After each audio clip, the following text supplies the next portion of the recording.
The yin energy is too dense. What's going on? Even if ordinary people die, it wouldn't be like this. At the same time, He Xian's system displayed an arrow pointing in another direction with a notification. Yan Wang's residence. After walking a bit more, both of them stopped in front of the only tomb in that forest. Inside the tomb door, a stream of yin energy was radiating along with a sign that read, "This is the residence of Yan Wang." Seeing this, He Xian's face turned terrified, his jaw dropped and his eyes rolled back. The story opens with our male protagonist sprawled on his bed amidst a chaotic mess. "My name is He Xian. Thought I was just a good-for-nothing lazing around at home waiting to die. I've spent my whole life in bed never imagining I'd transmigrate. Came to a fantasy world that everyone greatly admires, and it's been over 3 years. It's a world where everyone rides their immortal swords to get around. And just like in many cultivation stories, I too have a system. Even have a secret manual called the Dog Brother Secret Manual. Plus another secret, a pair of small demon wings sprouting from my shoulders. But what I lack is the motivation to cultivate. However, this isn't a good solution either. Wasting such a great opportunity will incur heaven's punishment." As he thought this, a scene flashed in his mind, a Dadi with eyes full of killing intent, wielding a chair, chasing and beating him. No, this won't do. If I continue like this, it's not going to work. First, I'll do 10 push-ups to regain some motivation. With that, he struggled to complete 1 push-up. After the second one, He Xian's face was pale and drenched in sweat. Before finishing the third, he couldn't hold on any longer and face-planted onto the floor, accepting his fate. "Forget it. I'll accept the retribution. I've tried my best." What a pity for a powerful cultivator's life. Travel safely. Farewell. May I not meet any lazy people in heaven. Originally thought that a good-for-nothing like me would just spend this transmigration life cloud-gazing, but I didn't realize that besides laziness I have another fatal flaw. That is the fear of death. The system reminded him, mission time remaining 100 final days. Mission failure will result in immediate termination of the host. Seeing this, his face immediately turned, panicked, his eyes wide as he exclaimed, "What? Time kill!" Immediately after, He Xian got a boost of 100 million motivation points and ran for his life. This damn system never reminded me there was a time limit. He then rode a horse at full speed, constantly muttering, "I'm going to die, I'm going to die, I'm going to die." Just like that, he traveled a long distance across the endless plains to the end of the map. At this time, He Xian had stopped at Yun Taishan, a normal mountain cave. Then, unable to stand firm any longer, he clutched his waist and fell to the ground, groaning. Finally made it. Oh, my old waist. As he said this, he looked up at a spirit stone in front of him. The mission objective must be to activate that treasure pearl. Damn it. Ran for over 3 months for a tattered ball.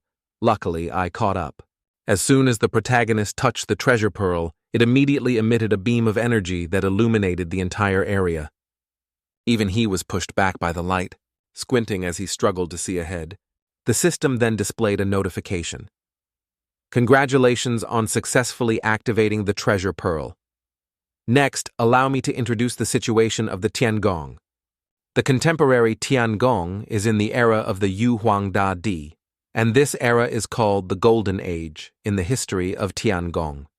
Among the 12 peak martial arts masters, randomly choosing one could defeat any leader from other periods in Tiangong.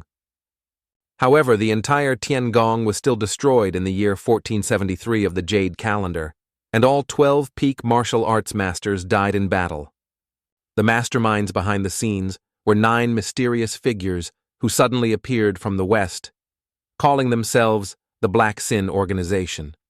And you are currently in the Jade Calendar year 773, 700 years before the Tiangong was destroyed. Your mission is to increase the potential of the 12 peak martial arts masters.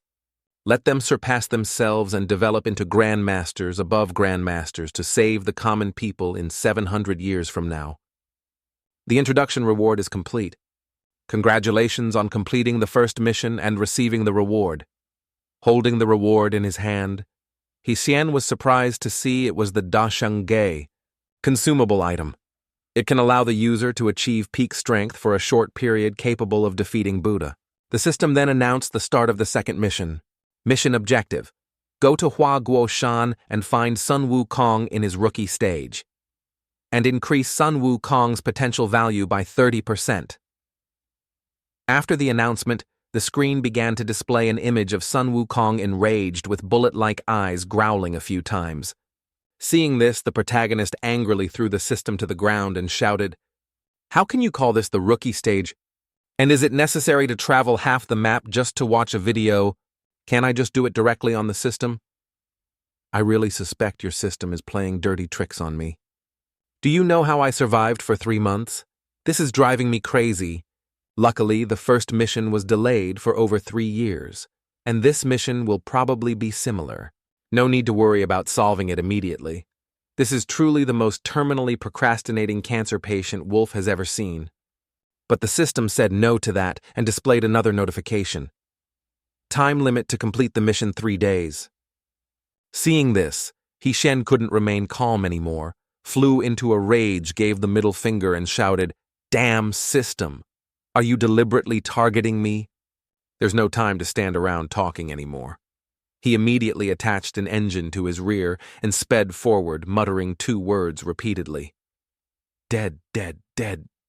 Scene changed to 3 days later in the outskirts of Huaguoshan. A crowd of people had gathered surrounding something. In the middle of the crowd was our protagonist, with a terrified expression, speaking in a trembling voice, "Esteemed immortals, let's talk things over slowly. Please, by all means, don't resort to violence." The people surrounding Shen all looked at him with sharp, murderous eyes. An old man from one of the 3 major righteous sects. The master of Tianmen Liu Yuan, at the late-stage nascent soul cultivation level, asked curiously, "What is a mortal like you doing in this Shan Mai district?" "I was just picking herbs and carelessly wandered into this place. I hope the immortal master will forgive me. Just a mere mortal dares to enter an area full of demon beasts." "You don't know your own limits." Scram quickly. Right. This lowly one will scram immediately." Wait a minute. I have a better idea. Why don't we drain this brat's essence blood and refine it into a blood chi pill? Perhaps it can attract 2 more demon beasts." Hearing this, Shen lost his composure, his eyes wide and mouth agape as he exclaimed, "What? Drain all my essence blood? Clothes? Aren't your clothes those of righteous people? How can you do such a thing? Besides, doesn't the cultivation world have a rule that cultivators can't harm ordinary people?" Hearing this, all of them couldn't help, but burst out laughing. "Little brother, you're truly naive and adorable. What rules are you talking about? The big fish eating the small fish is the only rule in the cultivation world." Hearing this, the protagonist fell back stunned and dazed for a moment. Then he quickly stood up, regained his composure, and said loudly, "Don't come any closer. Let me tell you I have a secret weapon." With that, he reached behind him, took out the Da Shenge card, and thought, "There's no other way but to use it first. When I meet the Hu Wang Monkey King, I can think of other ways." This feeling, it's coming soon, almost there. A steady stream of power is flowing into my body. I feel like I'm about to explode. Seeing the protagonist like this, Liu Yuan and the others were astonished, their eyes wide as they stammered, "What? What's happening? What's with this kid's aura?" He, on the other hand, was about to transform into a Super Saiyan and thought gleefully, "Awesome! Is this the feeling of a strong person? It feels so good." After successfully transforming, Yan turned his bloodshot eyes to the crowd in front of him and spoke, "Come here, you damn scoundrels. Didn't you want the big fish to eat the small fish? Today, let this great master teach you a lesson." Just as the protagonist finished speaking, the power in his body dissipated much to his bewilderment. What's going on? A short time isn't that short, is it? The system panel then displayed a notification. "Congratulations, host. Dashenge has been successfully used. Your Dashenge will arrive on the battlefield in 10 minutes. 10 minutes. If there's a cooldown, why didn't you say so earlier? Isn't this too embarrassing for a brother?" I'm dead, I'm dead. This time I'm really dead. Liu Yuan then approached, grabbed He Xian by the collar and interrogated him. Speak now. What exactly was that aura just now? Suddenly a voice came from behind him, causing him to turn around in surprise. Hey, you hairless, tuskless brat. Behind him was a massive dragon growling along with a figure exuding a murderous aura who continued to speak. What are you looking at? I'm talking to you. When the figure became clear, it was Meiho Wang. This is the younger Sun Wukong, a sword strapped to his back. So it's you lot who've been hiding in the shadows hunting down my monkey kin. Liu Yuan, seeing this, gritted his teeth angrily and thought, damn Demon King level. Why did he appear here? I only killed a few of his mid-level lackeys, was it worth it? I came out to vent a little, why am I so unlucky? It's too late to call for help from the ancestor now. Damn it! After thinking, the old man raised one hand towards the sky, creating a formation with his magic. What are you spacing out for? Buy me some time. Just enough time to cast 2 high-level spells will do. What sect master you dare to? That's a demon king. A few low-level spells won't do anything. It's over. Am I going to die here today? This old lady hasn't even tasted a man yet. Less nonsense from me. As long as my treasure has enough time to charge, even a demon king will die. Meiho Wang, standing nearby, heard this, calmly picked his nose and looked at him with half-closed eyes, replying, Oh, really? That's scary. With that, he lay down on the ground, letting the other monkeys massage him. Very confident kid. All right. This king will wait for you. No need to rush. Prepare your spell to be a bit stronger. If it's not enough, I can give you more time. The 3 people standing before Meiho Wang looked at him with terrified expressions, not daring to make a sound. Meanwhile, the nearby protagonist, with a delighted expression, looked at the system panel showing only 8 minutes left and thought, right. The more the better. As for old Liu Yuan, he was smiling excitedly and said loudly, All right then, you said it yourself. Don't embarrass yourself in front of your monkey king. 5 minutes later, the magical vortex created by the old man had become a powerful whirlwind exuding an extremely strong aura. Meiho Wang, seeing this, also stood up and spoke in surprise. Is it done? Have I been waiting this long for it? After speaking, a smug smile appeared on his face as he looked ahead with cold eyes. The giant vortex in front of him now began to emit a stream of immortal energy with an extremely powerful pressure downwards. Old Liu Yuan, standing above, still maintained a smug smile as he looked down and laughed loudly. Ha, you foolish monkey. Tell me, don't you look like a foolish villain from a novel? Do you know this is the true immortal artifact bestowed upon me by the ancestor? Its only drawback is that it takes too long to cast. An immortal artifact. Could it be a magical artifact from the Tiangong? Even I am seeing it for the first time in my life. That being said, even a demon king would probably fall. The old man, without further ado, waved his hand towards Meiho, Wang, his bloodshot eyes, exclaiming, See you in the next life, stinky monkey. As he finished speaking, dozens of formations suddenly appeared in the sky, creating hundreds of spiritual energy beams that shot downwards. All the spiritual energy beams were aimed in one direction towards Meiho Wang. The immortal energy from the old man's technique created a powerful pressure that pushed people on both sides far away. Old Liu Yuan on this side also opened his mouth wide and shouted 2 words. Die!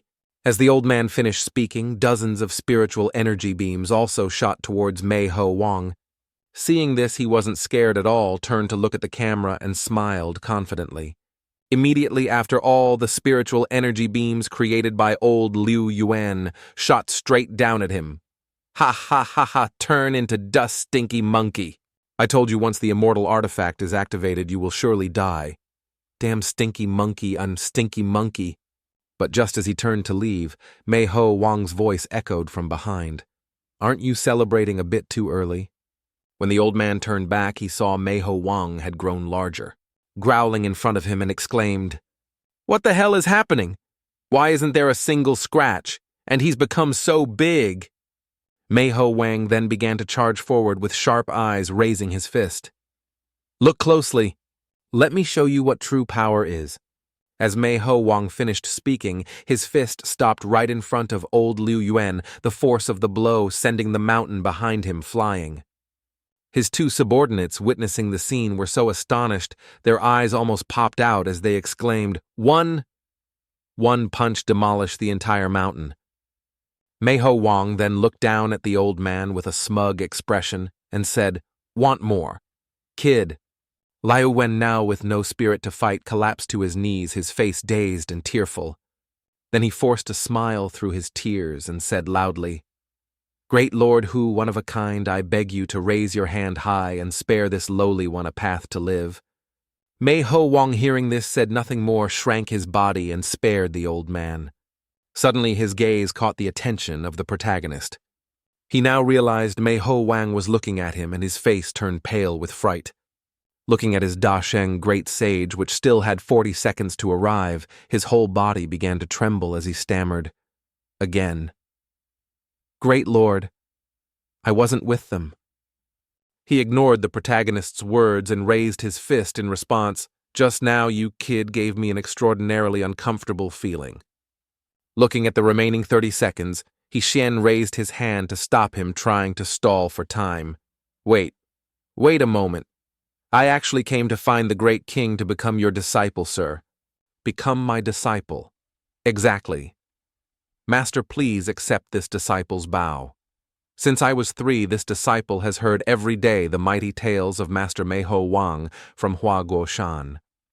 The greatest dream of every child in the village is to go to Hua Guoshan and acknowledge you as master. Today I finally have the chance to fulfill my wish. Please, you must accept this disciple. Otherwise I won't be able to live. Oh, am I really that famous out there? Really now. If I'm lying, may I be struck by lightning 5 times. With only 5 seconds left, Mei Ho Wang's face clearly showed anger as he continued in a low voice. If that's the case, then you deserve to die even more. Hearing this, He Xian was astonished, his eyes wide as he exclaimed, Great! Why? Because you humans are fundamentally unworthy of being my disciples. Just as the last second remained, Mei Ho Wang's fist swung down, creating a massive explosion that shook the entire area. As the smoke gradually cleared, he looked around in surprise, wondering, What happened? Where's that human? Isn't that kid immortal? At this he turned to look behind him, his mouth agape in surprise. In front of him now was the back of the protagonist, exuding an aura as he spoke. As expected of the 12-peak grandmasters, truly terrifyingly strong. Seeing this, Mei Ho Wang's face turned fearful, breaking out in a cold sweat as he thought, What the hell is this situation?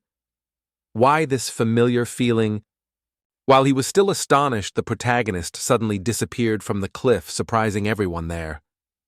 Immediately after, He Xian appeared behind Liu Yuan, whacked him on the butt with a staff, and said loudly, Old immortal, didn't you just want to refine this young master into a blood-chi pill? Come here and punch quickly. Didn't you say the big fish eats the small fish? Where was your arrogant strength just now? The old man, now beaten black and blue by He Xian, hurriedly begged for mercy. Senior, I was wrong. This Zun duo was wrong. Mei Ho Wang, standing nearby, was looking at the two with a dazed expression, completely stunned. Then his expression turned incomparably sinister, his bright eyes wide with excitement as he spoke. This is a bit interesting. All right, don't waste time with that trash. Come here and play with this king for a bit.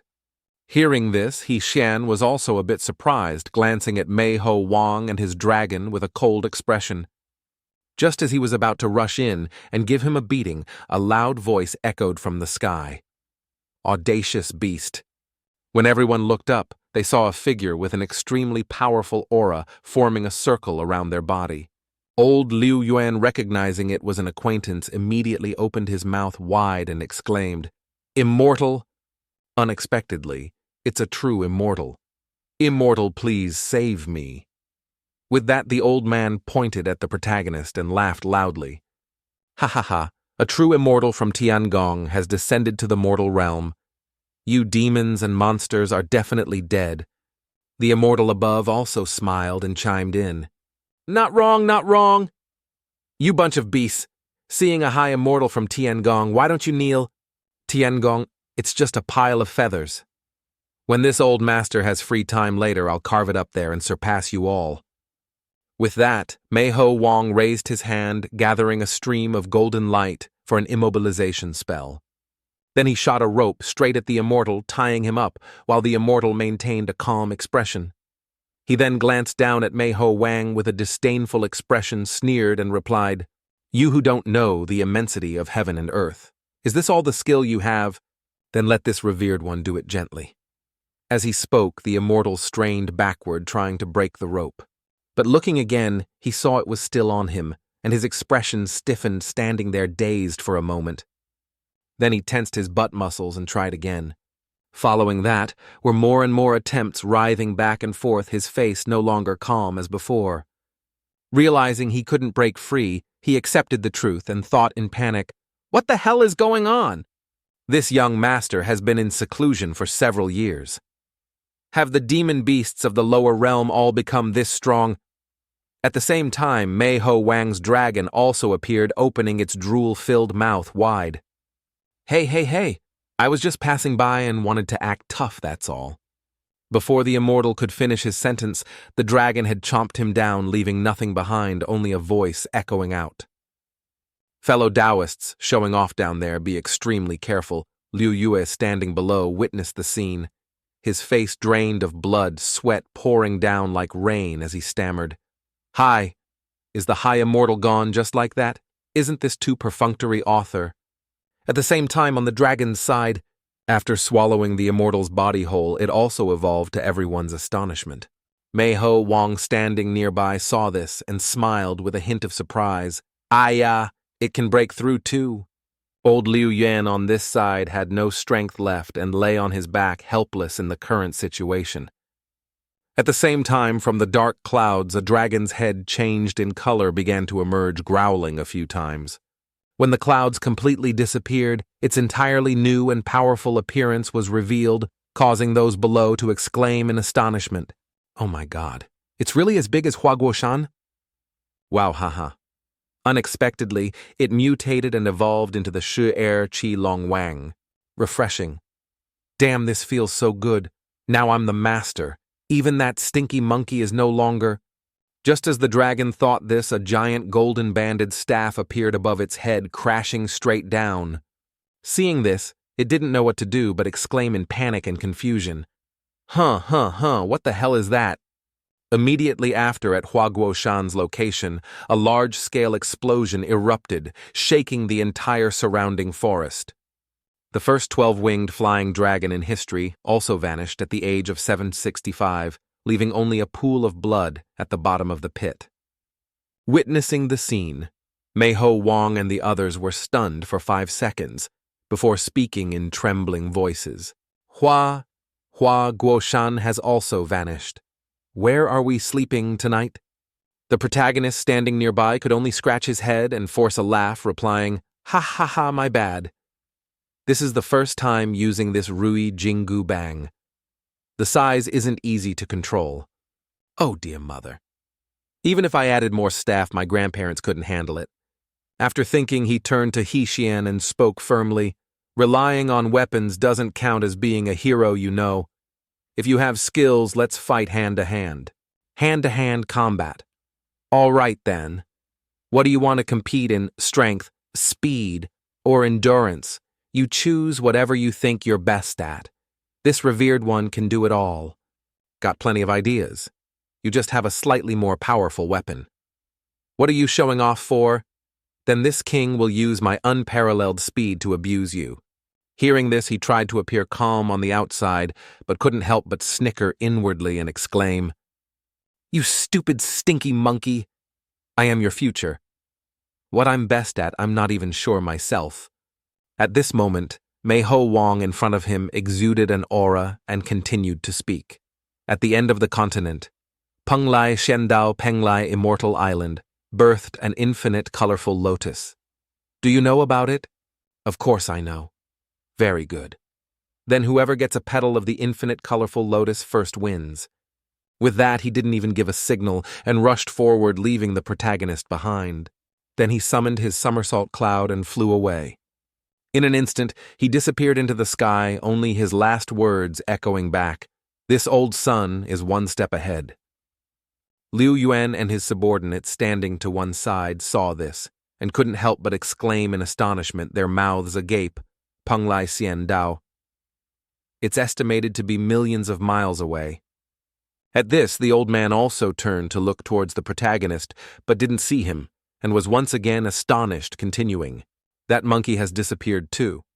Not long after, at the Peng Lai Xianbao Peng Lai Immortal Treasure Complex, Mei Ho Wang's somersault cloud landed straight down below with an explosion. He on this side fell from the somersault cloud and had to land face first, sliding a long distance. Then he quickly stood up, pointed at the somersault cloud, and shouted, "You damn bastard! Every time you fly, you don't care how you land, right? Are you doing it on purpose?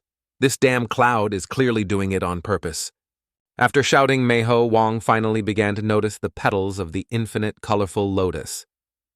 Then he sneered with a smug expression. "Ha ha ha ha! As expected, all 28 petals of the infinite colorful lotus are still here." Half an incense stick's time later, when he returned, he saw the protagonist standing with hands on hips, having waited there for a long time. He then began to taunt him. "This won't do, you know. Coming back this late. This revered one arrived long ago." Mei Ho Wang, still aching from the fall caused by the somersault cloud, looked away and replied, "This king just happened to have some other business to attend to, that's all. Afraid of falling again, so I chose to fly back myself. Don't act all high and mighty there. So what if I arrived early?" Hearing this, he stand still with a calm expression, sneered and continued, "If you can't get a petal of the Thao Lian grass lotus, you still lose." Hearing this, Mei Ho Wang began to raise his arm, summoning an entire Thao Lin plant, and said loudly, Oh, how do you know this revered one hasn't gotten it? That's because this king went ahead of you and put all the petals of the Tai Lin colorful lotus in my bag." "Oh my God. Unexpectedly, it's really the infinite colorful lotus of Peng Lai Xiandao. You got it in just a short incense stick's time." The female monkeys on this side were all looking at Mei Ho Wang with infatuated eyes, exclaiming, "Unbelievable! As expected of the great king, he truly is a god." The protagonist, standing nearby, looked at his long nose with a disgusted expression and remained silent for a moment. Then he raised his hand, rubbed his head, laughed loudly, and replied, "Ha ha ha, what's this supposed to be? Just doing it conveniently along the way, that's all." "Ha ha ha, then stop talking nonsense.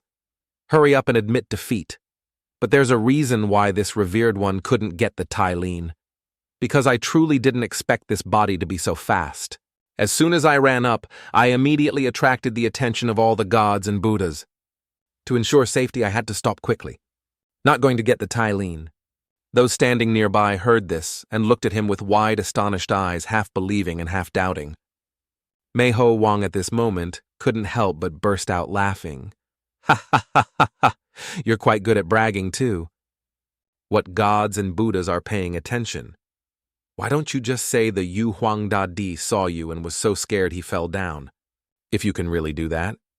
This king will do a handstand for you to see." Hassan, hearing him challenge him like that, didn't reply immediately, but calmly picked his nose. Then he got into a preparatory stance and spoke. "It's true. It was very dangerous just now. Do I still have to perform again?" At this, he glanced at Mei Ho Wang with a confident expression. "Watch carefully, don't close your eyes." With that, he shot forward like a flash of light, causing the ground to sink where he passed. Xian was now running in circles around a nearby piece of land, causing a circle to appear. His speed, increasing rapidly, created a giant vortex with the power to destroy everything in its path. Everyone witnessing the scene was wide-eyed and speechless. At the same time, a bloodshot eye appeared in the sky, gradually opening. Following it were hundreds of other eyes wide open, looking down below. Mei Ho Wang, witnessing this, couldn't help but exclaim in astonishment, just 2 words. "Damn it!" Xian then stopped running and landed in front of him. His expression now was not much different from the others as he thought, is unleashing full power like this too exaggerated? Luckily, I have a trick to deceive the eyes.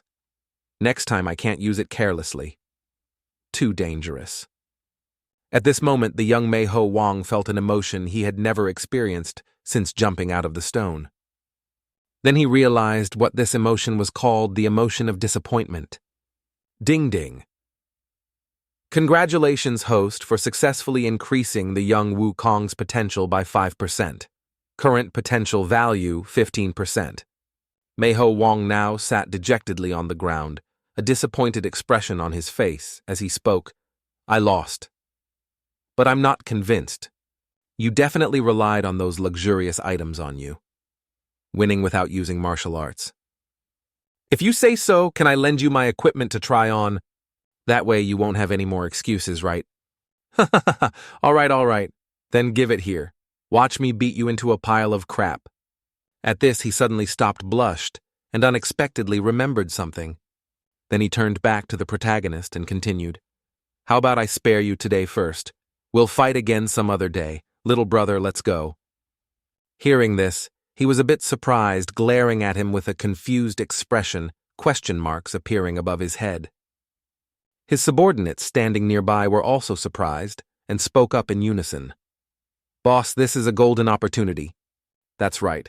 If you exchange equipment, he's definitely no match for you. Boss, Hua Guoshan is gone. Boss, you must take revenge. Otherwise, how will you face our ancestors? All right, I know. So annoying it's killing me. Give me the equipment. I'll go over there and change. Seeing him change his mind so quickly, Xian frowned, looking at him with a probing gaze, feeling that something was very strange about this. A moment later, Meiho Wang hid behind the rubble and began to take off his clothes, placing them on the ground. Then he hurriedly took off the rest, urging himself, change quickly. If I'm discovered, I'm dead. But as he looked up, he saw the protagonist already standing there, covering his mouth and giggling. He was stunned for 5 seconds, his eyes wide, not knowing what to say, and thought, screwed. I'm screwed. Xian then ran away, clutching his stomach, pointing at him and bursting into laughter. Ha, you. Come back here. Stop for this old master. But as he finished speaking, Meiho Wang realized something, immediately stopped and turned his head to look beside him. In front of him were his subordinates, staring at his naked body with surprised, speechless expressions. All their eyes were focused on a tattoo of cute teddy bears on their boss's bicep. Even the 3 Liu Yuan and his men standing nearby couldn't help but exclaim in astonishment, Is this the Demon King's tattoo? Oh, mother! Meiho Wang, now enraged, scolded all of them. What are you laughing at? Is there something so funny? On what basis can't a Demon King have a cute tattoo? Hey, boss, calm down a bit. No one is laughing at you. You're just being too sensitive. Meiho Wang then, feeling wronged, curled up on the ground, tears streaming down his dejected face. On what basis can't a man like cute things? How can this old master face anyone when I go back? How will they still obey me? After half an incense stick's time, Meiho Wang had finished putting on the protagonist's clothes and stepped onto a nearby rock. Then he closed his eyes tightly, trying to calm himself. Don't think anymore. Focus entirely on the battle. The next second, his entire body exuded an extremely powerful aura rushing towards Xian, who was standing nearby. Meiho Wang then glanced down at him and laughed loudly. Ha! As expected, it's an equipment issue. Go die. With that, he at a speed several times faster than before, rushed straight towards the protagonist without hesitation. Then he raised his Rui Jingu Bang and began to swing it down with a loud roar. Xian, standing opposite, didn't mind and raised his fist with a calm expression. What should I name this punch? Let's just call it a normal punch.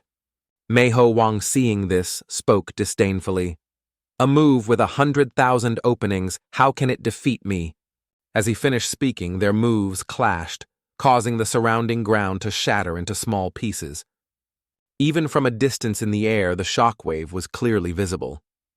In that instant of the contest, Everything like flower, desolation, suffering, consciousness, trust, writing unknown things, communication, reason, hope, and hundreds of thousands of other things simultaneously appeared in Meiho Wang's mind, causing him to clutch his head in pain and scream. The young Wukong seemed to have seen through all truths, but it was like losing everything. Returning to the present, he was lying at the bottom of a giant crater created by the protagonist's normal punch. Meiho Wang below now opened his eyes wide with a dazed expression, his body covered in wounds.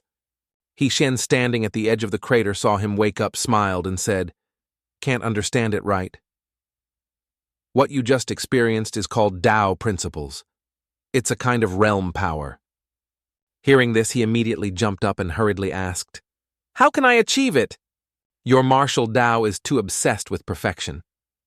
Whether you're pursuing the strongest weapon or an eternal immortal method, you've ignored the fact that the great Tao is not yet complete. Only by abandoning perfection and simultaneously accepting reason and chaos can the true great Tao artistic conception be born. At that time, martial Tao will no longer be just mere skill, but art, a realm." After hearing those words, Meiho Wang's entire body seemed to fall into a certain void, constantly muttering, "The great Tao is not yet complete. What does it mean for the great Tao to be incomplete?" In the mist, Wukong only felt something inside him collapsing, and with it appeared a large, tightly closed door. Inside was something he had never imagined. It was a new path. Wukong's potential value successfully increased to 30%. Congratulations, host, for completing the mission. The system rewards you with a peak character card, Naja. Seeing this, He-Shen accepted it with tears of joy. Unexpectedly, every mission reward is a peak character card. So happy. My safety is finally guaranteed. At the same time, Meiho Wang approached, knelt before him, and pleaded, "Great Lord is my benefactor. Please accept me as your disciple. Please." "Accepting a disciple isn't impossible, but you must meet one condition of mine." "Just say it. No matter what it is, I can meet it." "Very simple. From now on, you are not allowed to interact with anything cute anymore." Hearing this, his expression changed, and he stood there dazed for a moment. Then he looked at the protagonist with a dissatisfied expression and exclaimed, "Hey, hey, hey! What kind of request is that?" "Heh. As long as you swear I will accept you as my disciple. Becoming a true man or a strange wife is your choice." Faced with these two extremely important choices, Meiho Wang's face turned purple, his hands and feet trembling, speechless. Then he slammed his fist on the ground in pain and replied, "Forgive me, great lord, I cannot. I also know that strong people shouldn't have strange hobbies, but I can't resist. I can't resist, you understand." He-Shen, seeing his expression, couldn't help but try to cover his mouth and giggle. Then he approached, put him in a headlock, smiled and continued, "Just kidding, you fool. We have the right to like anything as long as it doesn't harm anyone. Damn it, those bastards who dared to laugh at you. If anyone dares to call you strange later, Master will go with you and beat those bastards to death." At this, the protagonist scratched his butt, walked away, and called back, "What are you still dazed for? Hurry up." "Yes, Master." At this time, the remaining crowd behind also rushed after him, shouting loudly, "Great Lord! We also want to acknowledge you as Master. Us too. Enough, enough, enough. More people just means more danger." That's right. Having said that, I must also say, what on earth happened to this world? The Ho Wang servant is clearly a Western creature. Even the formations are similar. And the local people don't feel it strange at all. It's like they've gotten used to it from practicing so much, right? Doesn't that mean the mysterious Western organizations will suddenly invade in 700 years? So what's happening now? While He-Shen was still wondering, the system suddenly appeared, causing him to jump back and shout, "Oh, mother, can you stop appearing so suddenly? My heart can't take it. Third mission, form a team with the young female war god. Ju Tianxuan envy and increase potential by 30%. The first female war god in history. Ju Tianxuan envy. Your reputations are truly terrifying. Scene changed to that night at the magnificent and luxurious main hall of Enverguo Women's Kingdom.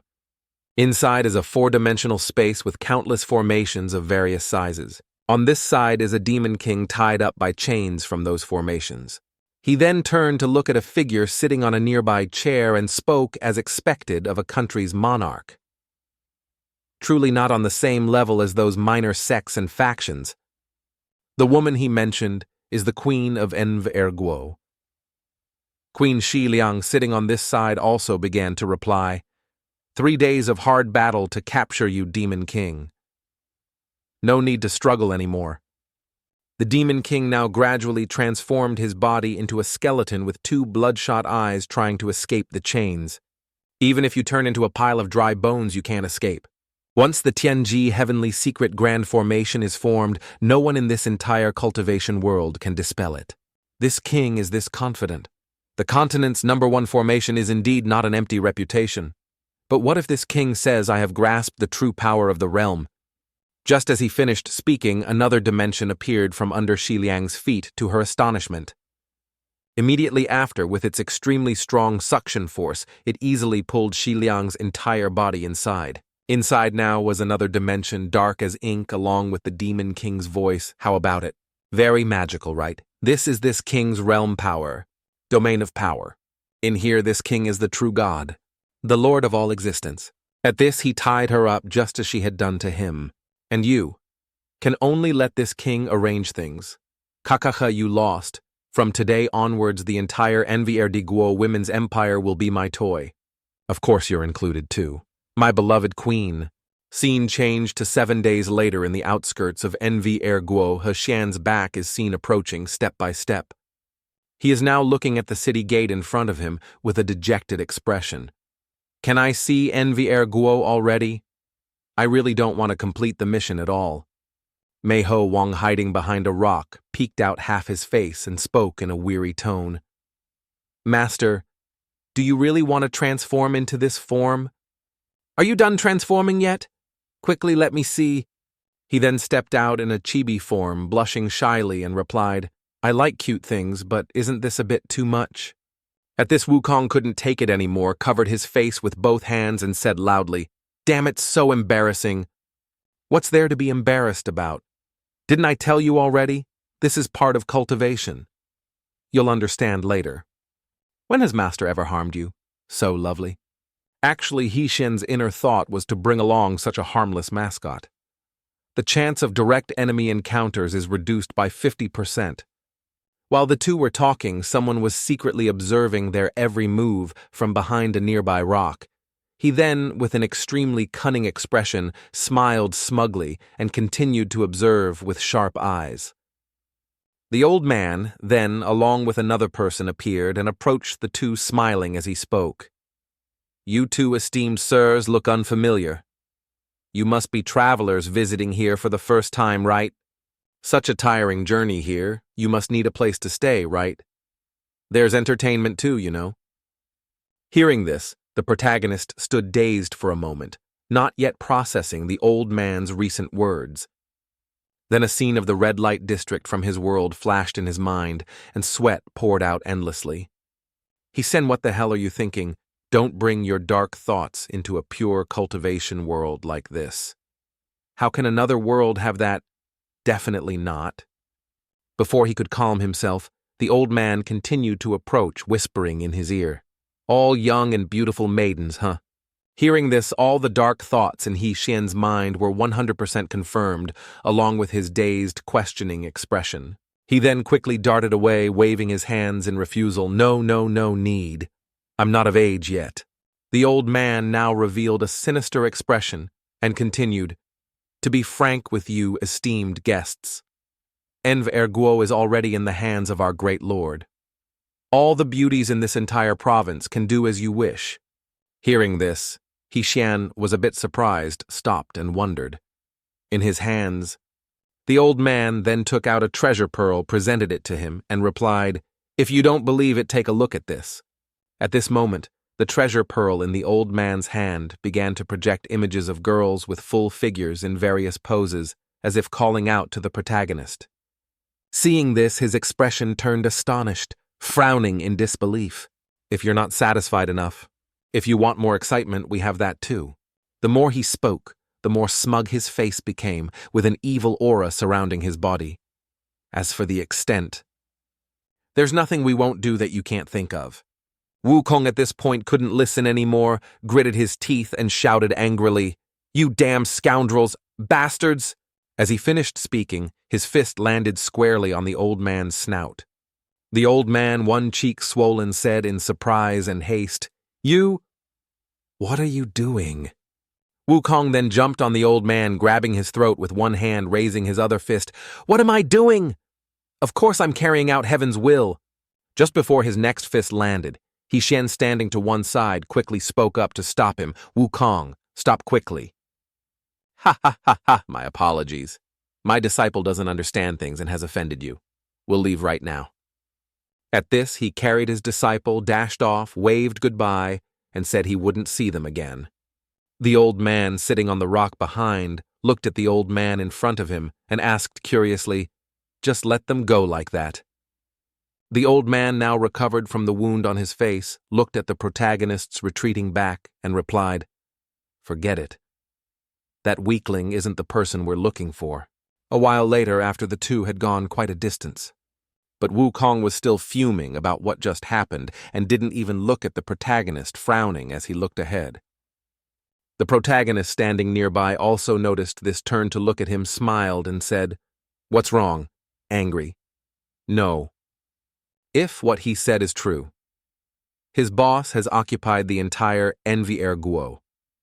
With such powerful strength, do you think he really needs to go out on the streets to solicit customers? I think they're spreading information in a small area, waiting for someone to take the bait." Hearing him say that, Wukong didn't think much of it and asked dazedly, "Is it true? Enrollment is probably just bait. They have other bigger plans. But no matter what, we have to kill those old scumbags. So don't alert the enemy by rash actions." Wukong now also knelt before the protagonist and said loudly, "It was my mistake, master. This disciple actually misunderstood you as a timid mouse afraid of trouble. I even dared to suspect that your previous strength was just an act. This disciple deserves death. Please punish me." He Shen, hearing this, blushed with embarrassment, covered his mouth, waved his hand, and replied, "Ha ha ha, how could that be? How could master be such a person? All right, don't waste any more time. Let's go into the city. Quick battle, quick victory. I'll listen to everything master says." While the two were happily talking, a voice echoed from behind, "Hey, you two perverts over there! All your accomplices have been defeated. Where do you think you can run?" He Shen, hearing this, turned his head with a dazed expression, not understanding what was happening. He then noticed two puppets with familiar shapes and thought, "It's those two from before. What kind of magic is that?" At the same time, the system panel also displayed a notification, "Congratulations, host, for finding the target, the young Jutian Xuan NV." Seeing this, his expression changed, his eyes wide, as he turned to look at her, sweat pouring down like rain, as he stammered, She's Jutian Xuan NV." Xuan NV, standing nearby, was enraged, gritting her teeth, staring at the two of them, and continuing using women as toys. "You scumbags have pushed this young lady to her limit." With that, she also held her sword and dashed towards the protagonist. He on the opposite side saw this and exclaimed in panic, his mouth agape, "Big sister, can you listen to my explanation for a sentence or two?" At the same time, Wukong behind him, suffering from severe combat disorder, replied with an excited expression, "Master, what is there to explain?" At this, he also charged straight towards Xuan V, his bloodshot eyes, raised his fist up. Just before Wukong's fist landed, Xuan NV was one step faster, swinging her sword and slashing him multiple times. But immediately after she realized something was wrong, quickly turned her head to look behind her. That's a clone." The real Wukong now began to charge from another direction with a smug expression, saying, "Good reaction, woman." At this, he raised his fist, which was enveloped in a stream of true ki. Unfortunately, it's too late. With that, Wukong landed an extremely powerful blow, sending Xuan NV flying and crashing into the ground, creating a large explosion. As the smoke gradually cleared, it revealed her lying motionless at the bottom of the large crater. But Zhuan Envy wasn't so easily defeated, and now struggled to sit up. Wukong, standing nearby, saw this, his expression turning excited as he said loudly, "Very good. You can still move after taking a direct punch from me." "Then let this king—" Before he could finish his sentence, he was punched in the mouth by Zhuan Envy and sent flying. Next he took the full force of her Li Shang Jian Wu, departing sorrow sword dance technique, causing blood to splatter in the air. Wukong, seeing this, couldn't help but be astonished, one eye wide, as he thought, "Damn it, she hit me even with such a short attack time. So fast!" Just as he finished thinking, he was knocked down, sprawling on the ground. Wukong then gritted his teeth, endured the pain, and struggled to stand up, looking towards Zhuan Envy. She, standing opposite, was also touching the wound he had inflicted, silent. Xian on this side was astonished, his mouth agape, worrying and thinking, "This woman is too strong." In just 2 rounds she could injure Wukong so badly. Thinking of this, he placed his hand on his forehead, trying to calm himself. Calm down. Calm down. Now is not the right time to use the card. After thinking, he quickly ran to Wukong's side and said, "Monkey, are you okay? Can you do it? This woman is extraordinarily strong. If it were before, it would be really difficult. But now I have Master's great Tao realm. This disciple will definitely win." Hearing this, Xian immediately stopped, glancing at him with an astonished expression. Then he lost his composure and exclaimed, "What? You mean you've learned realm power?" "Yes, Master." Seeing his disciple affirm it, he decisively raised his hand in refusal and replied, "How can that be? Impossible." "It's true. Although I can't be like Master casting, it should be no problem. If you don't believe it, just watch carefully." With that, Wukong immediately used all his strength, tensing up his bloodshot eyes full of killing intent. Then his mouth began to mutter. The great Tao was originally incomplete. Understand chaos. Accept chaos. Zhuan Envy, standing in front, witnessed this, and was astonished, her mouth agape, wondering, "What's this aura?" Wukong then clasped his hands together and recited a final sentence. "Fuse with chaos."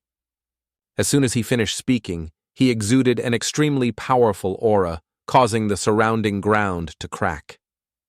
At this moment, Wukong had successfully fused the 2 powers, creating a glowing orb in his palm. Xian, standing nearby, was so astonished his face contorted as he thought, "Holy cow, it's really great Tao power." This kid only saw it once. This comprehension ability is too heaven-defying. Wukong's expression now turned murderous, his bloodshot eyes full of killing intent, exuding an extremely powerful pressure. Zhuan Envy, standing opposite him, was also worried, breaking out in a cold sweat as she thought, "Not good. This feeling isn't good at all." A small light orb also made Zhuan Envy feel something she had never experienced before. That was pressure. She now hurriedly raised her arm and quickly cast a spell. "I must respond with all my strength immediately. Otherwise I'll die." After thinking, Zhuan Envy also used her wine technique to create treasure swords around her. Next, she got into a stance, pointing her sword tip towards Wukong, and unleashed her Guishu ghost technique. Immediately, the treasure swords behind her all rushed forward, clashing evenly with Wukong's great Tao power. Xian, witnessing this, was once again astonished, not believing his eyes, and exclaimed, "Normal strength, but the pressure is no less than realm power." Wukong, standing on this side, creating another light orb with his hand, also replied, "No. That's not the pressure of that woman herself. It's from those swords beside her. Each one is a legendary divine artifact." "Damn it! I thought I understood her strength already. But compared to Master's strength, it's still not worth mentioning. Come on, let's—" Before Wukong could finish his sentence, he suddenly felt something and stopped. At this moment, all the great Tao power began to stir chaotically within his body. His eyes then rolled back, gradually losing his ability to fight. Screwed. I'm about to lose control. At this moment, from Wukong's position, an extremely powerful aura erupted, pushing those nearby back. After that explosion, he was also exhausted and fell forward weakly, saying, "Damn it! Almost got it. But before he could finish, his face slammed into the ground, making him unable to speak further. He from a distance hurriedly ran over worriedly and said loudly, "Monkey, are you okay?" "Master, I'm fine. It's just that my body is temporarily immobile. Realm power is too strong. I couldn't control it and suffered a backlash." "Then that's good. Practice a bit more and you'll definitely get it. As long as you're okay, that's all that matters." At the same time, Xuan NV was standing on a tree branch behind the two, her eyes full of killing intent as she spoke. Unexpectedly, the Yinmo Dawang's lust demon Great King's subordinate can also have such strength. It was I who underestimated the enemy. Seeing her about to attack the protagonist, panicked and quickly raised his hand to stop her, saying loudly, "Wait a moment!" "Female hero, you've misunderstood. We are not subordinates of the Yinmo Dawang, as you say." Wukong, lying behind, heard this and angrily interjected, "Master, don't waste words on her, just fight her directly." Hikan didn't let him finish and immediately kicked him in the middle of his face, shouting, "Fight, fight your head. All you know every day is fighting and killing. Use your brain a little." After speaking, he turned his head to look at Zhuan. NV smiled apologetically and thought, the peak card's duration is 10 minutes. For now, the main combatant monkey is temporarily out of commission. I must definitely win over this Xuan NV first. Act like a worm for now, then act when there's a chance. After thinking, Xian looked up at her and continued, "Female hero. Actually, we are also righteous people like you. We intended to come to Enverguo to save people. You must have such intentions too, right? Of course. You say you're not their accomplices, huh? Then where's the proof?" "Proof indeed I don't have, but I trust a beautiful female hero like a flower." Majestic posture. Refreshing sarcasm like yours. You surely wouldn't do something as laughably sinful as suspecting us, right? After seeing Zhuan NV say nothing, he continued to talk endlessly, shamelessly, flattering her to the heavens. After hearing those words, she was a bit flustered and replied, That's a matter of course. This young lady has always preferred to mistakenly spare someone rather than mistakenly kill someone. But if you have no proof, it's not reasonable for me to spare you." "Female hero, don't panic. We have a way. How about letting us enter the city with you? If there's anything suspicious, you can kill us directly." Zhuan NV, hearing those words, was completely led by the nose, rubbed her head, and stammered in reply, It seems not bad." "All right, we shouldn't delay. You follow me." "As you command." "Oh, right. I'm used to coming and going alone. I don't like outsiders getting close. Please stay more than 2 zhang away from me." Xian then, unconcerned, comfortably approached, put his arm around her shoulder, smiled, and replied, "Don't be so cold. We're comrades in arms now, after all." Xuan NV, seeing this, her face darkened and she shot a sharp glance at his hand. Immediately after, she swung her sword down in a slash, shouting loudly, "Let go of me!" Xian, having just dodged that blow, was looking down at a crater at his feet with a panicked expression, not daring to make a sound. Then, unable to stay long, he scurried away with a fake smile on his face and replied, All right. More than 2 zhang here." A while later, as the 3 were walking on the road at a certain distance, Wukong spoke in a low voice. "Such a cold personality plus so many divine artifacts. She must be that Enver Jianmo Women's Kingdom sword demon." "Sword demon?" "That's right. Sword demon Lin Huang, huh? Master, haven't you heard of her before?" "Never heard of her. Who is she?" "Is she worth you being so serious?" Sword demon Lin Huang is one of the pinnacles of the contemporary Tiangong martial rankings. At the same time, she's also the only known member of the mysterious Shijia Sakya organization. Tiangong martial rankings, Shijia, what's that? I'm not sure about the specifics either. Probably the most powerful person in Tiangong. Not right. Someone of that rank couldn't have never encountered realm power.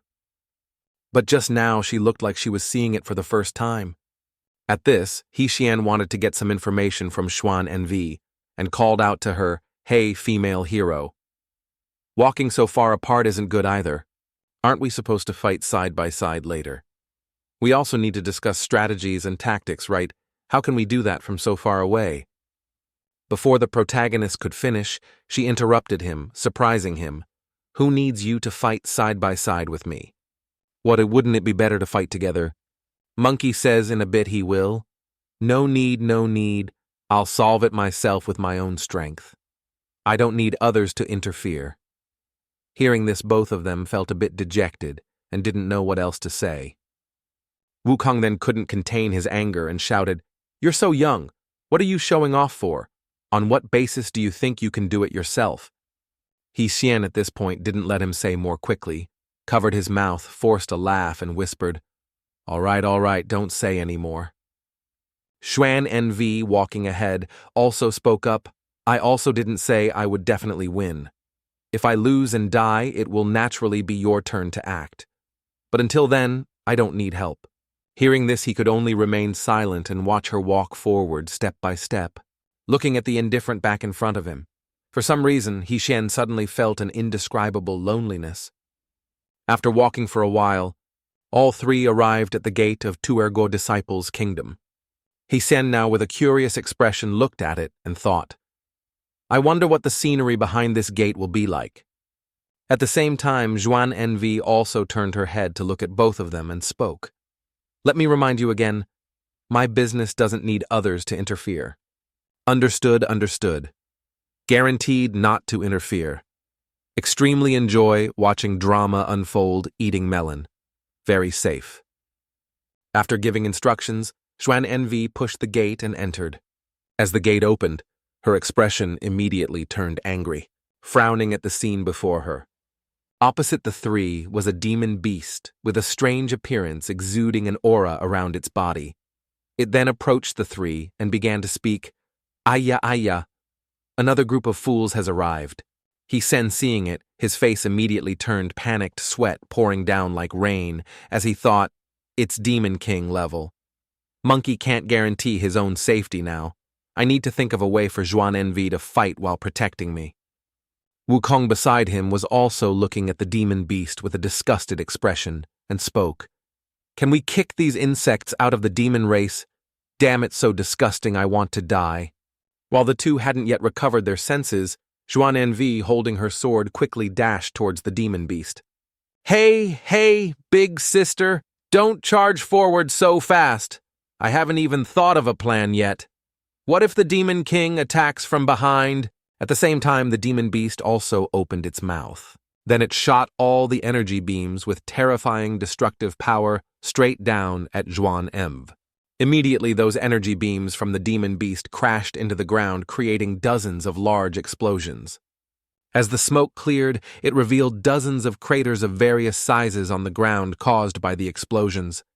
The demon beast now continued to open its drool-filled mouth and said loudly, Ugly human, another one out of 1,000 dies at my hands. While the demon beast was still smug, Xuan Envy's sharp, murderous eyes appeared from within the smoke, staring at it.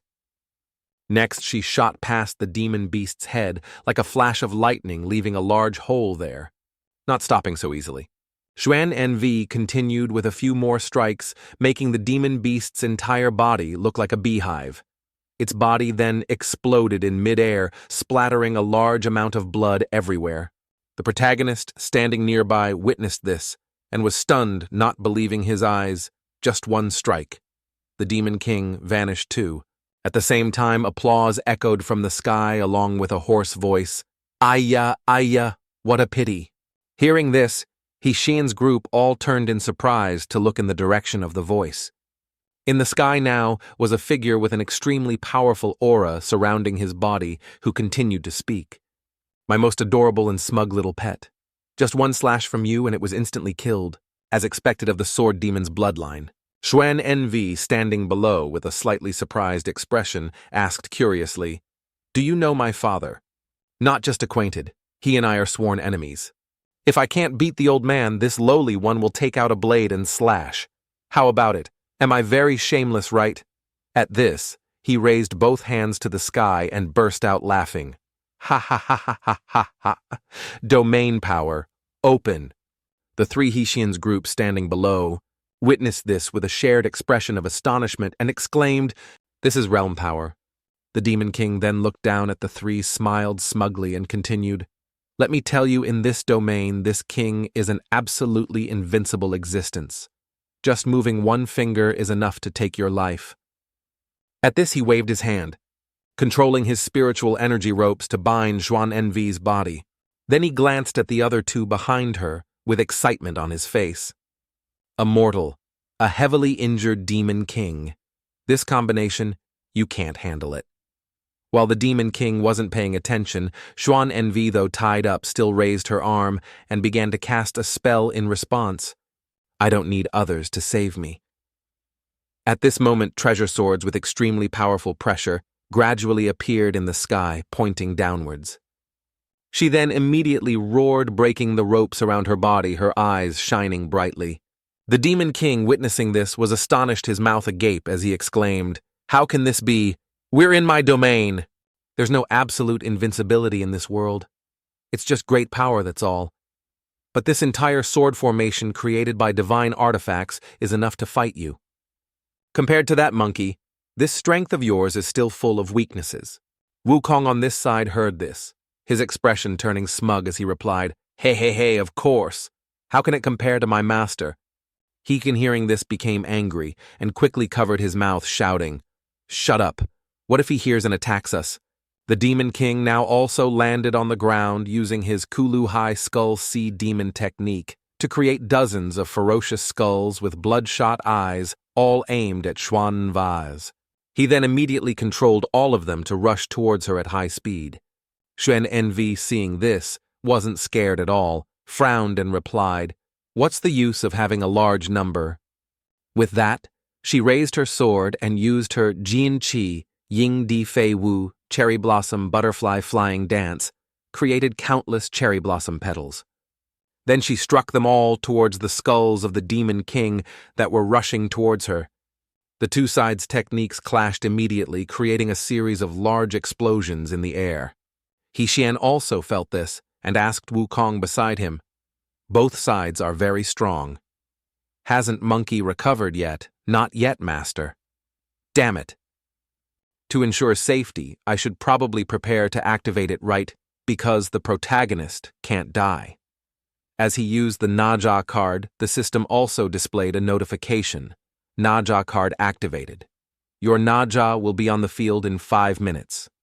Still 5 minutes. Could it be that the system evolves every time a mission is completed? Returning to Xuan Envy's battle now, she was looking up at the skulls with disdain and spoke. So many openings. With that, Xuan Ni swung her sword, easily destroying those skulls. The Demon King now continued to raise his arm, gradually creating another skull.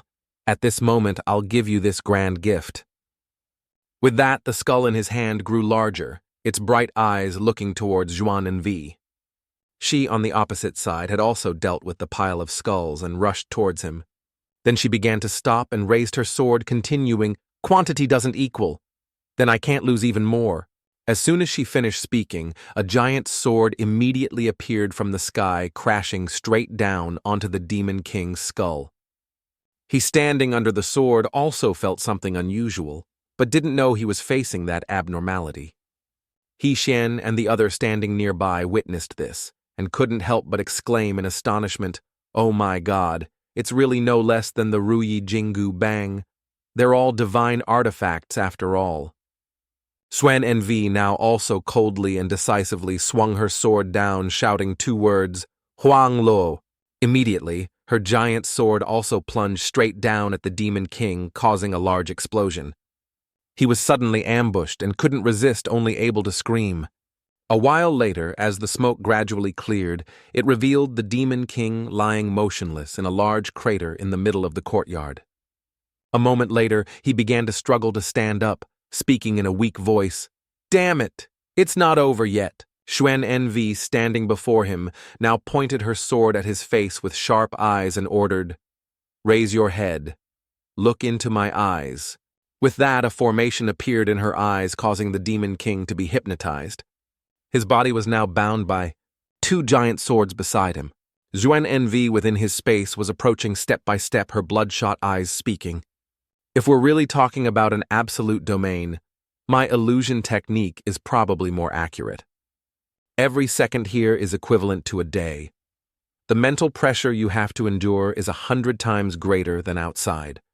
In a flash, 10 seconds passed, and the Demon King couldn't take it anymore, collapsing backward. His expression now turned gaunt and weary, lifeless. Xuan Env then also felt it was enough and gradually dissipated it. He, Xian, and the other witnessing this couldn't help but exclaim in astonishment, whispering to each other. What's going on? Why does it feel like the enemy just lost the will to fight? It seems to be the rumored bloodline secret technique. It's said that only the peak individuals of the clan have this perverted ability. Exactly. Those eyes of hers are definitely it. Xuan Env now looked down at the Demon King in his pitiful state at her feet and continued to speak. Admit defeat. In your current state, you're no longer my opponent, as expected of the sword demon Enver. I long ago predicted I couldn't be your opponent. But have you ever thought why this king time and time again chose to fight you in Enverguo? Hearing this, her expression turned astonished, her eyes wide as she stared at him. The Demon King at this moment had regained his momentum, raised both hands to the sky, and said excitedly, "Of course it's because of the formation, you fool." At this moment, a giant formation of the Demon King began to appear in the sky, along with lightning striking down. It didn't take long for him to create a formation under Xuan Env's feet. Next, he immediately activated the National Protection Grand Formation, creating another formation from the sky, gradually pressing down. Xuan Env was now also pressed down by its pressure, unable to move, only able to grit her teeth and endure. Ha ha ha, didn't expect it, right? Enverguo was bait from the beginning, and all their actions were to trap you in this grand formation. Using the strength of an entire nation, even the sword demon's descendant can't do anything. Xuan Env's eyes now shone again. She roared and escaped the formation he had created. Then she gritted her teeth and replied, sweat dripping down her face. Then you underestimate me too much. With that, she unleashed her Shenwai Faxiang body outside Dharma form technique. Qianshou Jianhuang, Thousand-Hand Sword Emperor, created a Dharma form with dozens of arms holding weapons. The two young men standing nearby were once again astonished and said loudly, "What is this? I've never seen this Dharma technique before." But the nearby Demon King wasn't scared at all and smiled smugly. Xuan Env also saw this, flew into the air, and continued to speak. So calm. Are you confident enough to fight my Dharma form? Joking. Sword demon. If you play your trump card, how can I? Then why are you so calm? Calm, huh? Of course it's because I've prepared thoroughly. Actually, this king has always been waiting for you to play this trump card.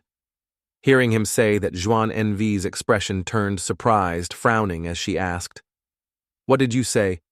The Demon King didn't reply immediately, but just smiled and began to cast his spell.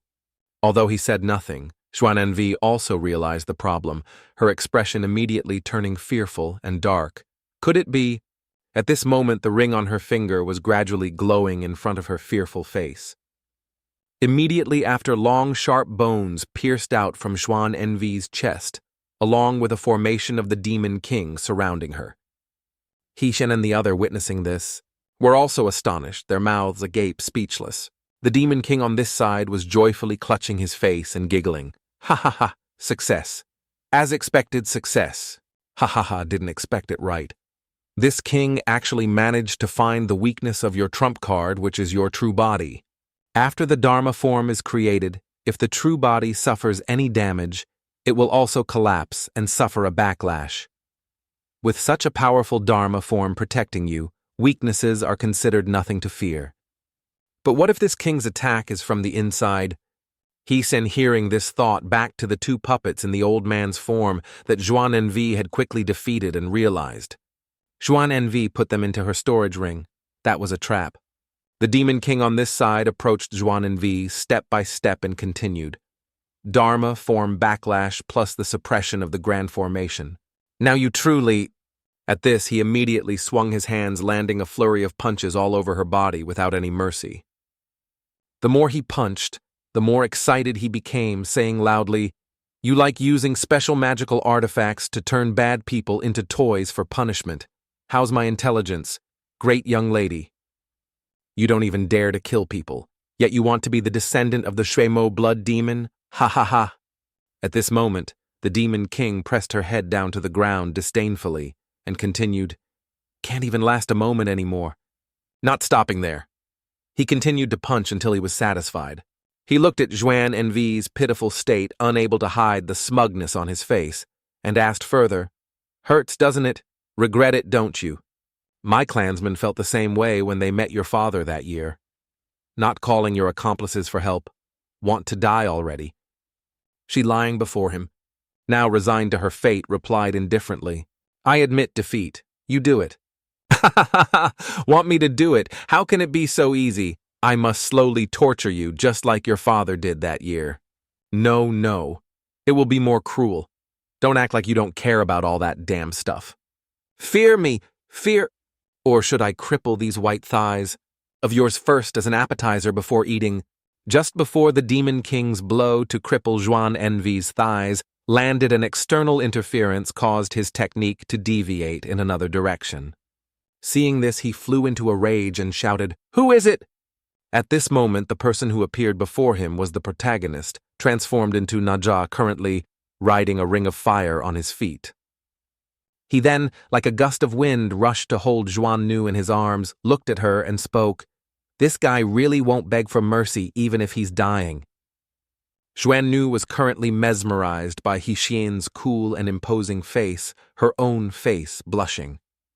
But a second later, she quickly pushed him away, struggling and shouting, This presence, are you the kid from before transformed? Hey, don't move around so much, okay? I'm still not very good at standing on this ring.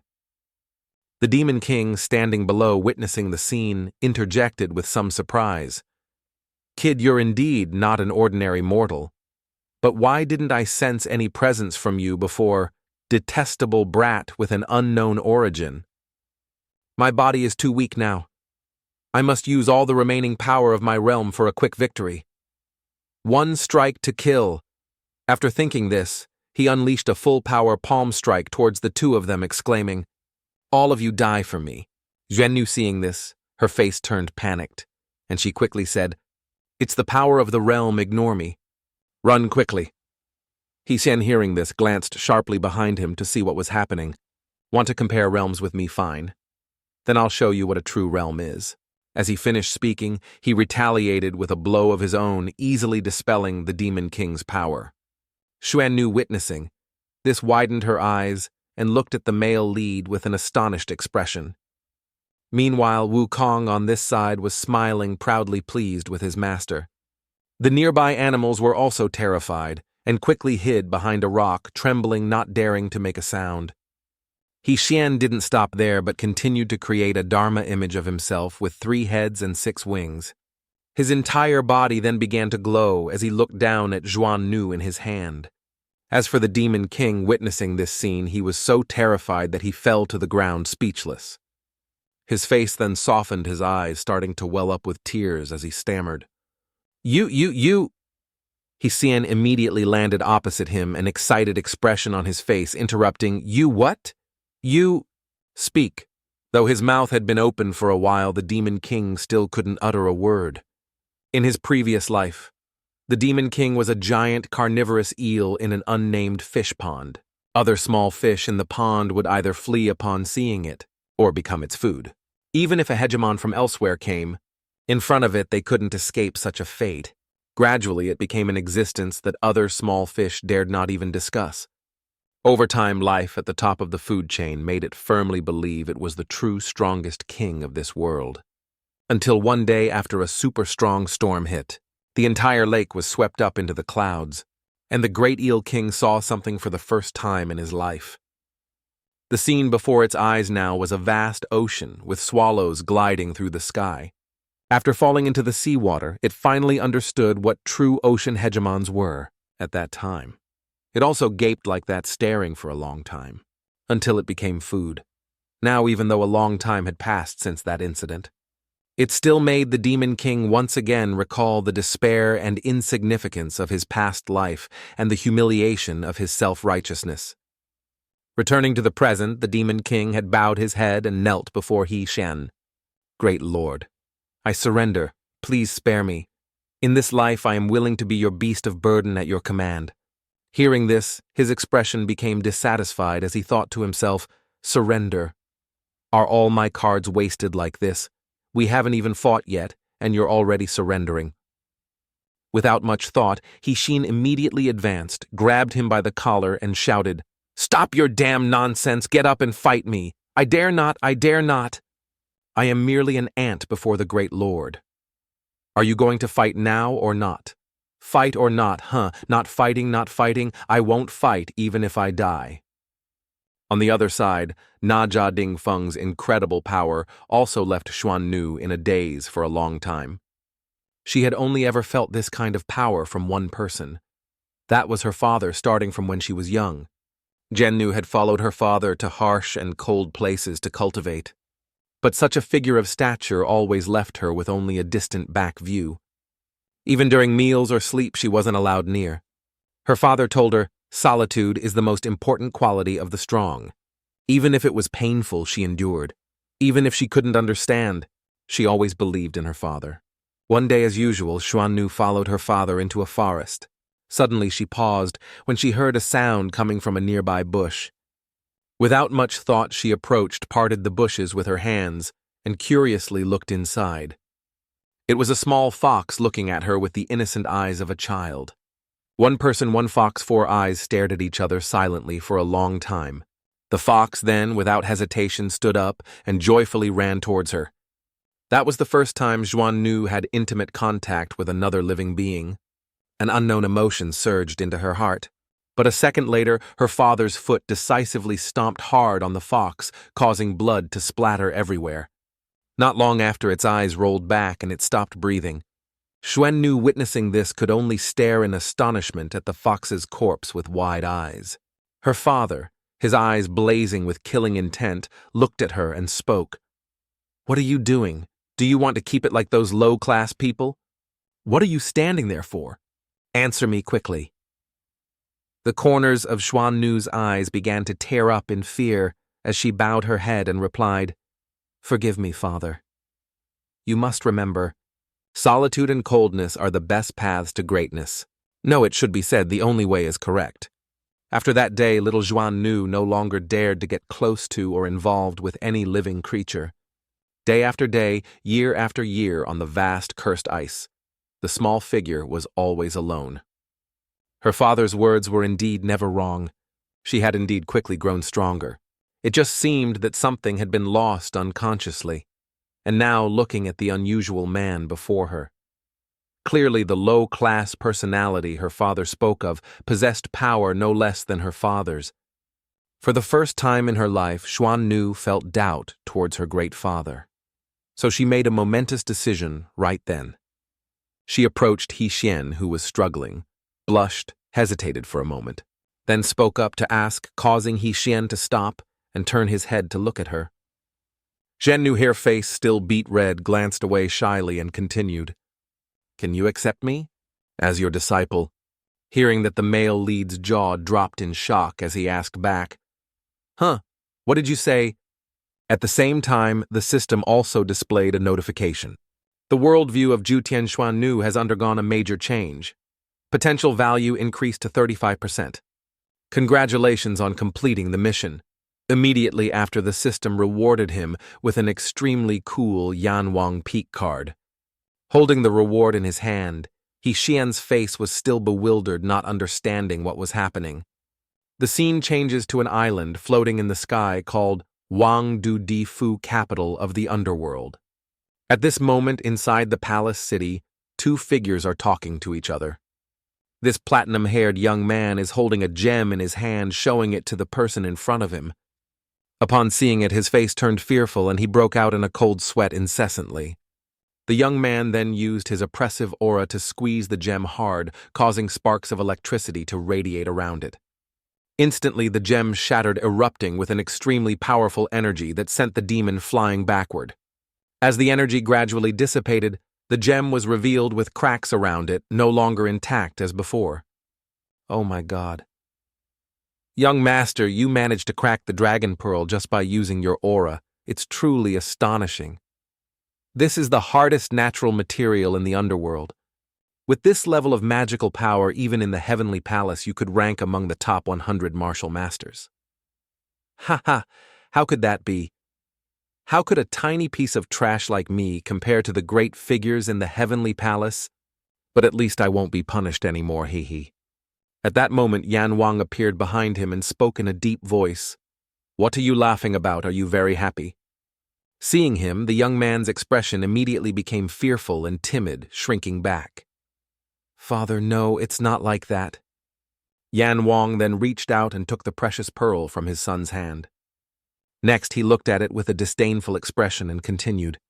Is this the capital you dare to be so smug about? Saying this, he merely squeezed lightly and crushed the precious pearl with an emotionless face. Is that all? Do you still feel you're very skilled now? Hearing this, the young man didn't dare say anything more and sadly turned his head away.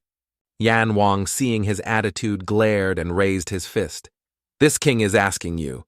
As he finished speaking, his fist swung straight into his son's face with a devastating blow.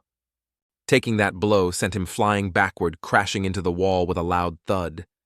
Not stopping there, Yan Wang continued to approach him. Then he swung his hand, grabbed his neck tightly, and lifted him into the air. Let me remind you, trashy talent like yours, even with utmost effort, is only third rate. Without effort, you wouldn't even reach ninth rate. Saying this, Yan Wang threw his son down, turned his back, and left, giving an order. 10 days of confinement. Wake up. Useless scum. The young man lay on the floor, not daring to say anything, watching his father's retreating figure with a sad expression.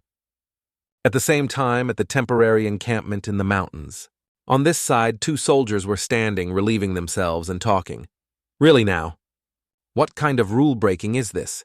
Even to pee, we have to be 3 zhang away from the camp. Speak less. The reason our Longqi army is invincible under heaven is because of our strict military discipline, isn't it? While the 2 were talking, they paused upon hearing a sound coming from a nearby jar. The 2 then curiously approached the jar, wondering, what's this sound? From inside the jar, dozens of misshapen cloth masks were protruding. One of the 2, seeing this, recoiled in fear and exclaimed, What the hell is this? The other, with an unfrightened expression, gritted his teeth and replied, What's there to be surprised about? Saying this, that person picked up the jar and looked closely at it. Probably some idle, heretical cult made this. Pointless. Before the soldier could finish his sentence, a stream of demonic energy cut through his body, giving him no time to react. The last one standing on this side, witnessing the scene, was further terrified, his eyes wide open, speechless. Now surrounding him were giant demons with blood-red eyes staring at him. Looking at the extremely grotesque creatures before him, he couldn't help but exclaim in panic, This? What kind of monstrous thing is this? A second later, the unfortunate soldier's terrified scream echoed throughout the entire forest. Time flew by, 10 days later. After rescuing the king and the people of the New Air Kingdom, He Xian had to flee throughout the night. That was because the entire village wanted to repay him, but He Xian couldn't handle it alone. On the way, for some unknown reason, the little monkey king not only couldn't recover, but also fell into a deep sleep. In other words, during these days of travel, there were only 2 people He Xian and Zhutian Xuan Nu. The male lead now turned to look at Xuan Nu beside him and started a conversation. Xuan Nu, good disciple. Besides practicing martial arts, do you have any special talents? No. I only know how to practice martial arts. Then do you have any happy memories from the past? Forgive me, I only practice martial arts every day. Then tell me a bit about things you're interested in. We can talk. Practicing martial arts. The conversation ended there, duller than ever. For the following days, the 2 of them silently moved forward in an awkward atmosphere. Oh my God, monkey, please wake up quickly. This is embarrassingly awkward for me. This kid won't have any problems, right? But his aura is completely normal. Is he just unconscious? What was even stranger was that since using the card twice, a vague source of power suddenly began to appear in He Xian's body. This energy truly felt like a close relative, no even more familiar, as if it belonged to him. At this moment, the system also displayed a notification, target range reached. Looking at the temporary encampment in front of him made the male lead a little surprised and curious. Why is Yan Wang in a mortal's military tent? Upon entering, what struck his eyes were the dried corpses of soldiers piled up and scattered on the ground. Witnessing this scene, Hishen couldn't help but exclaim in astonishment. Did a war happen here? Xuannu quickly approached from behind and placed her hand on the body of a nearby corpse. He then quickly turned to look at the disciples behind him and asked puzzledly, "What did those words just now mean? Words, was there any sound? I only saw a large hand take that snake demon away. It must be some top-level big shot from the heavenly palace. I didn't hear anyone say anything either." After hearing those words, Xian's face became astonished, and he thought to himself, "Didn't hear it. Then it was clearly meant for me to hear. Quickly recover strength. What earth-shattering secret is hidden in this body after all? Who am I after all? Where did I come from? My head hurts. I have to speed up the progress quickly. Only by unlocking the Heavenly Palace card can I clarify everything." After thinking, he turned his back and left, calling his 3 disciples. "Let's go quickly. We're going to the next location." The kid, frightened by tomb-raiding novels from his past life, now thought of the horrors below and trembled as he spoke. "Could it be in this tomb? You're kidding, right?" No, I don't want to go in." "But if the mission isn't completed, my little life will also be lost. Mommy, I want to go back to Earth." Xuanyu, standing on this side, looked at the male lead's pale face and asked with some curiosity, "Master, are you scared?" Hearing her ask, Xian was startled and paused for a moment. Then he tried to act like he was fine, patting his head and forcing a smile in reply. "Ha ha ha, how could that be? Your master is so strong it's boring, so I usually like to act as if I'm very old. Just ignore me." Xuannu, being honest and unsuspicious, heard this and praised with some admiration. A master is indeed a master. His way of doing things is too hard to understand. After saying that, she unhesitatingly stepped into the tomb, leaving the male lead behind. "Then let me go measure." Hey, walk a little slower. Don't get too far from me." A moment later, after both had entered the tomb, Xuannu looked at Hessian's bloodless face, who was clinging to her, and praised in surprise, "The master acts really well. But to reiterate, the yin energy here is getting heavier and heavier." Suddenly, a strange sound came from a nearby rock crevice, startling the male lead, causing him to jump and yelp. His expression now became extremely vigilant, as he asked softly, "What was that just now? What sound was it?" Looking closely, it was the sound of a frog slowly hopping forward. Seeing this, the male lead felt relieved, placed his hand on his chest, and sighed. "Turns out it was just a frog. Scared the hell out of me." His complexion then brightened up again as he continued forward, unaware that danger was lurking behind him. After a few steps, Xian sensed something and instinctively turned his head back. Only then did he see a group of demons, freezing in place for 5 seconds. Xuannu, standing nearby, also saw them, her expression turning angry as she thought, "All king-level nether beasts. What's going on? Creatures from the netherworld cannot appear in the human realm. Not right. There must be a great chaos happening somewhere." Returning to the male lead's side now, he was running for his life, his mouth constantly exclaiming, "About to die, about to die, about to die." But he hadn't run far before the monster's tentacles rushed out and wrapped around his body. Next, it opened its large mouth wide and slowly brought the male lead in amidst his screams. Help, I'm about to die, about to die." Xuannu, standing below, heard this, looked up at him, and prepared to act. But she then remembered the male lead's instructions, paused, smiled, and spoke. "It's okay. Master is so strong he must be playing around again." "What? Hey, what's with that relieved expression of yours? I'm about to die here." Saying this, Xian looked at the distance between himself and the demon's mouth and exclaimed, "Am I really about to die?" 2 streams of tears then rolled down his helpless face. "I'm done for. This time I'm really done for." I said I can't cultivate immortality. The scene shifts to Wukong, who is unconscious and lying on the ground. He then suddenly opened his bright eyes wide and looked towards the male lead. Then he surveyed his surroundings and sprang to his feet. Next, he raised his arm with a serious expression and began to channel his energy, unleashing the incomplete Tao technique. All things are born from the Tao. As he finished speaking, Wukong immediately waved his hand, sending a stream of energy towards the demon.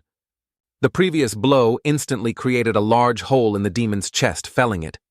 He-Xian was thus rescued falling from above. Wukong, standing below after eliminating one, glanced at the remaining ones and spoke. Too many Tao demons. At this moment, all of them rushed towards the small but full of potential Wukong in front of them. Seeing this, his expression unwavering, he glanced at all of them with a sharp gaze. But at this moment, another demon appeared from behind, swinging its giant foot down, aiming straight for Wukong's body. He-Xian, standing on this side, saw this and worriedly shouted, "Careful behind you!" Just as the giant foot swung down, it was blocked by Wukong's two arms. No matter how hard the demon tried, it couldn't stomp on him. His eyes had now become cold and sharp, filled with killing intent as he spoke in a deep voice. It must collapse. As he finished speaking, Wukong immediately tensed up, emitting an extremely powerful energy that pushed back the demon's giant foot. Then that energy accumulated into glowing orbs flying around his body. Next, his gaze continued to sweep over the demon in front of him as he spoke. So the more one ignores martial arts, the deeper one can enter the Tao. As Wukong finished speaking, all the demons rushed straight towards him, their mouths wide open. He had never been afraid of anyone, so he glared, frowned, and looked at the whole group. Then his face darkened as he raised his arm, which was enveloped in his energy. Instantly at his location, a massive burst of energy erupted, blowing all of them away. That energy burst grew stronger and stronger, illuminating the entire cave. He-Xian, standing on this side, witnessed the scene, his face unable to hide his astonishment as he stared at Wukong's back in front of him. Wukong then turned his head, gave a thumbs up, smiled, and spoke. "Master, how was it? This kid's aura is completely like he's transformed into a different person." Xuannu, standing near him, couldn't help but think in astonishment. Strong. Too strong. I am definitely not his opponent now. Clearly not long ago we were still evenly matched. It must be because a master taught him. At this moment, Xuannu's admiration for He-Xian had increased. This level can still be surpassed even further. Thinking of this, she covered her blushing face with both hands in embarrassment. Why is my face so hot? At the same time, on the male lead side, he was looking at Wukong, who had just landed in front of him, and asked curiously, "I say, monkey, what on earth is going on?" "Ha ha ha, my master is skilled, isn't he? The deep sleep before was because I was readjusting the meridians in my body after failing to use the realm last time. Now I can do it 8 times. Hearing this, He-Xian had no words left and thought to himself, 8 times! This kid's talent is truly formidable. The peak card can only be used a little over 10 times, right? If this continues, I'll end up tormenting my disciple. I need to find a way to get stronger quickly." At this moment, from the monkey's perspective, the male lead was He-Xian, who was biting his lip, looking at him angrily with a disdainful gaze. "Only 8 times? Then your kid's talent is truly formidable. God! Is this tone an expression of master mocking me? Are you saying I'm too arrogant to become a great monkey?" Thinking of this, Wukong unhesitatingly knelt down, kowtowed, and said loudly, "Master disciple knows he was wrong. Please don't be disappointed. And please don't send me away. I still have many things to learn." He-Xian, hearing this, frowned in confusion and asked back, "What with what?" At this moment, the system panel displayed a notification. "Congratulations, potential value increased from 5% to 35%. Obtained reward, Small King's Mask Prop Gift Pack." After the notification, the system immediately awarded that mask into the male lead's palm. He was once again dazed, not understanding what was happening, and spoke in bewilderment. "Huh, what did I do again? What does this thing do? This darn system didn't even give any hints." At the same time, Zhuan Nu on this side had approached Wukong and asked curiously, "By the way, doesn't Master like to act like a chicken? Why interrupt? Aren't you afraid of being punished? Hey, you don't understand this." According to my observation of Master cooperating with him to act out the rescuing the newbie chicken scene is the most fun. While the two were talking, a soul suddenly appeared from behind, rushing towards them. Both of them now noticed its presence and immediately whipped their heads around. Wukong then started to act first, shouting loudly, "Which vile creature is this such audacity?" But as he finished speaking, the soul did nothing and flew right through his body. Next, it flew straight in another direction behind the two. Following it were dozens of other souls also swarming in. None of them had any malicious intent towards the three of them. He Xian and company and all quickly flew past them. He Xian, seeing this, still didn't understand what was happening and turned to look at Zhuan Nu, puzzled. What is this, reporting to Master? They should all be mortal souls. But under normal circumstances, one needs a special magical artifact to see them. It's said that unless there's an extreme mission, one cannot see them. After hearing her, the male lead looked at those souls in surprise and thought to himself, "Who on earth killed these living beings? Could it be Xiao Yanwang?" Not long after, a passage gate appeared in front of the three with streams of dark energy emanating from within. All three were now staring at it with vigilant expressions, not letting their guard down. This aura is unmistakable. Unexpectedly, someone actually dares to open a passage between the two realms. Who on earth has such guts, no matter who he is? If he dares to disregard life, we'll fight him first and talk later. His two disciples, hearing this, silently looked at him as if waiting for something. After a while, all three remained in that posture, only that the two disciples' faces had become solemn. Zhuan Nu, unable to wait any longer, spoke up curiously, "Master, why are you motionless?" Wukong, standing beside him now, also understood the male lead's hidden meaning from his frozen expression. Then he immediately volunteered to go inside and spoke. "Master, don't compete with me. I'll be the vanguard. I like being the vanguard the most. Very good, very good. Worthy of having Wu enlightenment in your name." Saying that, Wukong also confidently and leisurely entered the passage gate. He Xian then continued as the last one to enter, carefully looking around and speaking. "Don't go too fast, wait for me." Saying this, he instinctively looked to one side of him with a very vigilant expression. In front of him now was a female demon with a giant body and thorny roots wrapped around her lower half. Witnessing that terrifying sight made He Xian's soul fly to the clouds as he fell backward and exclaimed, "Damn it, it's really the cursed old woman." After saying that, he also backed up close to a cliff behind his two disciples. "Master, don't be afraid." It seems to be in a deep sleep. Hearing that his whole body still trembled like a leaf as he asked back, "Sure. Are you sure it's not?" Zhuan Nu and Wukong then began to approach the feet of the cursed old woman. Then they placed their hands on a random root beneath her feet. Instantly, Zhuan Nu could feel the mournful cries of resentful souls within. Wukong then also turned to look at the male lead and recounted what he had seen. Zhuan Nu then also interjected, "This guy must be afraid of attracting the attention of the upper realm, so he sent a group of spirit beasts to sneak into the human realm to help him kill people and collect souls." But aren't spirit beasts in the human realm very prone to falling into a state of madness? Just use a special magical artifact to set up a small barrier beforehand, and it'll be fine.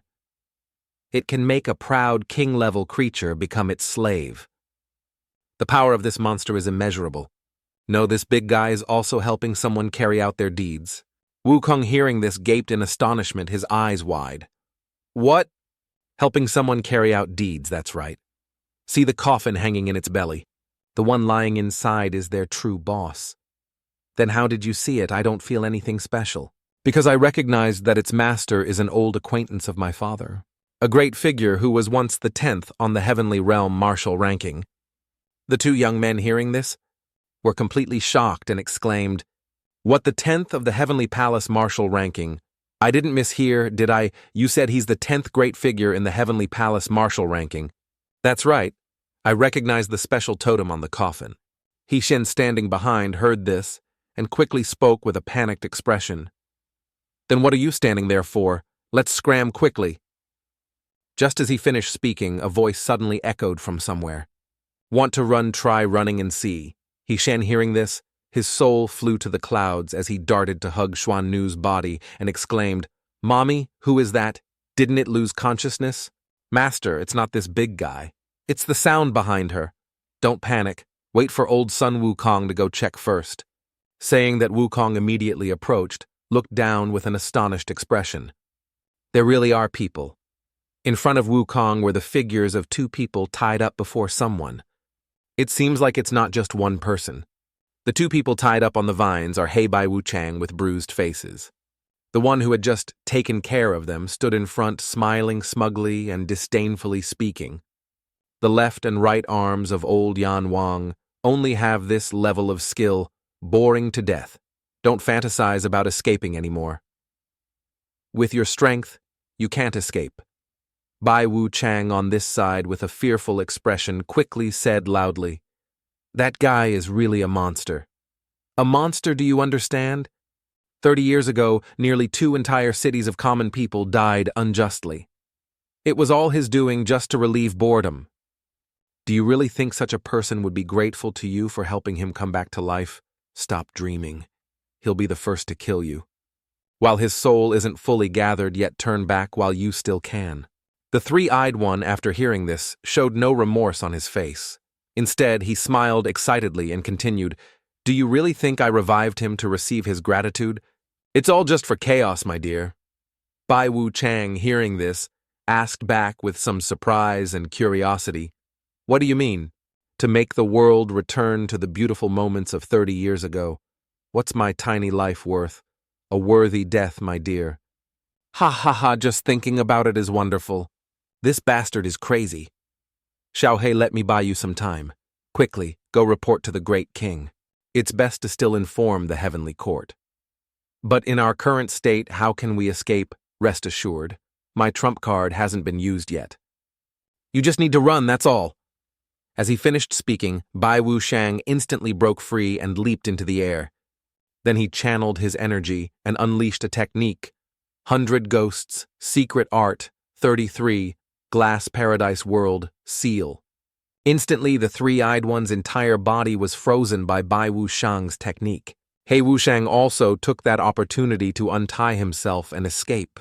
Then, looking at Bai Wu Shang beside him with a worried expression, he quickly said, Stop quickly, run quickly. If you don't want me to die in vain, stop talking nonsense. Hei Wu Shang, hearing this, was suddenly surprised, gritted his teeth in astonishment. But then he quickly regained his composure and replied seriously, I understand.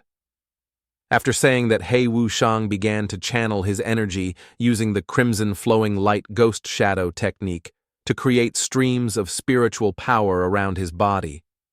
Next, without delaying another second, he shot off like the wind. After flying for a distance, he turned his head to look back with a worried face. Xiao Bai, you absolutely must not die. I'll bring you back right away. But just as Hei Wu Shang finished his thought, the three-eyed one had, at some point, appeared behind him, raising both hands with an excited expression. Even Bai Wu Shang, standing on this side, didn't know when he had escaped, gaping in astonishment. The three-eyed one then immediately swung his hand, delivering an extremely powerful blow to Hei Wu Shang's body, causing him to crash down onto the ground below with a tremendous sound. Bai Wu Shang, standing on this side, witnessing that, could only helplessly call out the two words, Xiao Hei. As the smoke gradually dissipated, it revealed him lying motionless in a large crater on the ground. The three-eyed one then also leisurely approached him whistling. Hei Wu Shang, now barely breathing, looked up at him weakly, begging, This will cause so much suffering for so many living beings. I beg you, please stop. I beg you. He paid no attention to his words and maintained the excited smile on his face, laughing loudly. Ha ha ha ha, noisy fellow. Saying this, the three-eyed one immediately swung his arm, which was imbued with his true energy, straight down onto Hei Wu Shang's body. Go die. But when he was just a short distance away, he suddenly paused, struggling to move his body. The three-eyed one's body was now stopped by some invisible force, standing motionless. What's happening? Why can't my body move? Bai Wusheng on this side also sensed something and immediately whipped his head around. This aura, could it be? Just as he sensed. From afar, Yan Wang's son was approaching, rubbing his head. At the same time, on the male lead's side, the system also displayed a notification. Congratulations, host, you have found the target. Is he Xiaoyan Wang? The three-eyed one now also turned to look at Xiaoyan Wang with a surprised expression, thinking to himself, this bastard looks cowardly. But the aura radiating around him is truly terrifying. Moreover, who is this Lord Lin he speaks of? I'm afraid I'm not his match.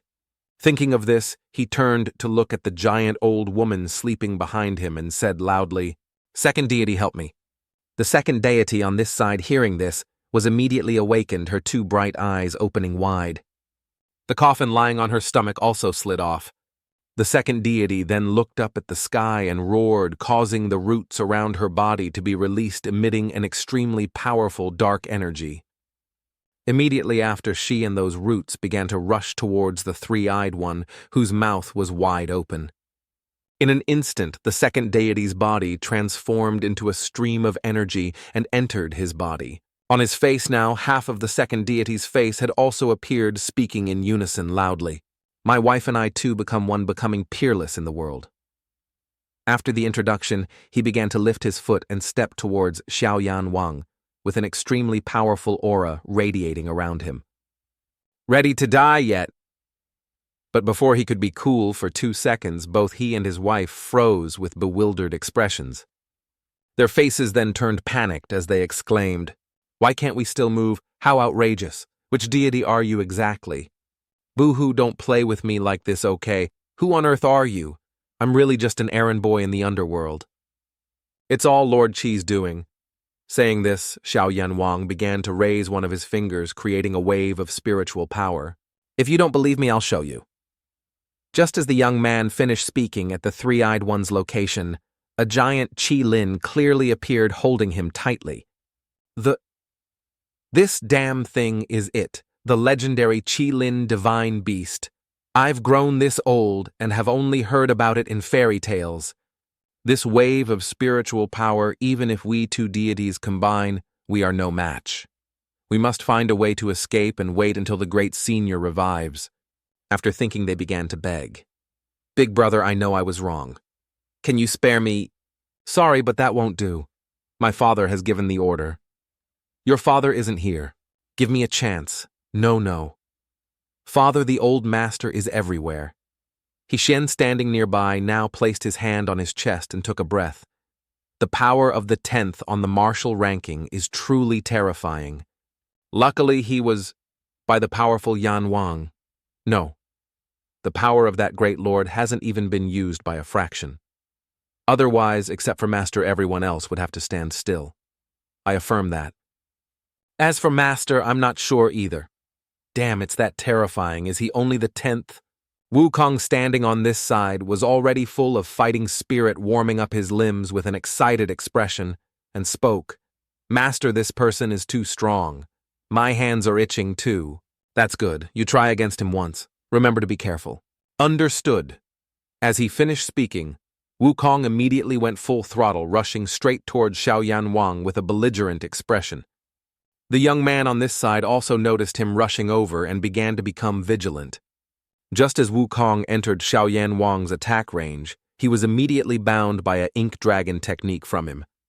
Wukong, seeing this, frowned, gritted his teeth, and silently acknowledged Xiaoyan Wang's ability. Indeed, this guy is very strong, but I'm not as useless as before. As he finished speaking, an energy orb gradually formed in his palm. Next, he immediately clasped his hands together and used a great Dao power blow to destroy Xiaoyan Wang's technique. The young man on this side, seeing this, covered his face. His jaw dropped in astonishment as he exclaimed, What is this source of power? Too terrifying. Wukong didn't stop there, but continued to rush forward with a serious expression. Xiao Yanwang now also began to raise one of his fingers, creating a wave of spiritual power, and continued softly.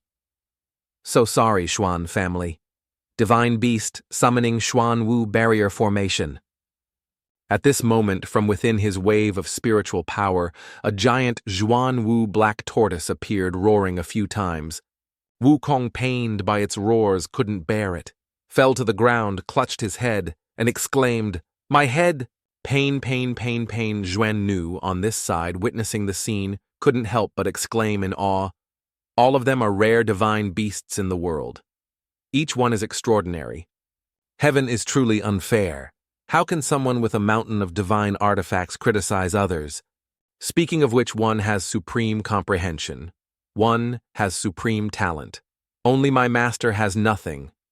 Just as the male lead said this, a wrath from high heavens descended, striking him straight on the head as a warning. Returning to Wukong's side now, he was frantically punching the shell of the Xuan Wu that was protecting Xiao Yanwang. Half an hour later, that shell was still intact, shiny, without a single scratch. Seeing he couldn't break it, Wukong couldn't help but shout angrily, "Come out and fight me, fair and square, your excellency Demon King. How can this humble one be your opponent? I surrender. Surrender, what kind of man are you? No skill at all. This was all bestowed by my father. Without it, I am nothing." Bullshit. Do you take old Sunmi for a fool? Summoned beasts are due to one's own talent. How can they be bestowed by others? That's also because of father's genetic inheritance. It has nothing to do with me. Open your mouth, it's father. Close your mouth, it's father. How old are you, kid? That's the truth. If father hadn't allowed it, I couldn't have acted. Ayya, this bastard is annoying me to death. Get out for me. Xuan Nu, standing on this side after hearing their conversation, couldn't help but burst out laughing. Ha ha ha, what kind of person summons a bunch of divine beasts and then calls himself trash? Genius isn't enough to describe him. That's right. Why do I also feel this guy was PUA'd by his father growing up? PUA. What does PUA mean? How can I make you visualize it? You can understand it as a type of control magic. After explaining, He Xian's expression became serious as he looked towards Wukong. Need to confirm a bit. He Xian then raised his arm high and said loudly, "Monkey, stop first. Take me there." Wukong, hearing this, also stopped and turned to look at him with a puzzled expression. Then he also followed the order and brought the male lead before Xiao Yanwang. "Haha, little brother, I have something else I'm curious about. Your strength is so great, why are you always so modest? It's not modesty. Compared to my father, I'm just like worthless trash, not even worth mentioning." Your father said that, isn't that a bit too harsh? No, father is just doing it for my own good. Then may I be so bold as to ask a question? Have you ever been to places other than the underworld? No, never. Father told me to limit contact with outsiders. I already have no talent. If I'm disturbed by others and delayed, it's even more hopeless. Hearing this, He Xian could only helplessly place his hand on his face and think, oh God, it's really the PUA type, beyond saving. Wukong at this moment interjected curiously, "Master, why are you telling him these things? Give me 1 incense stick's time, I promise to break his cage." Wukong, don't say any more. This little brother is too embarrassed. It's my fault for mistaking you. Truly offensive. Please, Your Excellency, be magnanimous and don't hold it against me. Ahem, Senior, you're exaggerating. It's okay.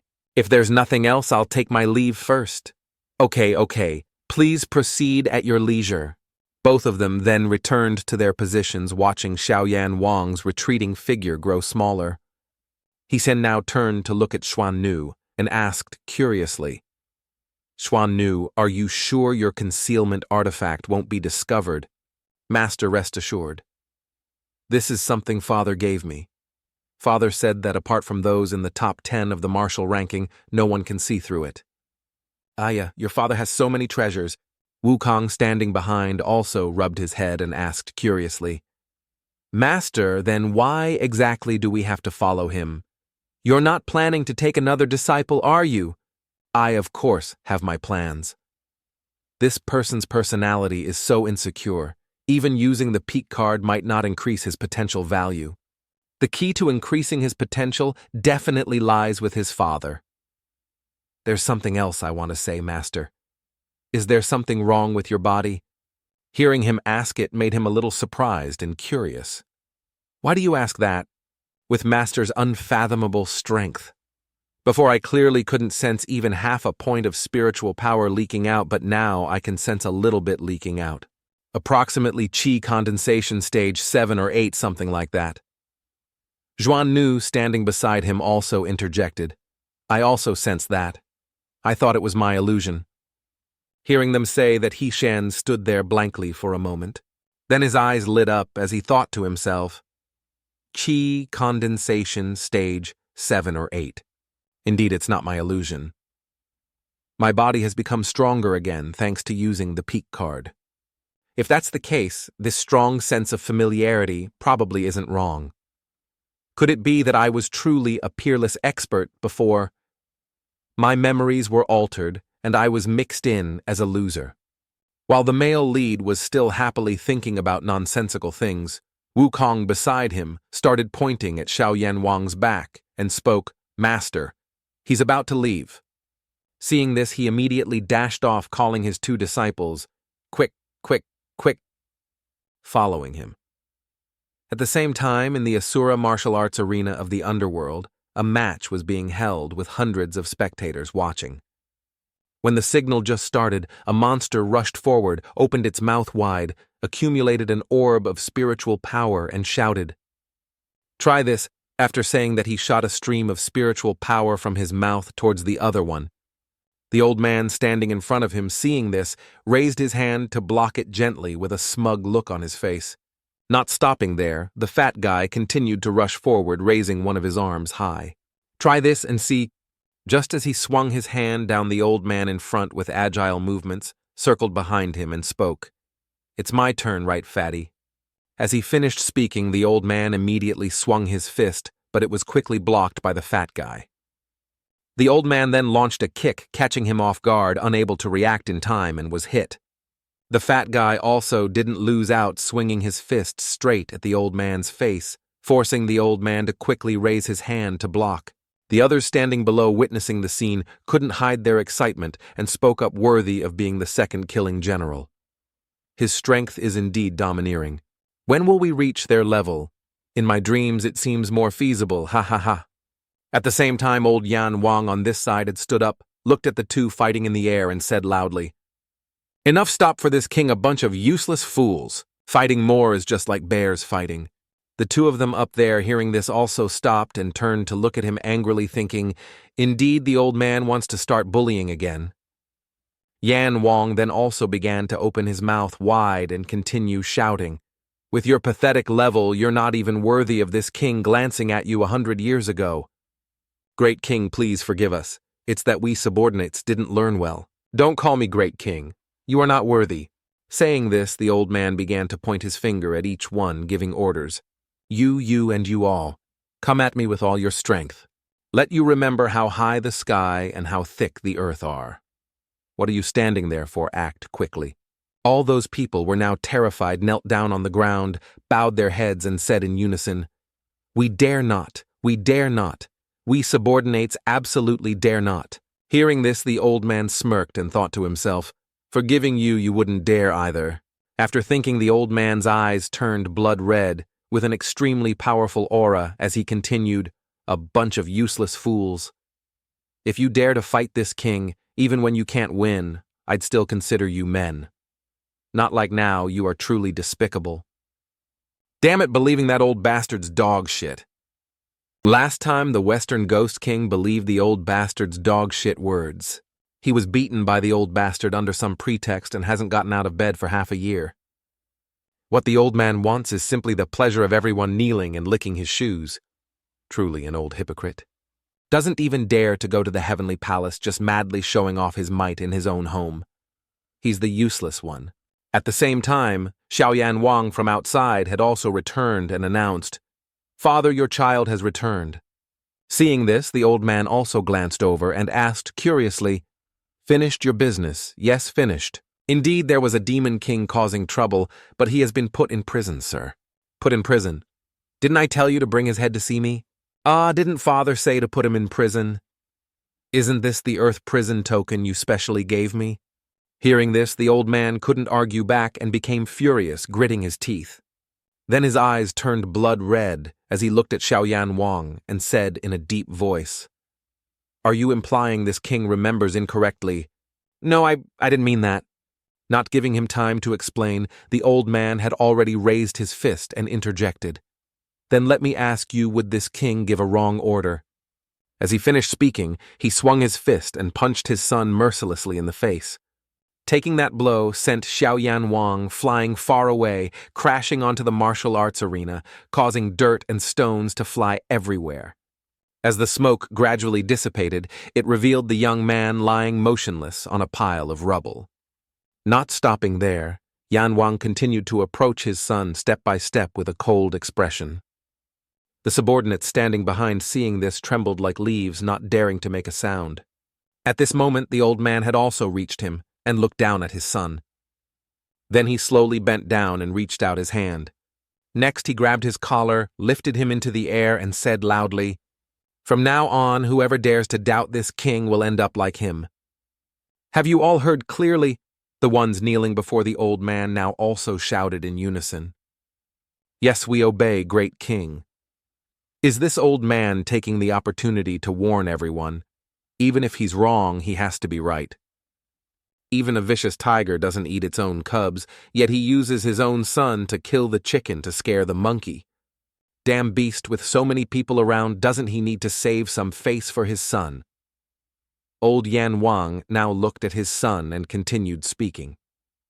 "I ask you again, did I tell you to put him in prison or to bring his head Father, you really did say to put him in prison."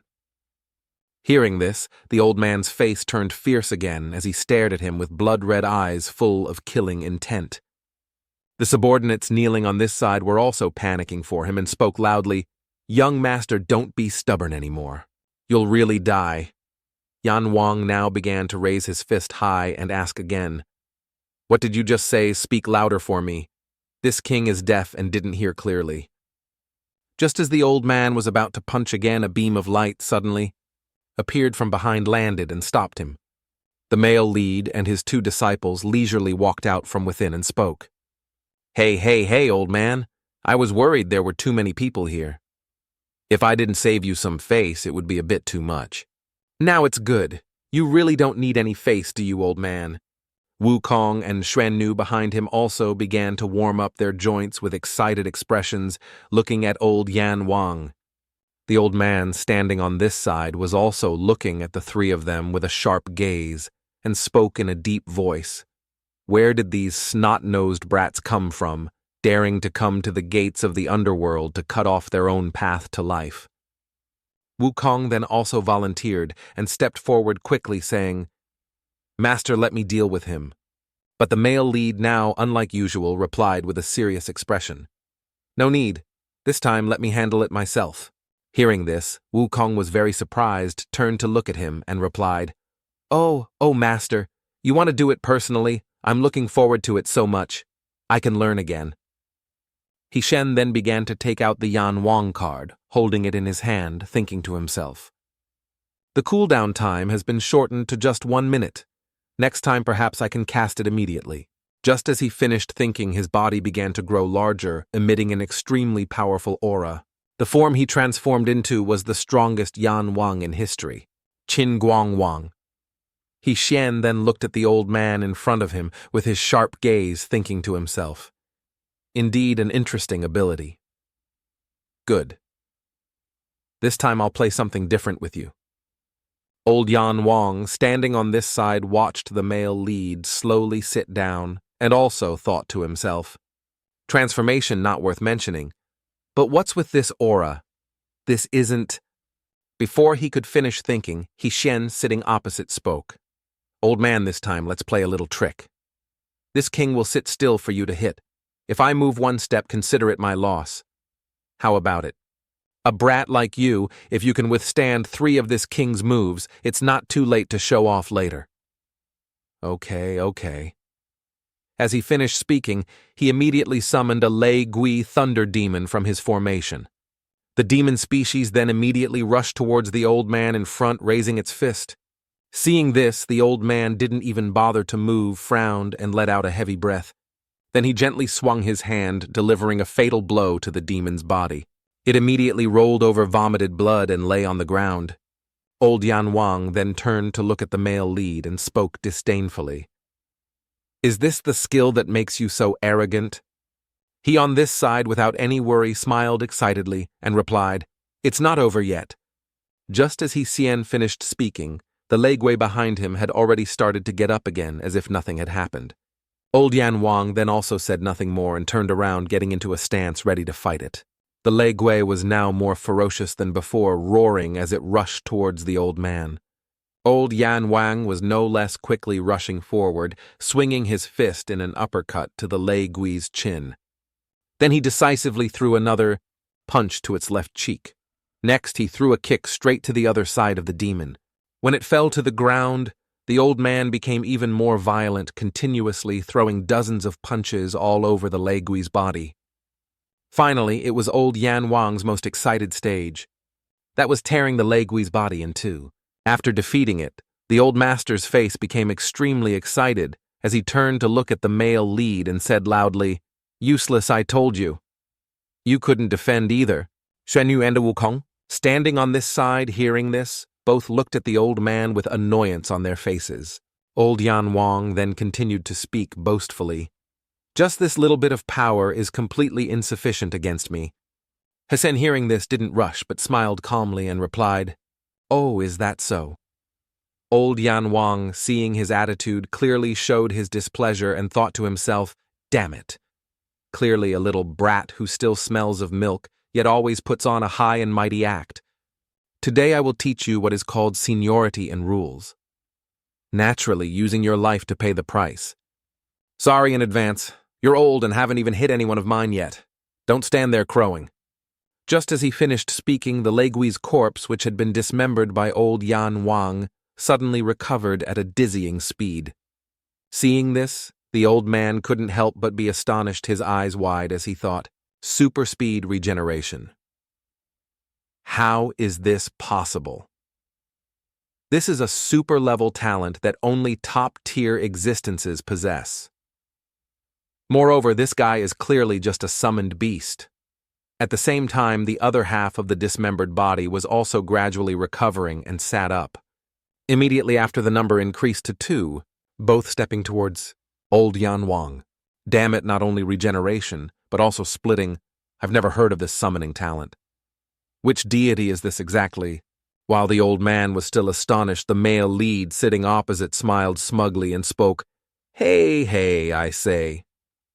Making such an expression is very boring. Our game has just begun." "Good, very good. Then this king doesn't need to hide it anymore." As he finished speaking, the old man instantly unleashed all the true power suppressed within his body. Each layer of clothing on the old man's body was now torn apart by a different, more muscular form. Wukong, standing nearby, saw this, his face turning astonished as he thought, the quality of the oppressive aura has completely changed. Now old Yan Wang's entire body had transformed into a completely new appearance, with a third eye opened on his forehead. After successfully transforming, the old man let out a piercing roar. Accompanied by those roars were streams of his spiritual power rushing towards the Lei Gui. Standing below, seeing this, it also began to raise its fist, which was covered in dark energy, and rushed towards those streams of spiritual power. The two streams of energy from both sides collided, creating shock waves that radiated to the surrounding area. While the Legui was still struggling to block the spiritual power in front of it, old Yan Wang had instantly teleported behind it. Next, he raised his fist, his eyes wide, and rushed from behind the Legui. Then he immediately launched a flurry of punches, striking its body directly without missing a single one. But at this moment, the other Legui had also appeared from behind the old man, raising its fist high. Next, it swung down with all its might, while old Yan Wang no longer had a chance to defend. But the old man then turned his head, and just by using his gaze he was able to block the Lei Gaoi's entire hand. The others standing on this side witnessing the scene all gaped in astonishment and exclaimed, "Is this king that strong?" Turns out he was hiding such great power. The old man on this side had also thrown a final punch, sending the head of the remaining Lei Dian thunder lightning flying. Wukong, observing from beginning to end, couldn't help but be astonished, gritting his teeth and thinking, completely different levels.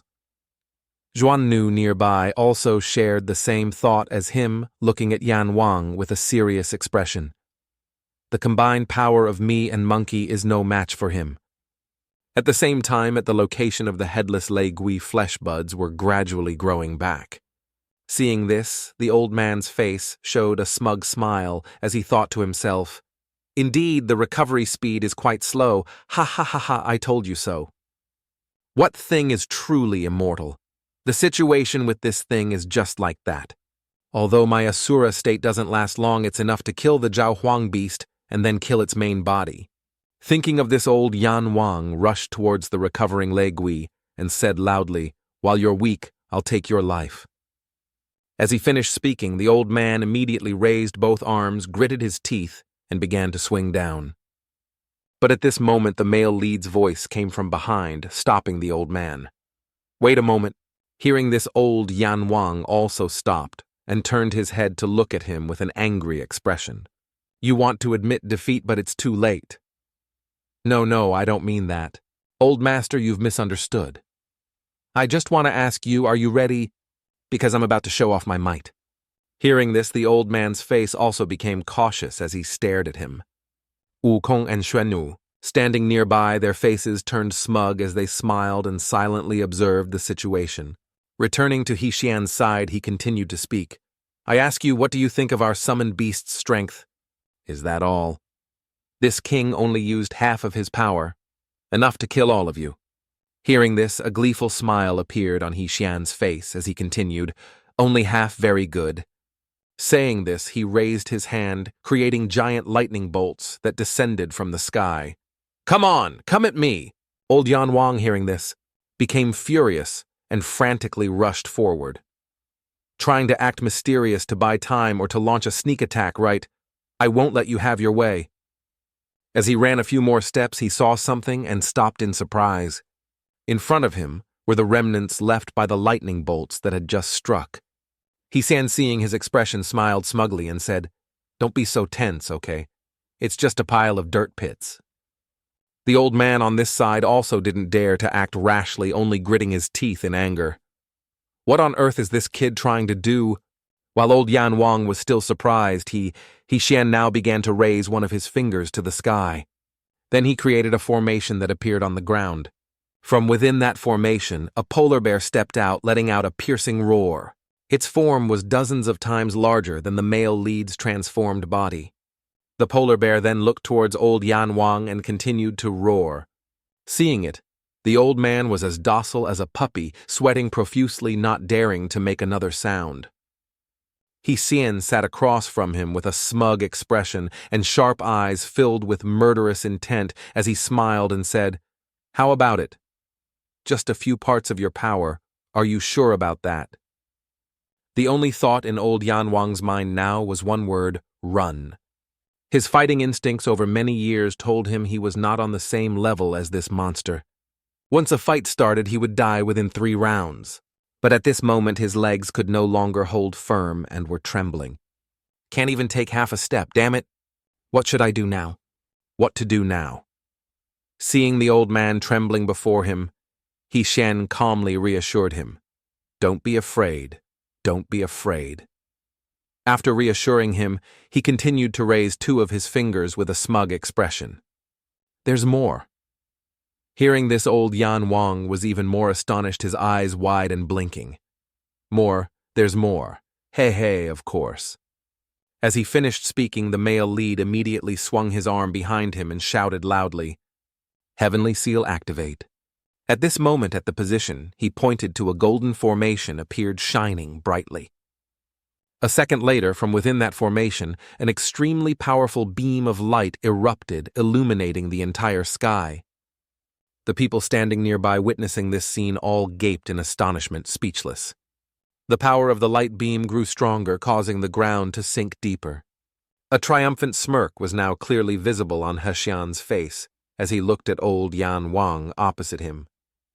Not long after, everyone present was once again gaping in astonishment, not believing their eyes. Before their eyes was a legendary golden dragon with blazing eyes letting out a roar. The male lead now also stood up along with the two beasts he had just summoned, looking towards the old man in front. The golden dragon, with a pair of blood-red eyes, full of killing intent, stared at old Yan Wang as if wanting to eat him alive. Hexian's two disciples, standing to one side, couldn't help but exclaim in awe, thinking, even though I was mentally prepared, I still got a fright. Master is too exaggerated. Compared to father, who is stronger, Yan Wang's subordinates on this side were still not over their shock and started talking amongst themselves. Five-clawed golden dragon. Isn't this an ancient divine incantation that has been extinct for thousands of years? The great king is done for this time. The old man on this side had no words left, just stood there frozen, crying silently in his heart. Hexian on the opposite side now began to sit down, rummaging for something, and spoke.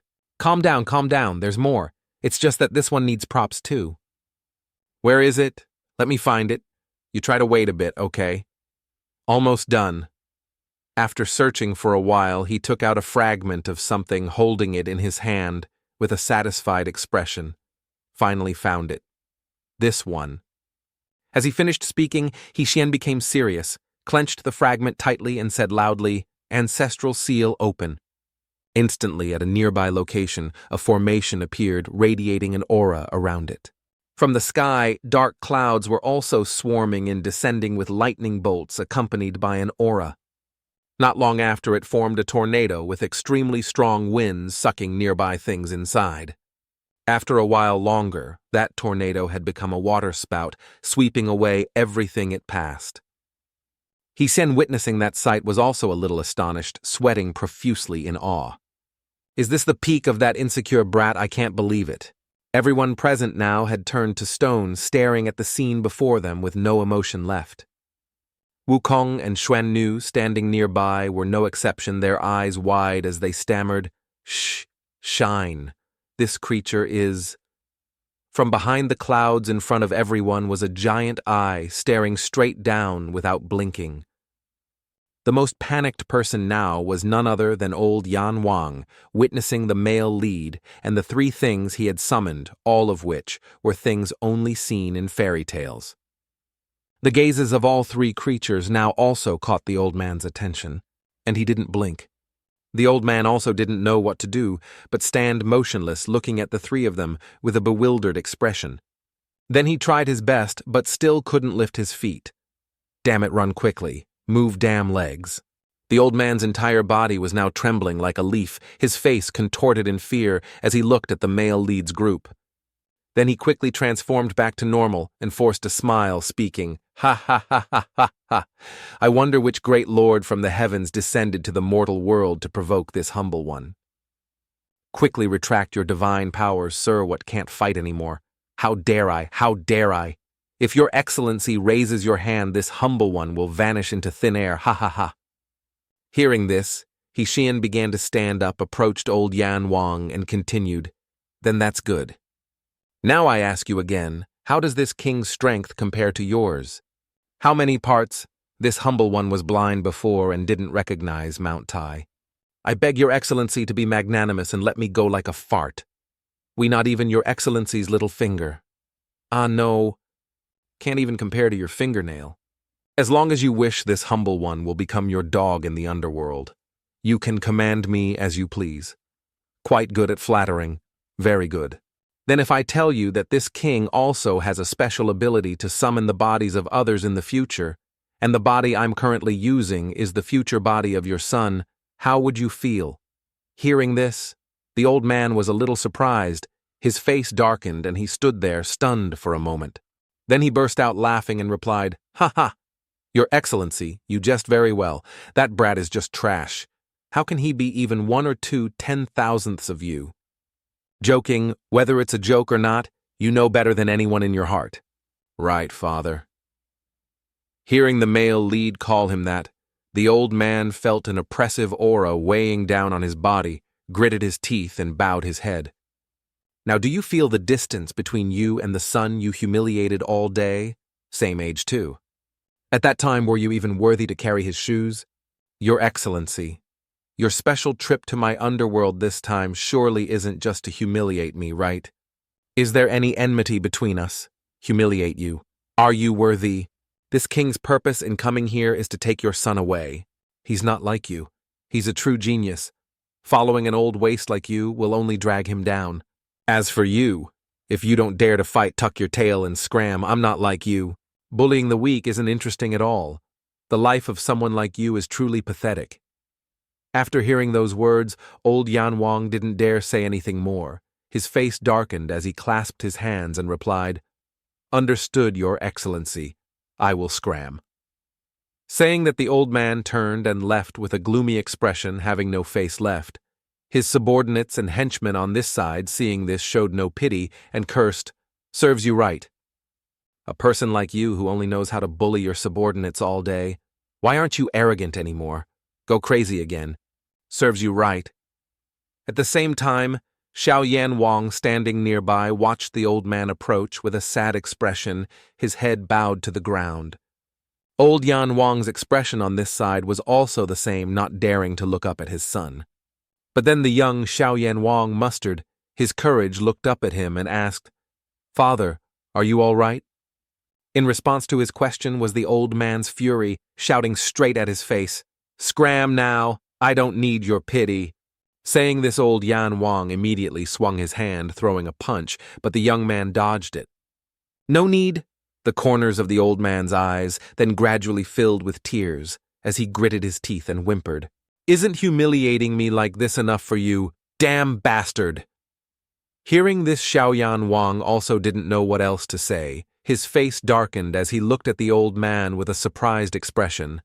Old Yan Wang now continued to bring his face close to him and whispered, "From now on, we are like strangers. Don't call me father anymore, damn it." As he finished speaking, the old man immediately turned and walked straight ahead, leaving behind his disowned son. Xiao Yan Wang, after hearing those words, felt an unspeakable sadness in his heart and bowed his head. The male lead now also approached him and asked curiously, "Why does he treat you like that? Is there some kindness? My father wasn't like this before." Although he was still arrogant and domineering, he still had a gentle side, unlike now. "Really, I can't see it at all. He practiced swordsmanship with me, played chess leisurely with me, even traveled everywhere. Now thinking back, it all seems fake.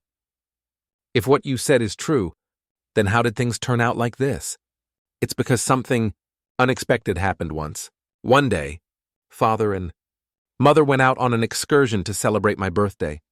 But unexpectedly they chanced upon a true god-level demon beast.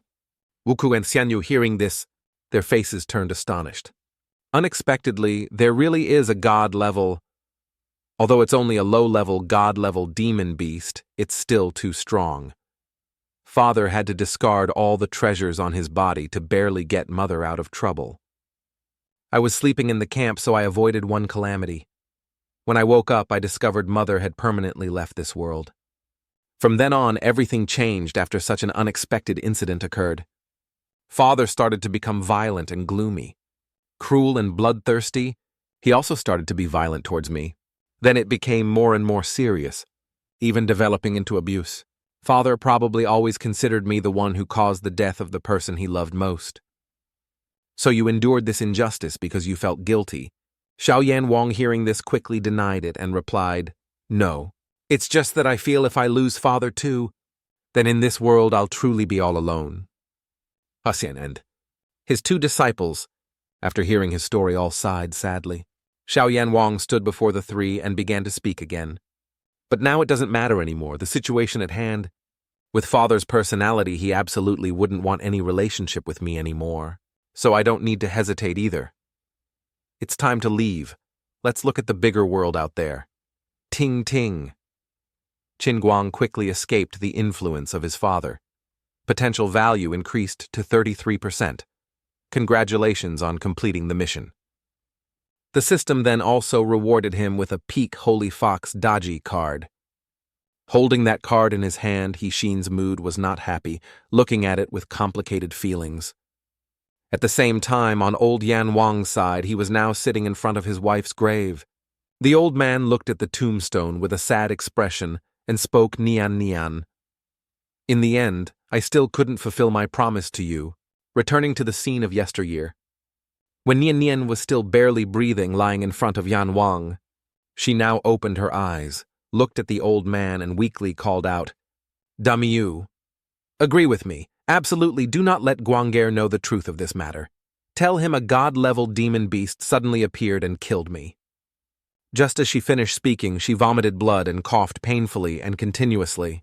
Old Yan Wang, seeing this, whimpered, trying to hold back the tears streaming down his face, and replied, Don't say any more. Rest first. Lastly, I still want to tell you that meeting you is the greatest honor of my life. Agree with me to live happily on. Please don't hate Guang'er. See you in the next life. After saying that, Nian Nian also breathed her last, leaving Damiu in extreme pain, screaming in a voice that blended with the thunder in the sky.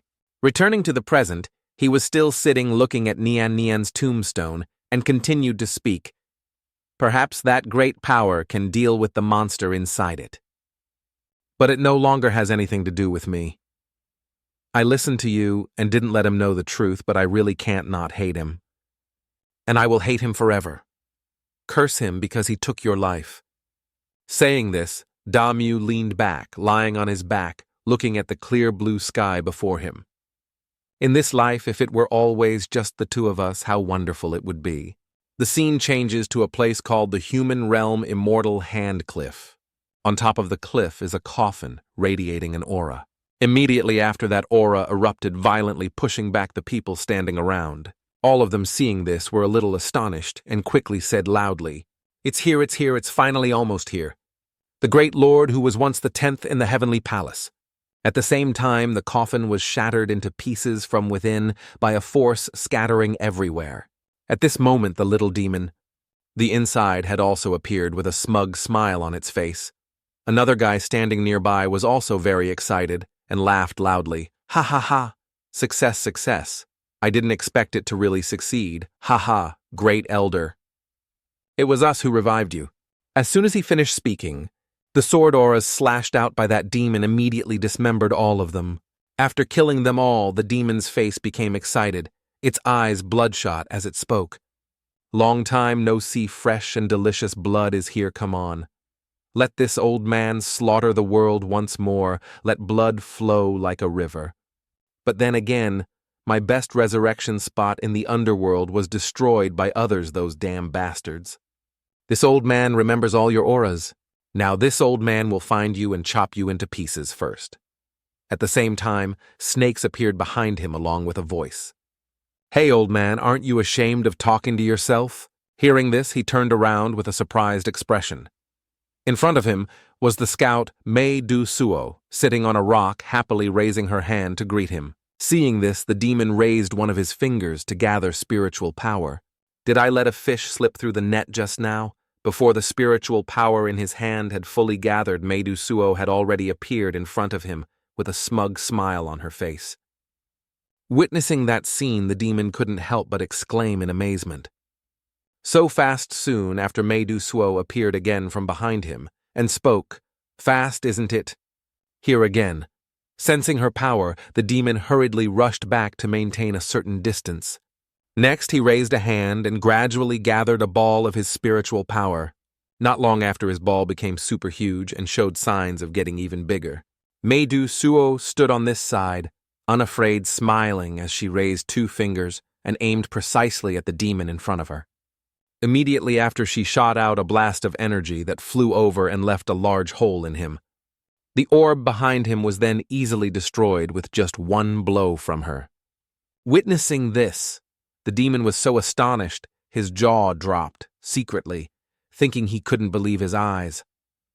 What's going on? What trick is she playing? Although my strength hasn't fully recovered, this bitch is absurdly strong. I've never even heard her name. Meidu Suo, still smiling, stood on this side, flicked a finger down, and continued. The people of this world are surprisingly weak. As soon as she finished speaking, the demon's other arm immediately broke off as well. Not stopping there, Meidu Suo continued to hold out her entire hand in front of the demon, causing him to be so terrified he couldn't even speak before he could regain his senses. A sinister smile appeared on her face as she glared and leisurely continued, The weak don't deserve to live in this world, you know. Next, it was no surprise that the demon's body was covered in large holes created by Meidu Suo's previous attack. He instantly took the opportunity to vanish into thin air, leaving her standing there alone. Seeing this, Meidu Suo could only sigh in frustration and complain. He got away again. I can't fight these brats in this world. He runs really fast, I didn't even get to use my ultimate move. As she said this, an extremely powerful stream of spiritual energy appeared in the sky and struck down right where the demon had been standing. It's truly a pity. At this moment, Meidu Suo sensed something and narrowed her eyes in surprise. Unexpectedly, I can sense the aura of another descended one here. Let me see which colleague it is. The person who appeared in the dimension she created was none other than our protagonist, advancing with his disciples. Seeing this, Meidu Suo's face became excited, and she burst out laughing. Ha ha ha, I didn't expect it to be a senior. This is great. I'll go meet with you then. After saying that, Meidu Suo didn't hesitate and leaped into the sky, rushing towards the protagonist's group. Returning to their side, He-Shan had stopped in front of a large cliff, staring intently at it. The three disciples standing behind were also eagerly observing his every move. He-Shan on this side had begun to raise his arm, which was enveloped in a stream of true ki, and then swung his hand, shooting a stream of spiritual power towards the cliff. That stream of spiritual power shot straight into the cliff, creating a large explosion that shook the surrounding area. When the smoke gradually dispersed, it revealed a large, not-too-deep dent in the cliff. Wukong saw this and was so surprised his jaw dropped, unable to believe his eyes. This power is a bit ordinary. The other two disciples also shared the same sentiment and remained silent. Just when they thought it was over at this very moment, the claws of a beast began to emerge from the hole and set down on the ground. Soon after, the shape of that beast also appeared, along with an extremely powerful aura emanating outwards. Zhuan Envy, witnessing this scene, was once again astonished, her eyes wide. But a few seconds later, the beast gradually dissipated quickly, disappearing neatly without a trace. Seeing this, Wukong's face darkened and he spoke up. Although the spiritual power is only at the late stage of foundation establishment, its strength is also ordinary. But what was that terrifying ancient aura in the stone cave just now? Saying this, he turned to look at Qin Guang beside him, puzzled. You also sensed that ancient aura just now, right? I saw it. Indeed, my perception wasn't wrong. What was that? Some kind of summoning technique. Qin Guang, standing in front, heard this and quickly denied it. Definitely not.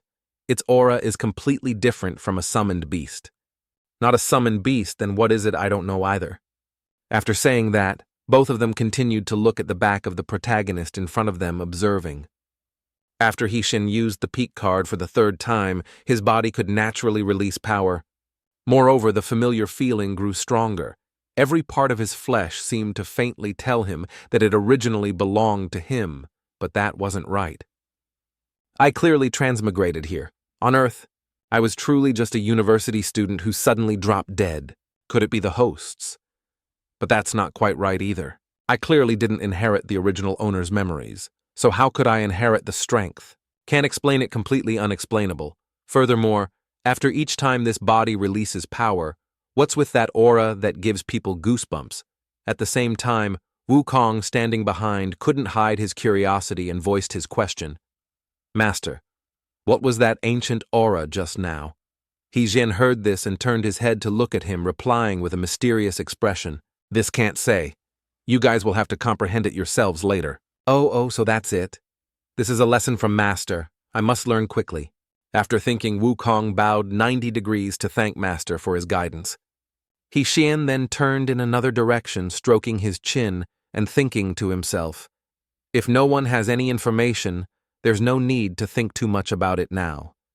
Wait until I use the card a few more times, the truth will naturally become clearer and clearer. So the urgent matter is still to quickly complete the mission to get the peak card, but before that I have a pretty good idea. After thinking, he turned his head to look at Zhuan Envi and said, "Zhuan Envi, disciple, come here for a bit." Hearing that she also started to approach, asking puzzledly, "What is it, master?" The protagonist then leaned close to her ear and whispered softly, "Listen to me, blah blah blah." After saying that, he Xian asked again in front of her flustered and worried expression, "What do you have it? If I have it, I still have it. It's okay, just listen to me like this, like that, yes sir." The two young men standing on this side were looking towards the two of them, curiously talking to each other. What are Master and Zhuan Envi talking about? I don't know. After a while, He Xian started to turn to look at the two of them and spoke. "As your master, I ask you, who do you two think is better?" Hearing this, both of them looked bewildered and asked back, "Who is better?" "That's right. Zhuan Envi and I have discussed it a bit. Whoever is stronger between the two of you will become the senior disciple." Hearing this, Wukong put his hands on his hips and replied confidently, "Need you even ask? It's definitely me, old son.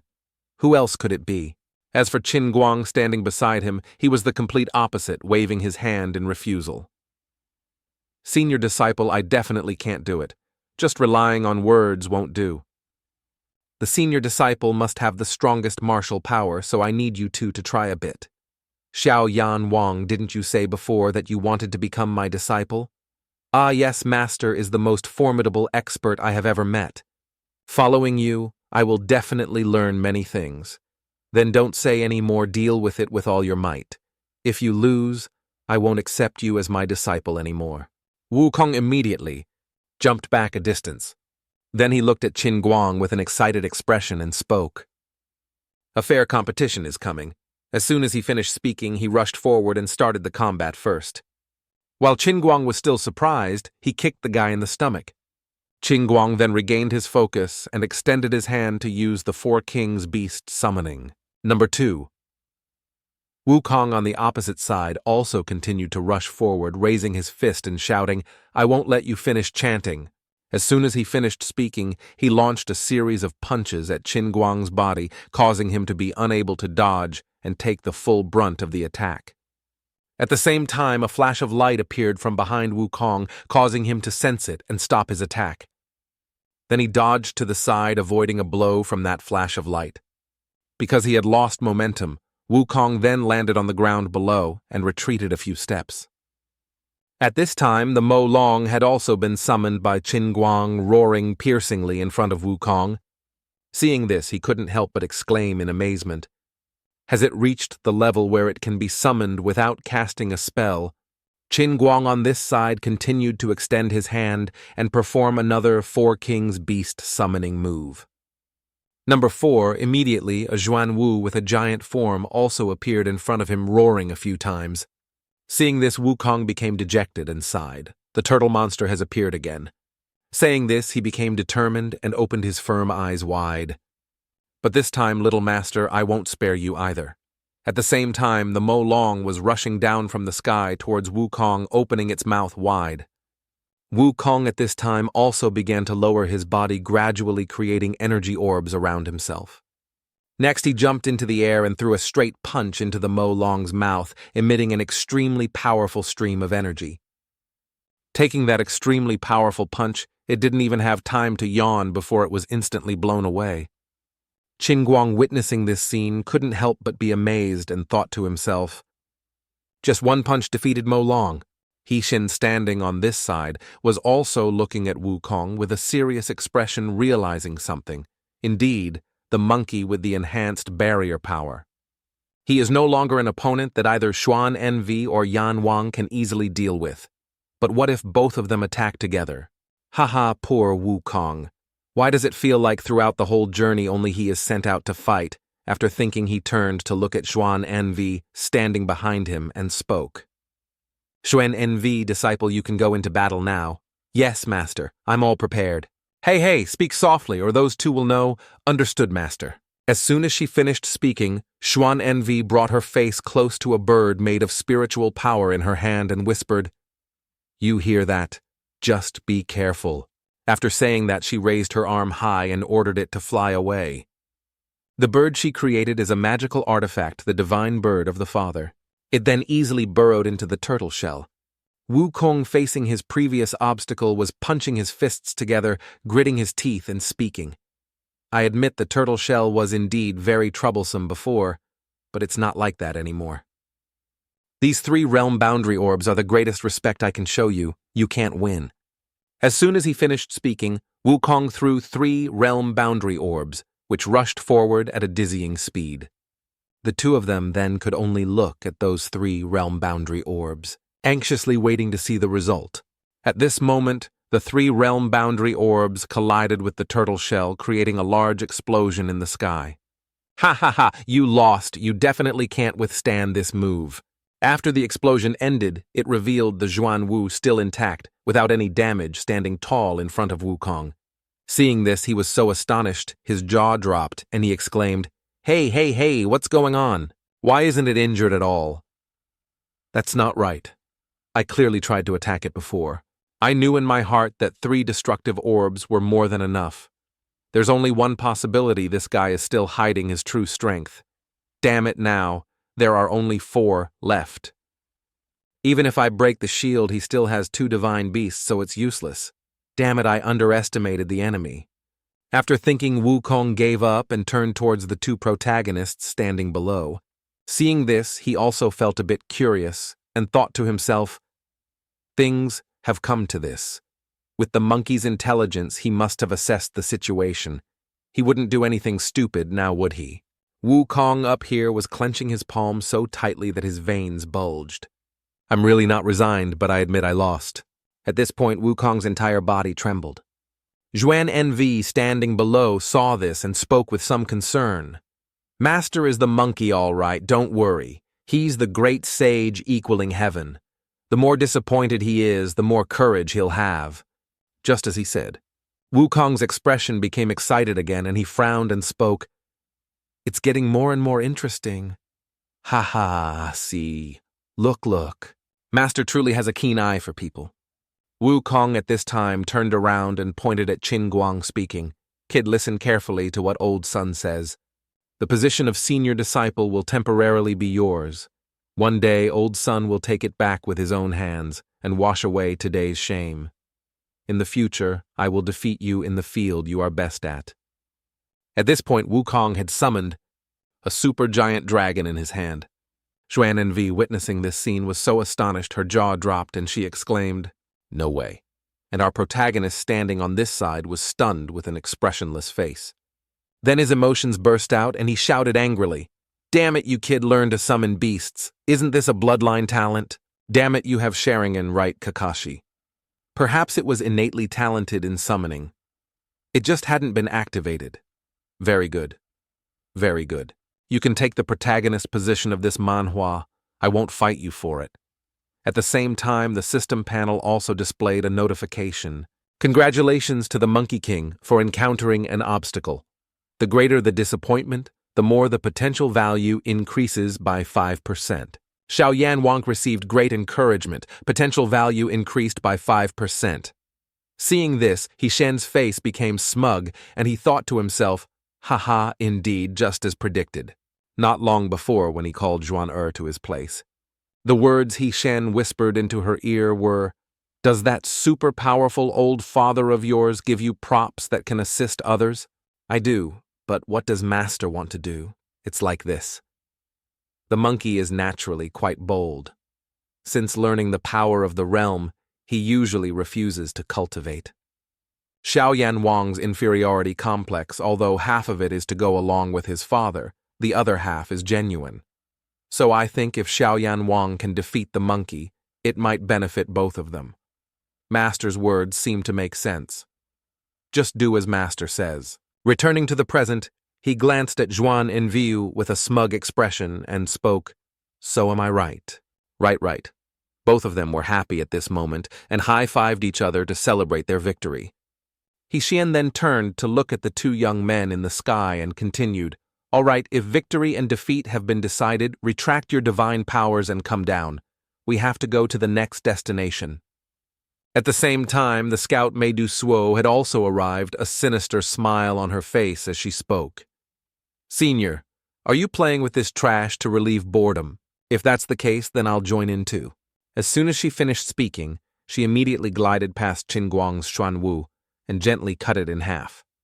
All four of Hixin's master and disciples, witnessing this scene, were astonished and stood stunned for a moment. The Xuanwu then gradually dissipated before everyone's stunned eyes. Zuen Envy, has your support artifact lost its effect? Not yet. Then we're in big trouble. Just one confrontation. Hixin's sixth sense immediately told him about this enemy in front of him. No opponent he had encountered before could compare. He even felt that even if he used the peak card and finally won, it would be roughly very tragic. But at such a critical moment, his body at this moment was uncontrollably trembling with excitement. Is it because of the peak card? Could it be that even his personality is changing? Damn it. Is this still my Hixin? Meidu Suo, standing on this side, saw the expressions of the four protagonists and spoke with a bit of sadness. Senior, what's wrong with you? The whole family is having fun, so I can understand if you hate me for bothering you, but you...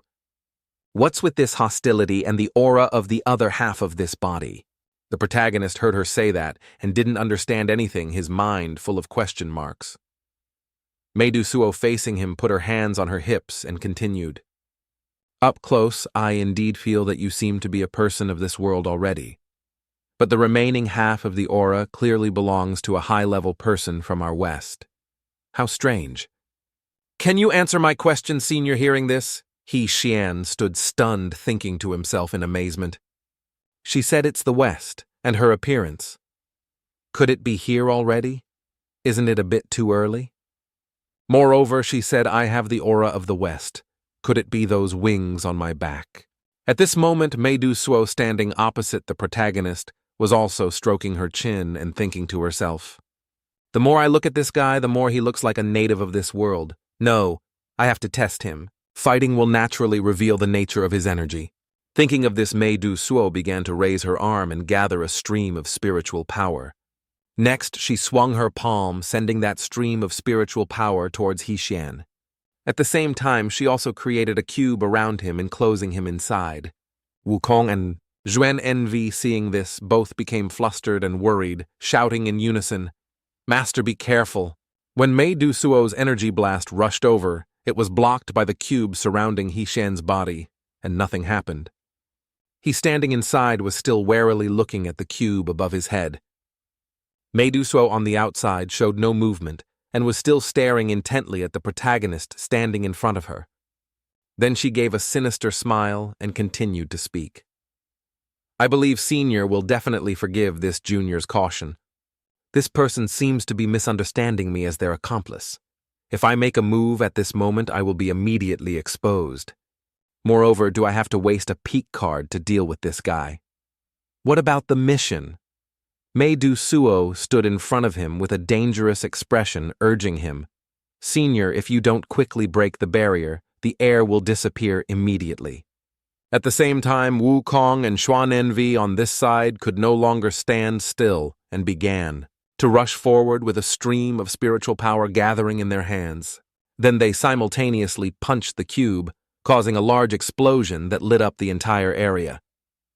When the smoke gradually dispersed, it revealed the cube still intact, even though the ground around it had cracked and broken.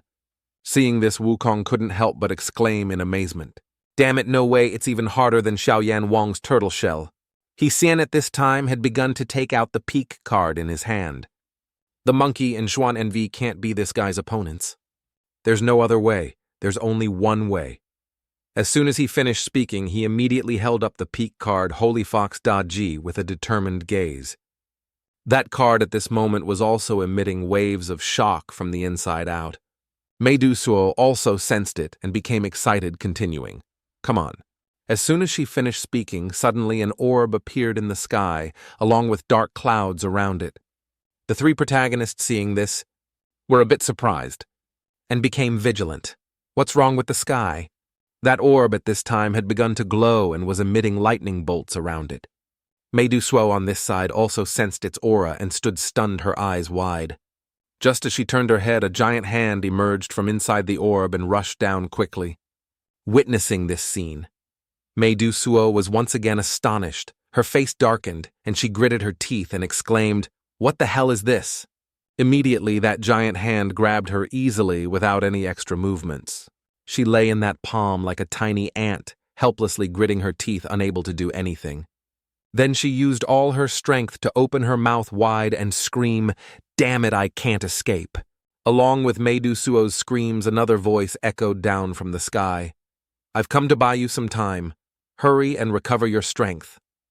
Hishin, standing below, heard this and was so astonished his jaw dropped, unable to believe his eyes. With that said, the giant hand also disappeared from the sky, returning it to its original clear blue. And it left Hishin and his 3 disciples still bewildered, not understanding what had happened. Around his body, a unique aura was also emanating, as he looked grimly towards the male protagonist. He below had also assumed a ready-to-fight stance, gradually creating streams of spiritual energy with their own consciousness surrounding him. All of them, seeing this, began to speak to each other. "Fighting, quick. Quick, I want to go first."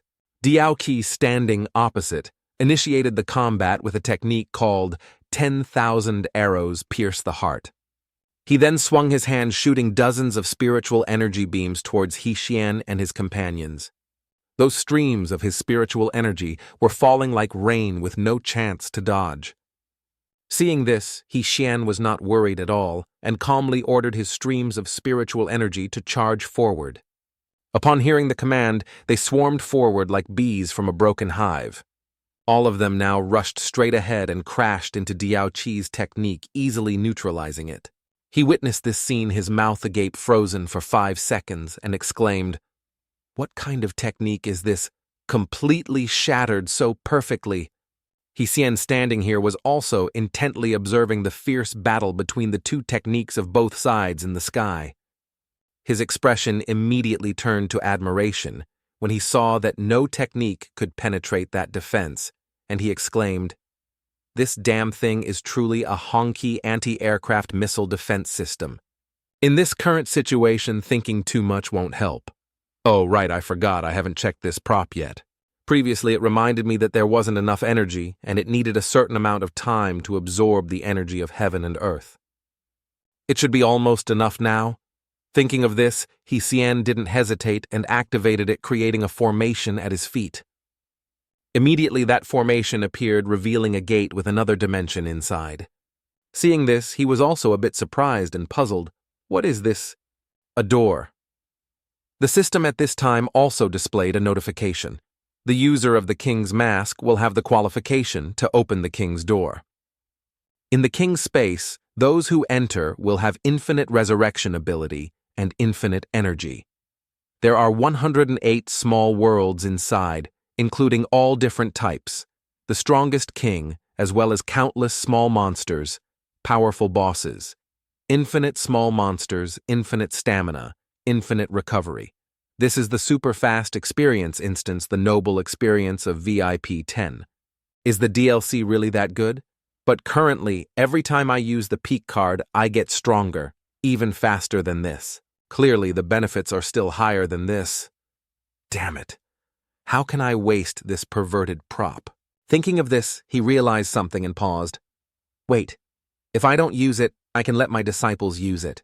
Saying it like that is indeed like playing a game and opening an auto-grinding system. Oh my god, are we going to auto-grind this time? No more ruthless. Directly complete the trial round for me.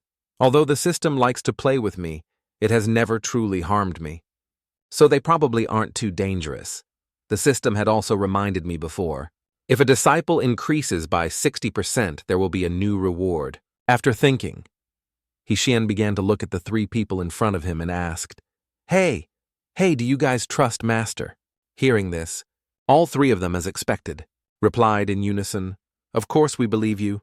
Good, very good. Currently, there is a heavenly opportunity right before your eyes. Inside, there are countless of the strongest demon kings for you to train with and pass through. Moreover, in there, you will have infinite stamina and infinite recovery ability. In other words, it's hard for martial artists to find a life and death battle in their entire lives. Inside it, it becomes as common as daily meals. After hearing this, all three of them looked astonished, half believing and half doubting, and spoke. Infinite recovery, the strongest demon king. As for whether you dare to enter or not, let's see your courage and judgment. Wukong at this time had begun to warm up his limbs and replied with a smug expression. Wealth and honor have always been sought in danger. What is there that old Sun wouldn't dare? If I have chosen to become a disciple, I will trust Master unconditionally. I'll go in too. If a strong person like you wanted to harm us, you wouldn't need this kind of trick. I'll go in too. Very good. Then let me see what your limits are. Wait until you come out of seclusion. Looking forward to you all, a rebirth through molting. After hearing this, the three disciples also clasped their hands, smiled, and replied in unison, We accept Master's blessings. As soon as they finished speaking, all three of them turned around and went straight inside the king's door. Hsien, standing behind, watched the backs of the three people with an eager and curious smile.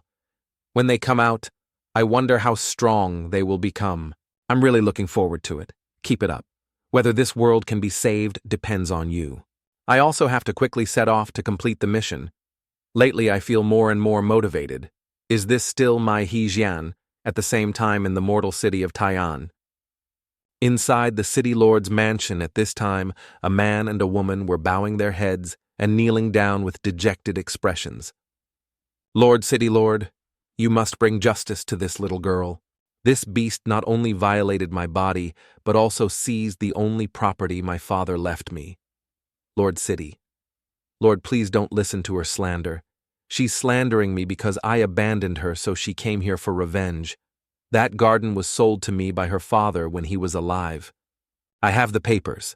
Those papers were forged by him. Your lordship, please investigate.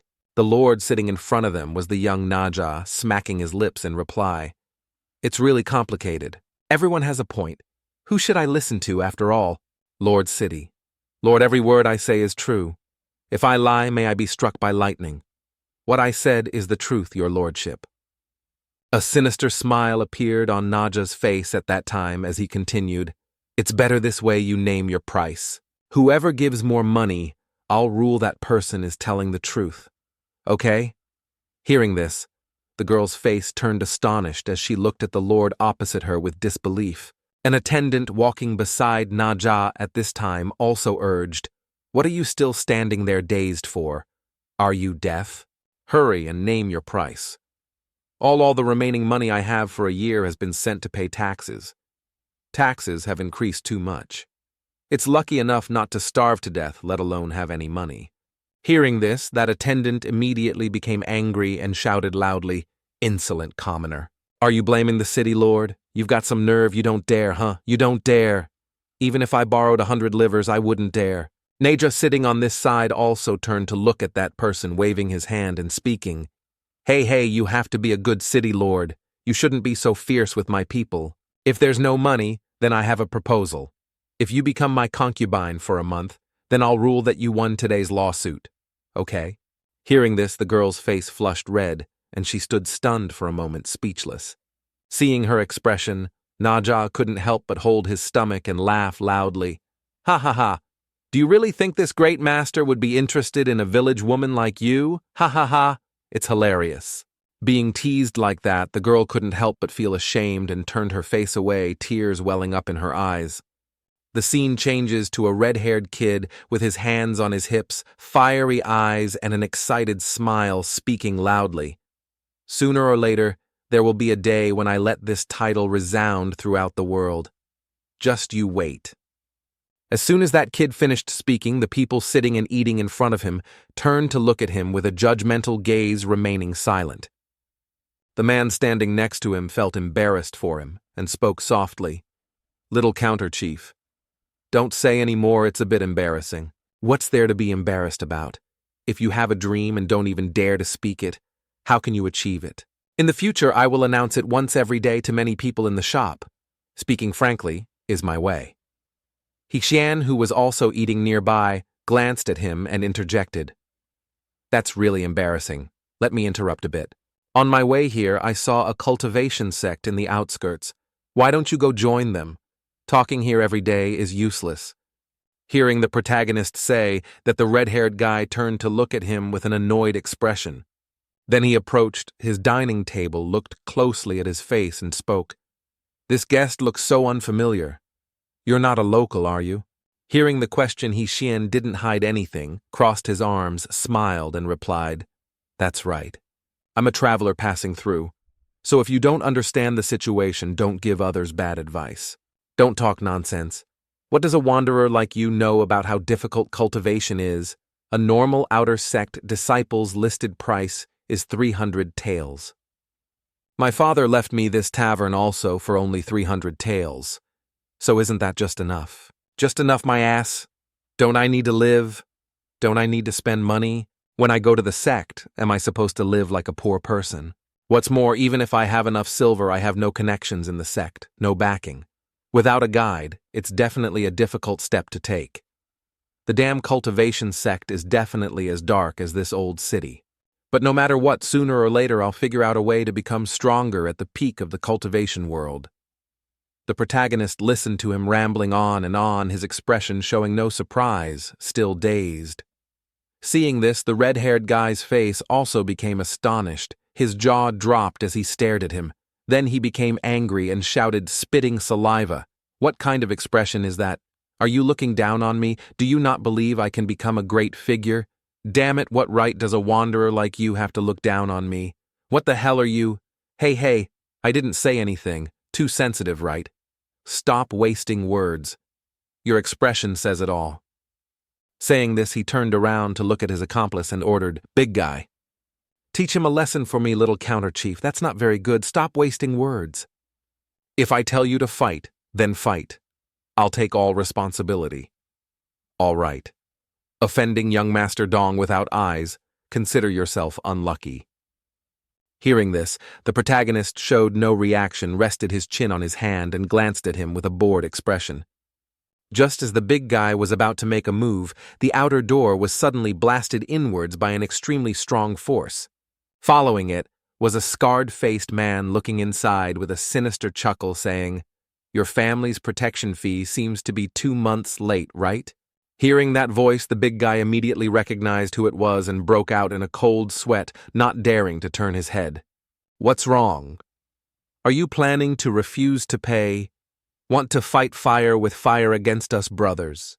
At this moment, the red-haired guy standing nearby began to laugh awkwardly and replied, Ayo, isn't this big brother Kuya of the Erlong gang? It's not that I won't pay.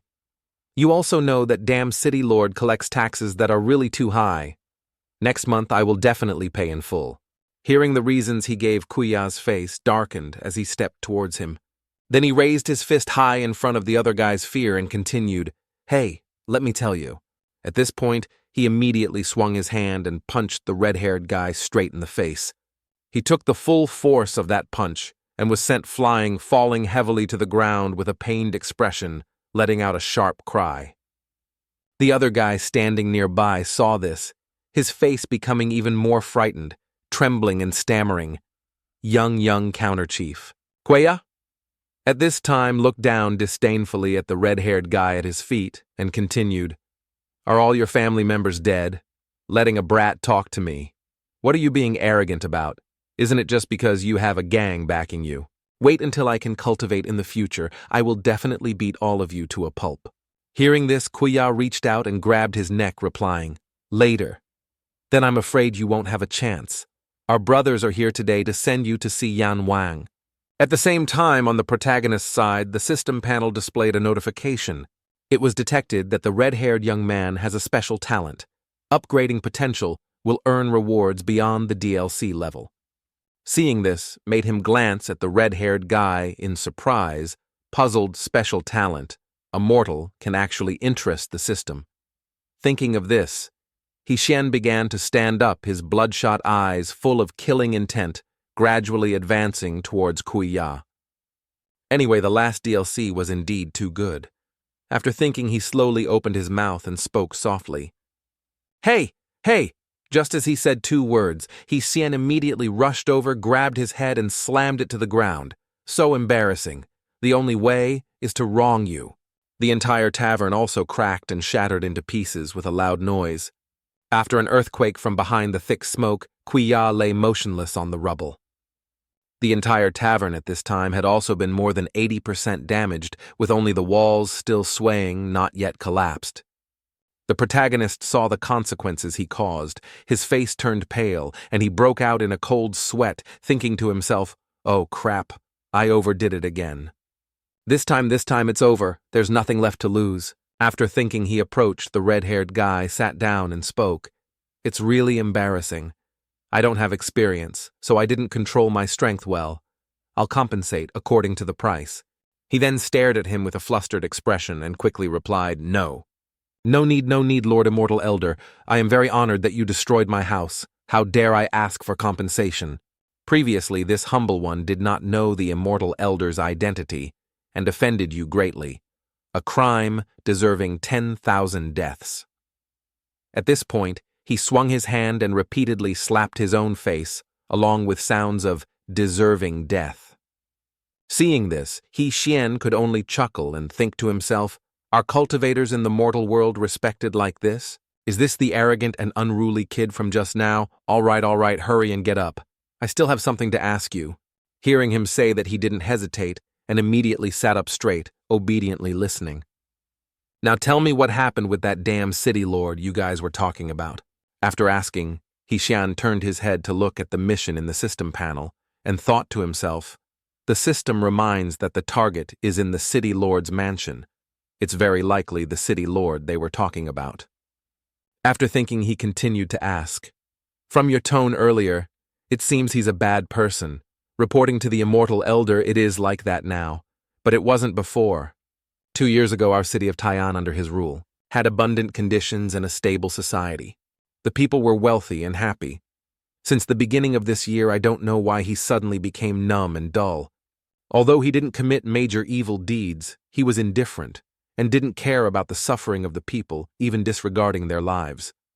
He increased taxes heavily just for his own enjoyment, making the lives of the city's people worse and worse, causing them to start complaining and lamenting. People even suspected that he was controlled by some evil spirit. Hearing this, Xian couldn't help but be surprised and asked again, "Evil spirit? If not, how could such a big change happen? It's impossible to explain." "That's right too. Oh, Immortal Elder, we venture to ask a question. Are you inquiring about the city lord with the intention of eliminating the threat to the people?" Xian was simply doing his mission, but hearing this, he became delighted, rubbed his head, and replied, "Of course.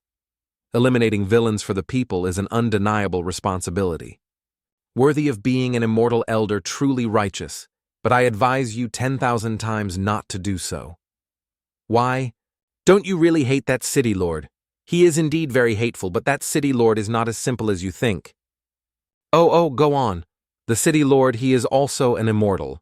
Previously, he carelessly offended someone outside the city sect. He was beaten half to death by him. But unexpectedly, the opponent was the leading young master of the sect, leading to over 100 cultivators coming to seek revenge. But guess what? All the sects were beaten by him until they wet their pants. Hearing this, the protagonist immediately realized who it was and thought to himself, "It's definitely Naja. There's no way back." That's not all. That sect, I don't know what trick they used, but they invited a true immortal from the heavenly palace to help.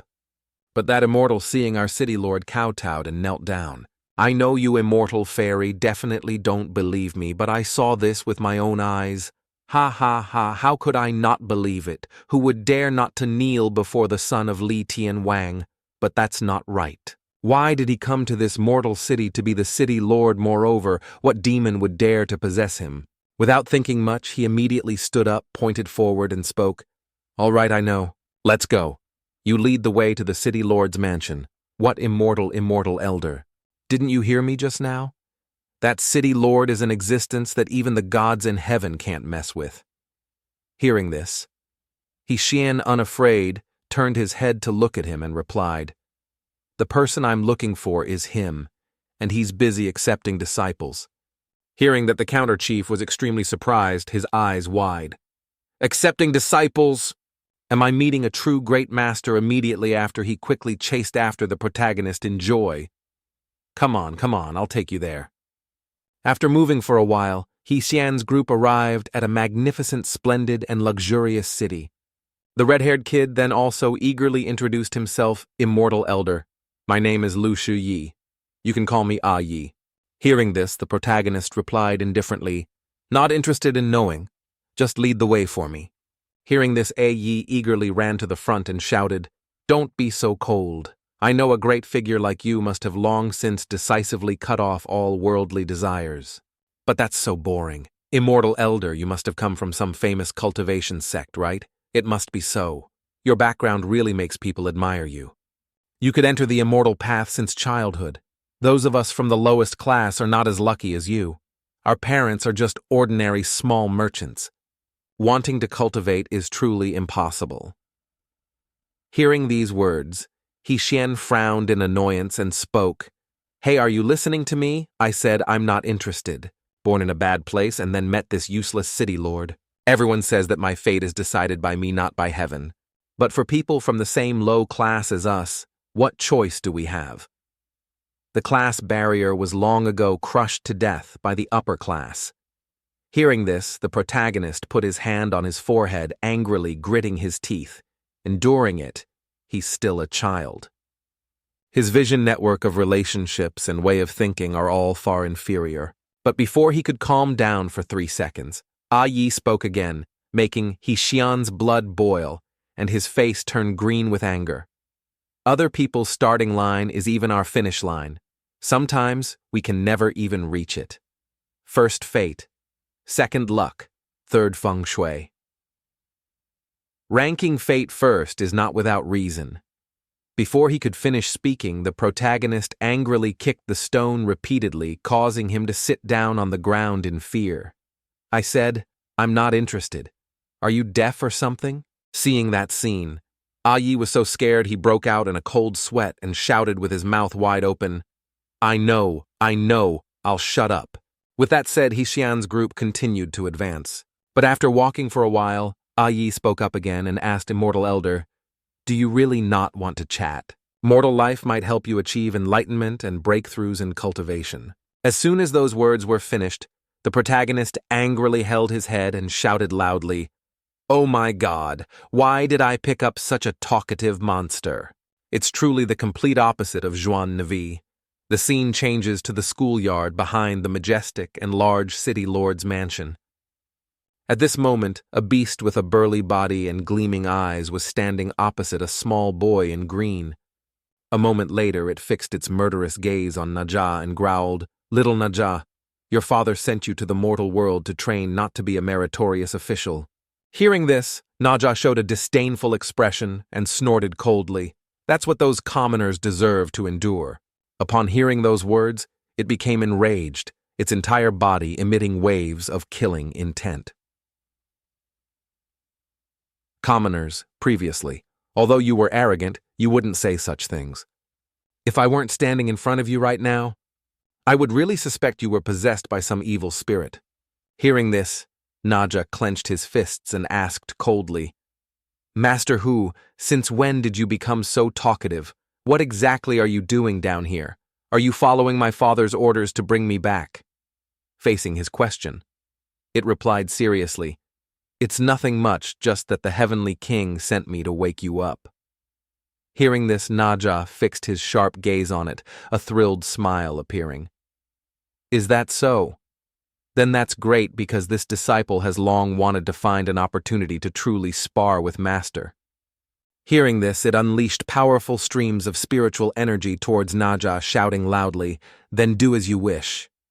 In an instant, those streams of spiritual energy transformed into silk threads, forming a cocoon that trapped Naja inside. Immediately after, it gritted its teeth and growled, Let me show you my latest breakthrough, this sealing technique that even the heavenly king praises endlessly. With that said, it opened its mouth wide and let out a piercing roar. In an instant, thousands of chains flew fiercely towards the cocoon. Not stopping there, it continued to unleash powerful streams of energy. Instantly, those streams of spiritual energy strengthened the thousands of chains, making them harder. Not stopping there, it continued to turn its head to the side and said smugly, "But to ensure it, I also borrowed a supreme treasure that ordinary people wouldn't dare to imagine." With that said, Master Hu touched his two fingers together, gathering spiritual power in one place. In a flash, it took out a 7 treasures exquisite pagoda of the Heavenly King, which was emitting powerful streams of spiritual energy. And as time went on, the exquisite pagoda emitted even more powerful streams of spiritual energy, looking extremely majestic. Next, it moved the exquisite pagoda behind it into a defensive stance. Not stopping there, it continued to throw the exquisite pagoda up, causing it to enlarge rapidly. Without a moment's hesitation, Master Hu immediately controlled the exquisite pagoda to descend upon the cocoon trapping Naja. When the exquisite pagoda touched the cocoon, it immediately created an earth-shattering explosion, with streams of aura continuously shooting outwards powerfully. A moment later, it gritted its teeth and growled, "You should know better than me that once your father's exquisite pagoda hits its target, as long as it's a living thing, it's impossible to escape." With that said, it fell silent and carefully observed the exquisite pagoda. In a flash, it realized something and showed great alarm. "What's going on? The life force in the pagoda is madly disappearing. It's the young master's aura completely dissipated." With that said, it immediately rushed towards the exquisite pagoda at supersonic speed, shouting, "Young master!" What the hell happened? Young master, meanwhile, streams of aura were still continuously emanating from the dazzling pagoda. Was absorbed by something. A moment later, those streams of aura converged and transformed into someone. In an instant, those streams of aura quickly regenerated Naja's body. "Next," Naja said confidently, "living things can't escape, so what if I tear myself apart first and then regenerate?" Witnessing that scene, Master Hu was extremely surprised and asked, "Regenerate?" At the same time, streams of aura were also continuously regenerating Naja's arm. In a flash, it realized something and trembled as it asked, "Could it be that, young master, you have entered the Nirvana realm?" Facing that question, he answered frankly, "Isn't it clear enough?" Hearing this, it was so overjoyed that tears streamed down its face as it spoke loudly. "Ancestral blessings. The Nirvana realm, which has been lost for 3,000 years in the heavenly palace, has been cultivated by a disciple like me." Immediately after, it hugged Naja tightly and said joyfully, 3,000 years, disciple, you are truly amazing, immortal and indestructible, infinite internal energy. Young master has succeeded, you have achieved true immortality." The more it spoke, the tighter it hugged Naja, causing him to become annoyed, his face darkening as he shouted loudly, "Get out of here, you disgusting thing, I'm only interested in beautiful older sisters." Hearing this, it immediately released. Naja clasped its hands together and continued, "Jade Emperor blesses Buddha. Blesses all members bless. Young master, this matter should not be delayed. I will go and report this good news to the Heavenly King." As soon as it finished speaking, it transformed into a beam of light and flew into the sky at the speed of light. After Master Hu left, Naja put on a smug face and picked his nose. So noisy. The Nirvana realm is indeed terrifying, but for a genius like me, what does it count for? It's just a small matter. Wait a few hundred more years until I grow up, and the entire heavenly palace will naturally be my era.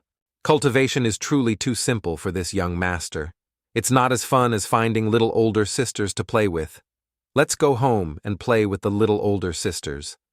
After observing all those scenes, He Shen spoke up. His arrogant personality is exactly like the monkey's. It's easy to deal with, just punish him once. Suppressing it a bit will increase its potential.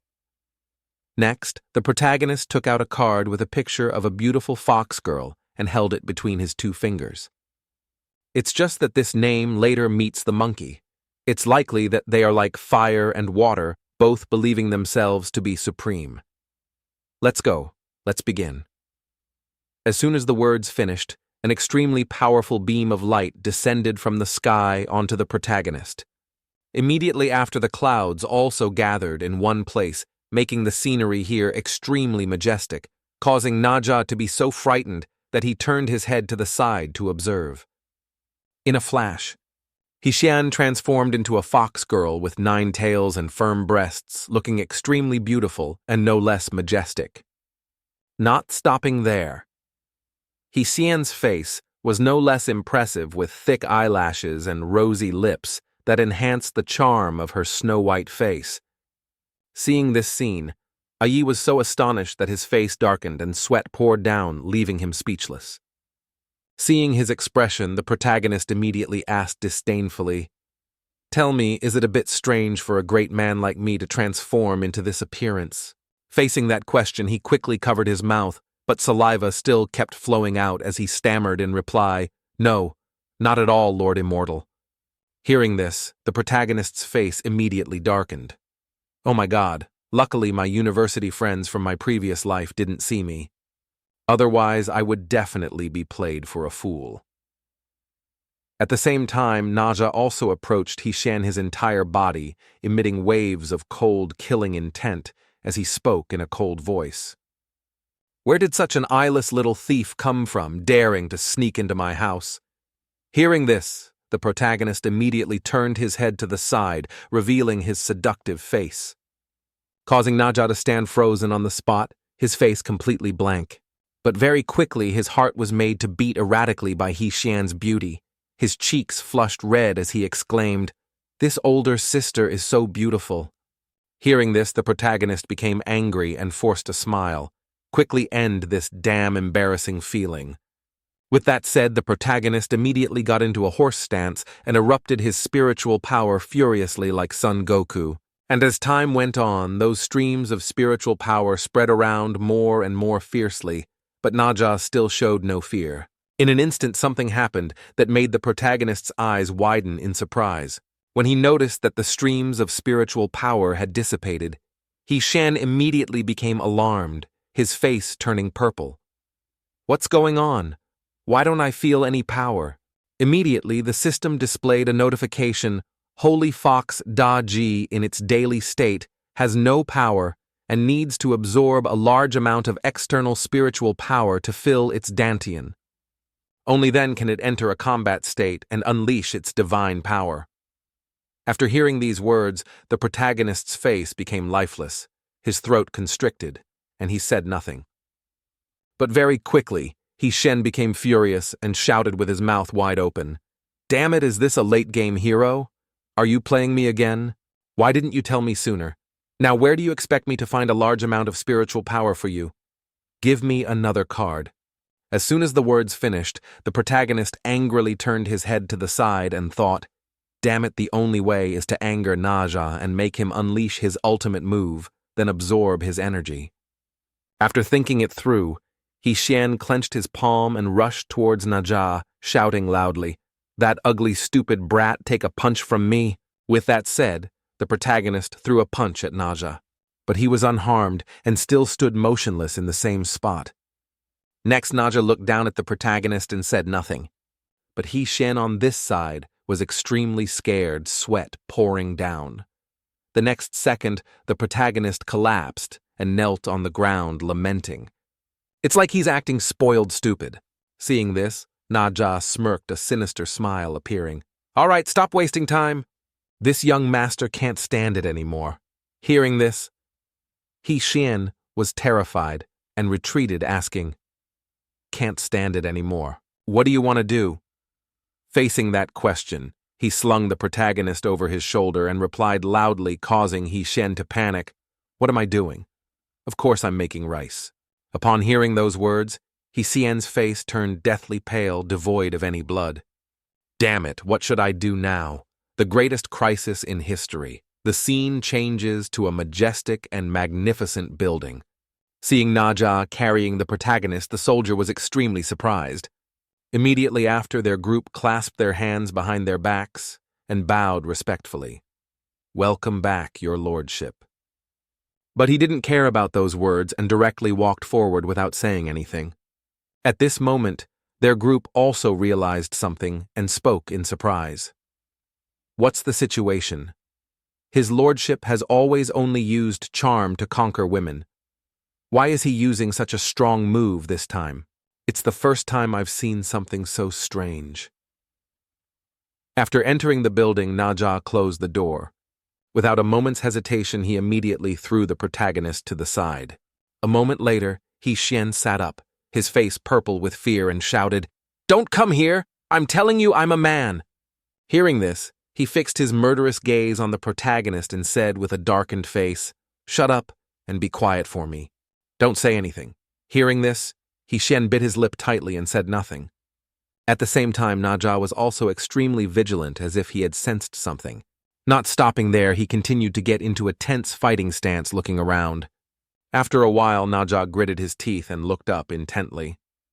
And his face also darkened accordingly, saying nothing. In a flash, a burly man emitting waves of demonic aura shot up from the ground, causing Naja to widen his eyes in terror. "Not bad, little Naja. I didn't expect you to see through my surveillance. Since when, at the martial arts school? It's only been a few years, and you've grown up quite a bit, haven't you?" Immediately, Naja turned to the side and said nothing. Next, Naja fixed his terrified gaze on the man. At the same time, he was also baring his teeth in a sinister smile. In an instant, he erupted waves of demonic aura around him fiercely and spoke. "What's wrong? Don't you recognize this old man, my good grandson?" Hearing this, Naja was so alarmed his throat constricted and he couldn't speak. And he on this side was also speaking with a sinister face. "Just as your father took care of me, this old man is still as clear as day before your eyes." When he realized it was Tu Lo Mo Quan, Naja showed great fear. Tu Lo Mo Quan once ranked 10th on the shell list. Wasn't this guy killed by my father? Hearing this, he became angry, his eyes blazing. "I really didn't expect you, kid, to actually be able to reach the Nirvana realm. Heaven is truly helping this old man. Come on proactively, hand over the Nirvana essence. Uncle will let you have a complete change." Hearing this, Naja's blood boiled and he gritted his teeth tightly. "Such big talk. Do you really think you're invincible? You're just a general under my father." Immediately, Naja took a stance and erupted his spiritual power around him, powerfully shouting, "Today, I will let you know that the era has changed, you damn old man." After hearing these words, the demon lord showed no fear and still looked disdainful. "Is that so?" In an instant, those streams of spiritual power strengthened Naja's fist as he shouted, "Of course!" As soon as he finished speaking, Naja rushed towards the demon lord at a dizzying speed. But he showed no fear and still stood motionless there, saying nothing. When he noticed that the demon lord was letting his guard down, Naja was extremely surprised, his eyes wide. Taking that opportunity, he quickly darted away, leaving the demon lord no time to react. After running a distance away, Naja shouted loudly, "Heavenly ranking number 10, I open it." Only a fool would fight you. But the demon lord didn't care about those words and still stood motionless on the spot, silent. After a while, Naja continued, "But you wait for me, little master. One day I will avenge today." In an instant, the demon lord erupted his demonic aura, creating a giant hand. The next second, that hand punched Naja with great force, causing him to scream in pain. Not stopping there, he continued to control that fist and hit Naja again, causing him to flip over. Next, the demon lord erected a barrier of demonic aura, trapping Naja inside, causing him to panic. "What's going on?" After a while, the demon lord approached Naja and spoke, "Why aren't you running anymore? Do you really think this old man would come to catch you unprepared? Who do you think I am? Hand over the essence quickly, or else, although the Nirvana realm cannot die, this old man can torture you." Combining the Nirvana essence and this old man's spirit-devouring body in less than 10 years, I can not only recover my peak strength, but also find your old man to take revenge. Hearing this, Naja's blood boiled, and he erupted his spiritual power, rushing forward at supersonic speed. "Just a barrier, and you want to trap this little master." As soon as he finished speaking, Naja launched thousands of punches like sledgehammers at the barrier, looking like a storm. But the demon lord showed no fear and calmly said, "I advise you not to waste your energy, grandson. This is no ordinary barrier. This is the #1 treasure I was most proud of when I was alive. The energy inside it is so powerful that it can create a small barrier on its own. Even if Shakyamuni came here, he absolutely couldn't break it. Do you understand? It absolutely cannot be broken. But before he could be smug for 3 seconds, the barrier was melted by something. Causing the demon lord to be so surprised, he stood frozen on the spot, speechless.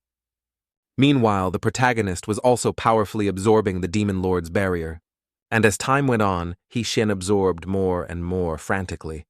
In an instant, the barrier disappeared. Seeing that scene, the demon lord was stunned and stood dumbfounded, speechless. The next second, his face turned ashen, devoid of blood, as he exclaimed, "What the hell is going on?" After absorbing it, the surrounding space became strangely quiet. A moment later, the demon lord's jaw dropped in horror as he exclaimed, "What the hell is this? Who are you? Damn it, although I don't know what strange technique you used, it's useless. You like absorbing, right? All right then. Let this old man let you absorb enough." With that said, the demon lord erupted his demonic aura, creating a dark and ferocious dragon. Then he clenched his fist and approached the protagonist. At the same time, streams of demonic aura were still continuously emanating powerfully, causing the protagonist to be so astonished his eyes widened. The pressure is too strong. A moment later, the demon lord gritted his teeth and growled, "Come on, suck it all up for this old man. Let's see if you can withstand this move." As soon as the words finished, the dragon gathered the surrounding demonic aura, forming a giant orb. Without a moment's hesitation, it immediately shot the demonic aura towards the protagonist. But He-Shen showed no hesitation, extended his hand forward and erupted his spiritual power. And the protagonist's eyes were also extremely determined. When the two attacks collided, they immediately emitted intense auras. Very quickly, his attack was frantically absorbed by He-Shen. Seeing this scene, the demon lord immediately realized something. This feeling isn't good. In an instant, the dragon's body was also disintegrated by He-Shen's suction force. A moment later, He-Shen had absorbed it, leaving only a little. Immediately after absorbing it, the protagonist fixed his sharp gaze on the demon lord, causing him to be completely stunned, speechless.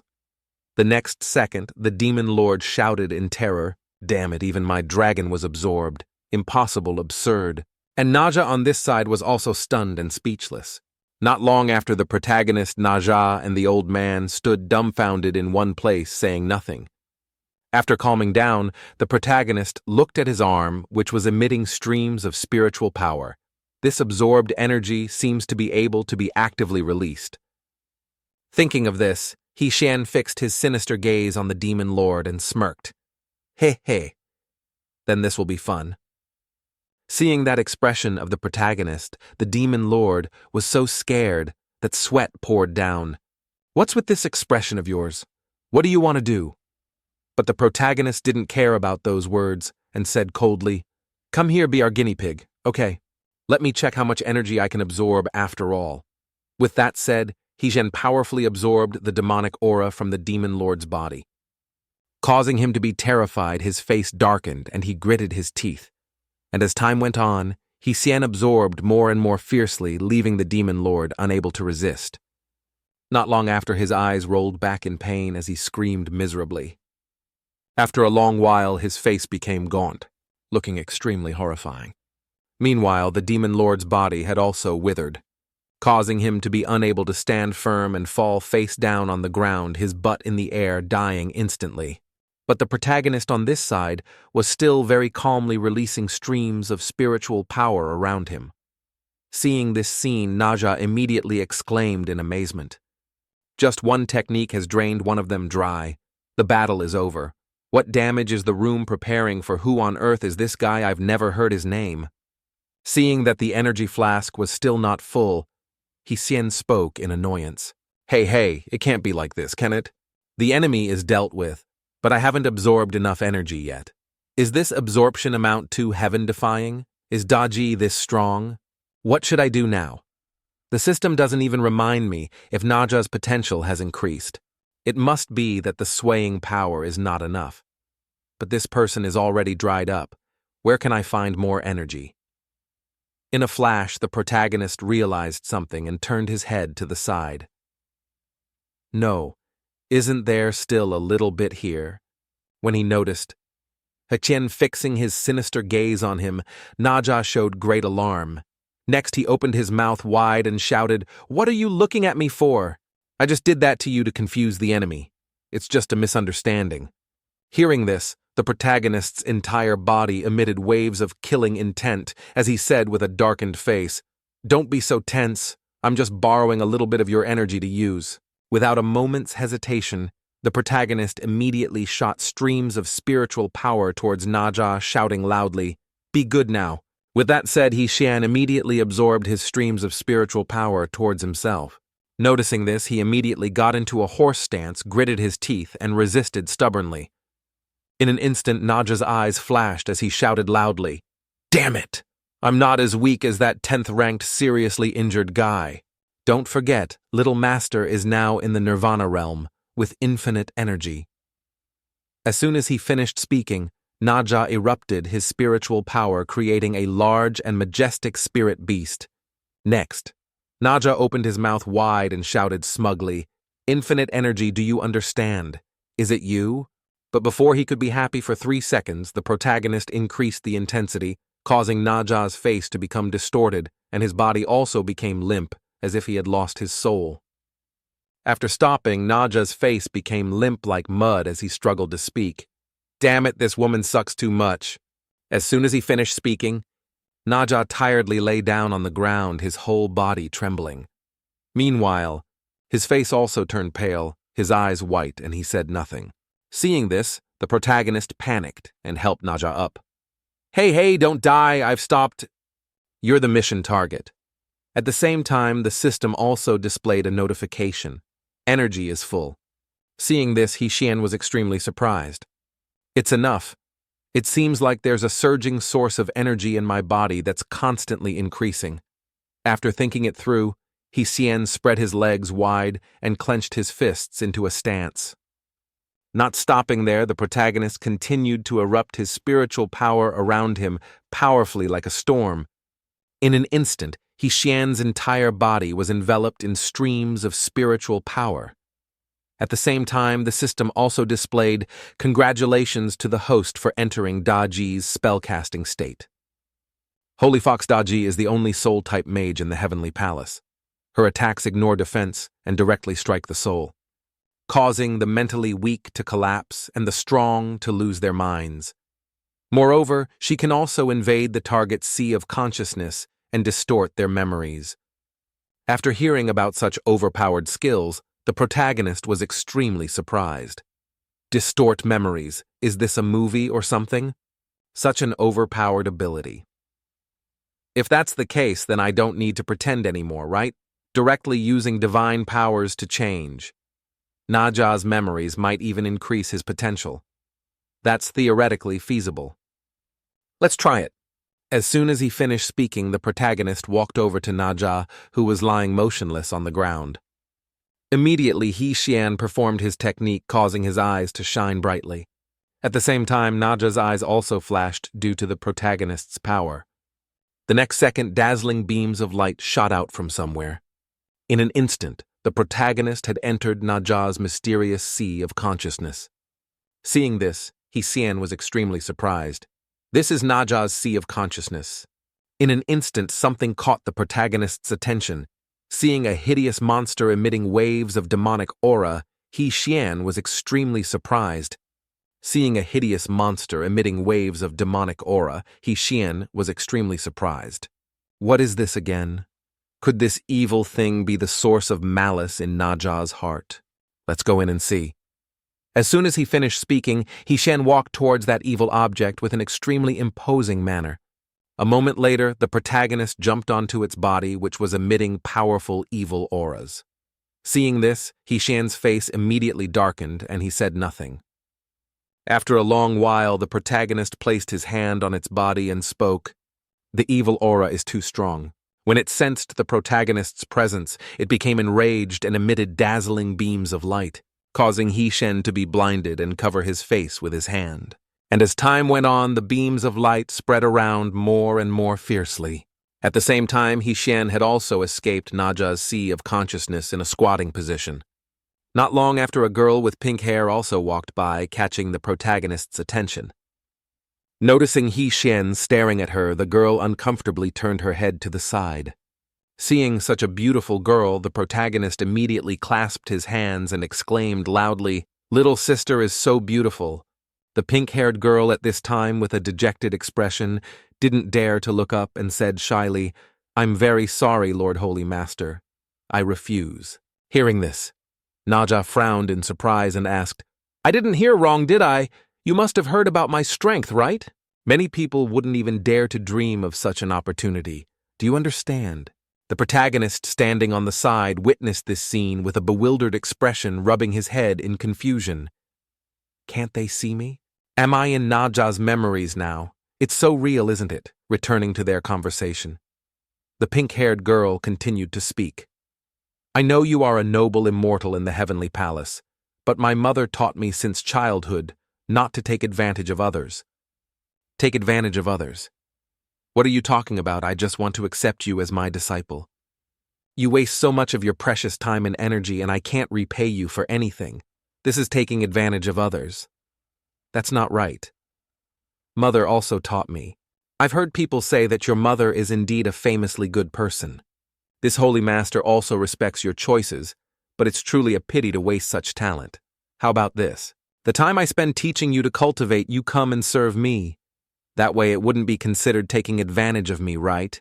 So rest assured, it's just simple service. I won't force you. I'll let you decide. Think carefully and then come find me at the city lord's mansion. After hearing the whole story, He Xian was so surprised his jaw dropped, and he thought to himself, Naja is actually quite good at this time. Much better than later. The original owner's memories are starting to fade. Are we about to reach the next memory node? It seems Daji's ability can only read the deep memories of the target. Then the scene changed to a place inside the city. At this time, 3 commoners were gathered together, whispering loudly and softly. Hey, hey, did everyone hear Envy Heir of Shi is about to be accepted as a disciple by the city lord? I heard. That weak widow, I don't know what tricks she used to climb to the position of the city lord's wife. So hateful. If she's that beautiful, what tricks can she still use? Of course it's kung fu, what else? I heard a rumor that both mother and daughter were taken in by the city lord as playthings. No way that little girl isn't even of age yet. Age doesn't matter. As long as she's beautiful, that's enough. His lordship's desires are just that simple. What else? Having 2 women like that, just thinking about it makes me hot. Just as those people were saying this, Naja had already appeared above them, his eyes bloodshot, and he spoke in a deep voice. Do you like it that hot? Or should I treat you to some barbecue? Seeing him, all 3 of them immediately bowed their heads and knelt down quickly, saying, Lord City, Lord, spare our lives. Your lordship, spare our lives. This time I'll spare you. In the future, if anyone dares to speak nonsense again, I absolutely won't forgive them easily. Yes, your lordship, there absolutely won't be a next time. Seeing this, the He family immediately. There's also a bit of surprise and praise. Naja is truly generous now. The scene continued to shift to another part of the memory. The pink-haired girl at that time, with a highly focused expression, was beginning to cast her magic. Immediately after, she swung her hand and released a stream of spiritual energy forward, sweeping away everything it passed. The ground after that blow was also significantly destroyed compared to the girl's small body. Okay, very good, you did very well. In just half a year you can control spiritual power to this extent. Even among the people of the heavenly palace there are not many with talent like yours. The pink-haired girl then turned and bowed before Naja, speaking up. I am extremely grateful to Master for nurturing me. Need to thank me. Should be thanking you instead. In the past half year you not only focused on cultivation, but also excellently completed your maid duties, keeping the room and garden always clean and tidy. Continue to maintain this persistence and seriousness, and sooner or later there will be a harvest you cannot imagine. Hearing those encouraging words, her face immediately became joyful and affirmed. Master, I will not let you lose face. He Xian stood aside, witnessing that scene with a stunned expression, adding another layer of surprise. To achieve this level from a mortal in just half a year, it is truly a heaven-defying talent. The scene shifts to another time period in a certain house where cherry blossom petals are fluttering everywhere. Sitting inside was the pink-haired girl's mother, attentively embroidering and sewing a piece of fabric in her hand. Suddenly at this moment, a small stone flew in from outside the window. It then hit the old woman right on the head, startling her and making her sit up straight. She then went to the window and looked at the kids below, who were shouting loudly, "Shameless things! Doing nothing yet enjoying life shameless. Dragon begets dragon, phoenix begets phoenix. The daughter of a pheasant is only for calling to bed." Ha ha ha ha ha. Hearing this, the old woman immediately pursed her lips in anger and looked at them. She then immediately glared and shouted loudly, "Get lost, you ill-mannered brats! Are you done? Don't your parents know how to teach you? My daughter is not like that." The three of them heard that and continued to mock without any fear, not listening, not listening. Wang Bu Nianjing.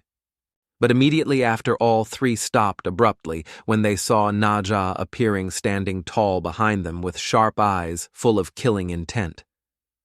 Naja immediately after gave each of them a slap across the face, causing their mouths to swell up. The three of them then, like the others, bowed and knelt down before Naja, shouting in unison, "City Lord, spare our lives, we know we were wrong." But this time, Naja was completely angry and ordered her subordinates with a serious face. "Take the three of them back to the City Lord's mansion, understood, my lord." Not long after they were all brought into the City Lord's mansion, kneeling before him, he then cast a cold, sharp gaze down at all of them and ordered, "Adults 50 strokes, children 10 strokes, begin hitting."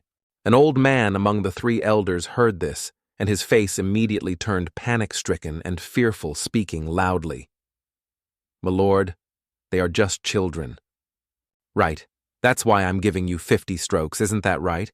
But just because you think they are young and can't even tolerate a little punishment, that won't do." At this time, his disciple standing next to him also spoke up. "But master, 10 strokes may be nothing to adults, but these children might even die. They slandered you and your mother like that. You still want to beg for them?"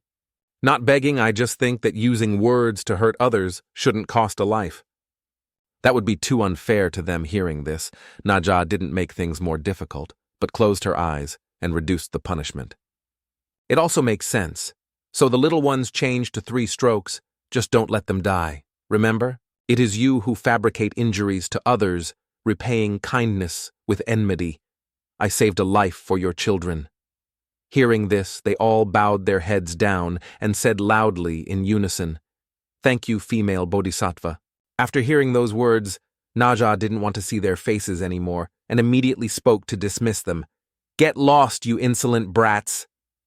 Saying this, he began to turn and look at the pink-haired girl, asking gently, "Are you really okay?" "I don't care. I'm mainly afraid it will affect your reputation." "It's all right, master. An upright tree doesn't fear death. Time will prove and erase everything." Ha ha ha. These words don't sound like they could come from the mouth of a child only 13 years old. Let's go. Quickly start today's training session. The goal is still to break through yesterday's limit. Yes, sir. However, the innocent young girl was unaware that the real villain had infiltrated the crowd. And most upright trees are not necessarily fearless. Later, in a certain house in the city, the old man who had just been hit 50 times on the buttocks was lying on the bed, his whole body trembling and crying out, "Oh, my butt." Ha ha ha ha. "Old Wang, I thought you were dead for sure this time." "Me too, the city lord is truly generous in his intent. He just knows he is in the wrong, that's all. Damn it, they only let you do things but not speak. It's truly unreasonable. This damned society only allows officials to commit arson, but not the common people to light lamps, damn it. He dared to hit my son. Just you wait. When I'm fully recovered, I'll show him what a storm is like. Cannot even raise his head." 3 months later. The rumors between the city lord and the young disciple still haven't faded. On the contrary, they are getting dirtier and dirtier. The people will believe what they wish to believe, and if they believe in that girl's luck, it seems they are also proving their own misfortune. Around this time, Naja was also leading his young disciple for a walk on the streets. Wherever the two of them went, they only received suspicious glances from the surrounding people. On the street, those petty people, although they didn't say a word, the sneer on their lips truly annoyed people. Even if you're angry, there's nowhere to vent. On the contrary, it shows one's narrow-mindedness. Naja immediately after also turned his head back to look at his disciple questioning. "Disciple, don't you pay attention?" She still replied with a naive and innocent smile on her relaxed face. "Master, I'm truly fine. Just ignore them, it's fine. We can't control them either, it's fine. If you don't care, then I don't need to think too much either.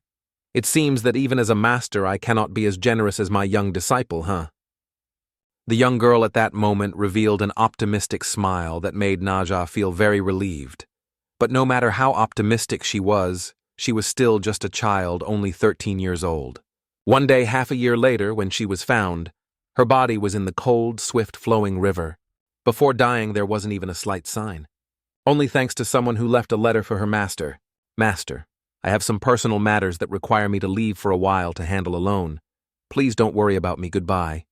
The foolish young girl until the end was still worried that her death would sadden her master. The common people only brought misfortune upon themselves. At this moment, Naja's body suffered a great impact and emitted an aura of anger around him. The increasing resentment caused that aura of anger to erupt into an extremely powerful ray that shone straight into the sky. Naja's body then gradually lost consciousness with a pair of bloodshot eyes uttering curses. "Damn it, kill them. These damnable, despicable people, these wretched, despicable people, I want to tear their mouths apart." Saying this killing intent began to appear within his body, mixed with the aura in the sky. "I must pierce their ears, damn it, the killing intent in my body is spreading. I can't control it anymore. Once I unleash the great slaughter through the nirvana technique I cultivate, I will completely fall into the demonic path. No, by then everyone will die, I must control it." Saying so, Naja immediately cast the 21st secret technique of the Heavenly King, which conjures painful souls from negative thoughts, and screamed in agony. At this moment, from all four sides, red arms called the Great Seal technique began to appear, gradually rushing towards and tightly holding the killing intent emanating from Naja's body. The increasing number of created arms could gradually control the killing intent and stop it from leaking out. When those streams of killing intent were completely condensed, they formed a very strange, slimy mass inside Naja's body. Successfully sealing that stream of killing intent was also when Naja had no strength, left and fell flat onto the ground. Hishen, standing aside and witnessing from beginning to end, couldn't help but be surprised and gave him a point of respect. It turns out Naja used a secret technique to seal this memory. Later, the malice towards the people in the city was just some resources leaking from this part of the memory if viewed objectively. Naja has already done very well. If it were me, I might not have been able to tolerate it. Saying this, he immediately teleported into Naja's memory, looking at the strange, slimy mass being sealed before him. In other words, right now I just need one punch to shatter this malicious memory and help Naja eliminate a potential threat, avoid detours in the future, and enhance potential. But just clearing other people's memories like this, is it really good to do so? Thinking so, Hishen pondered for a moment, looking at the malicious memory before him. Not long after, he made a decision, gritted his teeth, and rushed forward. "Damn it! What's the point of thinking so much? Put interests first. Self-improvement is the most important thing."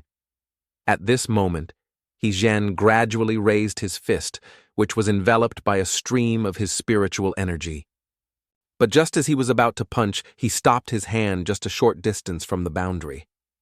No, I cannot do this. If someone makes me lose my memory, I will hate them to death. But if I don't, losing the peak card is a small matter, but the important thing is losing the opportunity for advancement.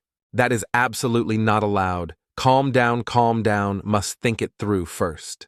Is there a way to hit 2 targets with 1 arrow? After racking his brain for a while, the male lead also surprisingly thought of something. Through the system, I already knew that Naja would cause great disaster later. Peeling dragon veins, digging out father's T-bones, walking through the winding, crooked road. Finally saved by the Tathagata at that time, Naja would be much more fierce than now, but could still be saved by the great mighty Tathagata, so now there isn't much left to save. As for the great mighty Tathagata, although I don't know him, I have a good way to contact him. Thinking of this, the male lead immediately returned to reality. He then looked up at the sky and said loudly, "Hey, you mysterious old god in the sky.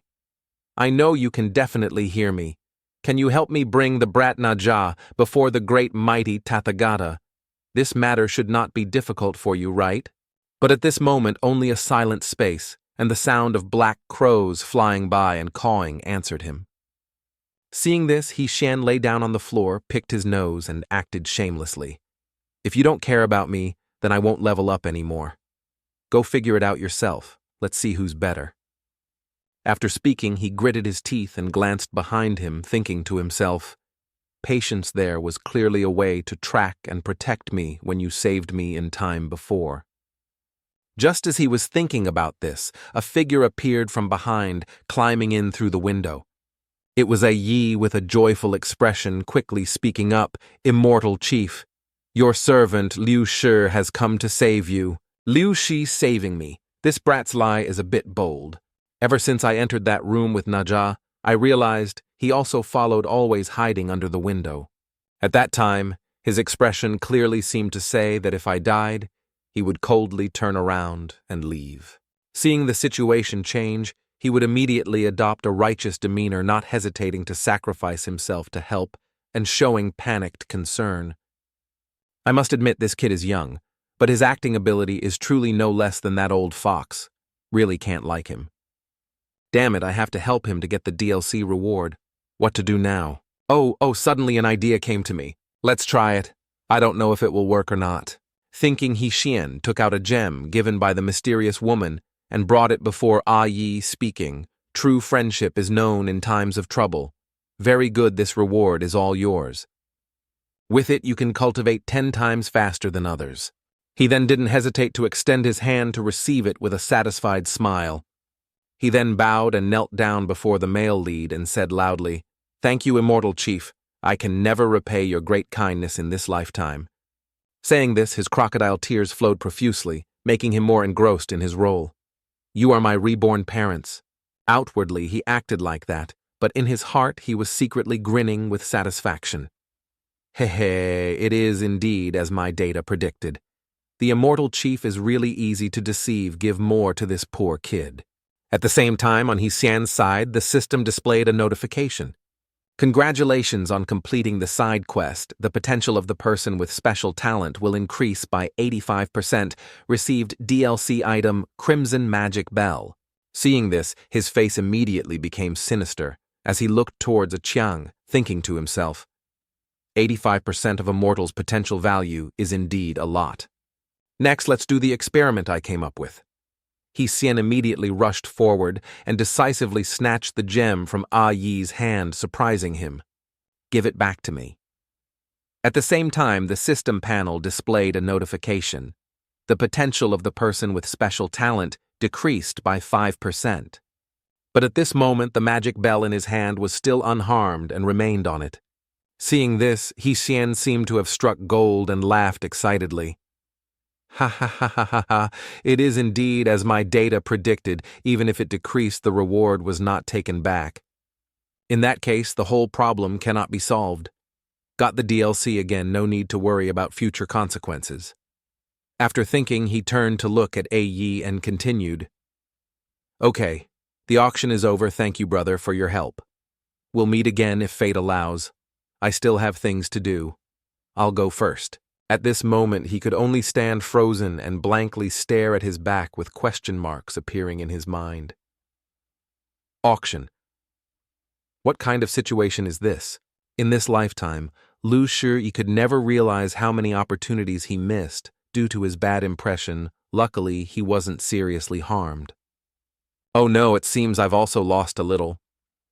2 hours later, He-Shan had transformed back into his own body, sitting cross-legged next to Naja, thinking to himself, Calm down. Calm down. Judging from the actions of the Heavenly Lord earlier, this method can definitely pass. I must believe in my own judgment. The only thing I don't understand is how helping him like that didn't affect him at all. So why should I hesitate? While he was still wondering and contemplating from the sky, the heavenly Lord finally appeared, along with a dark cloud approaching.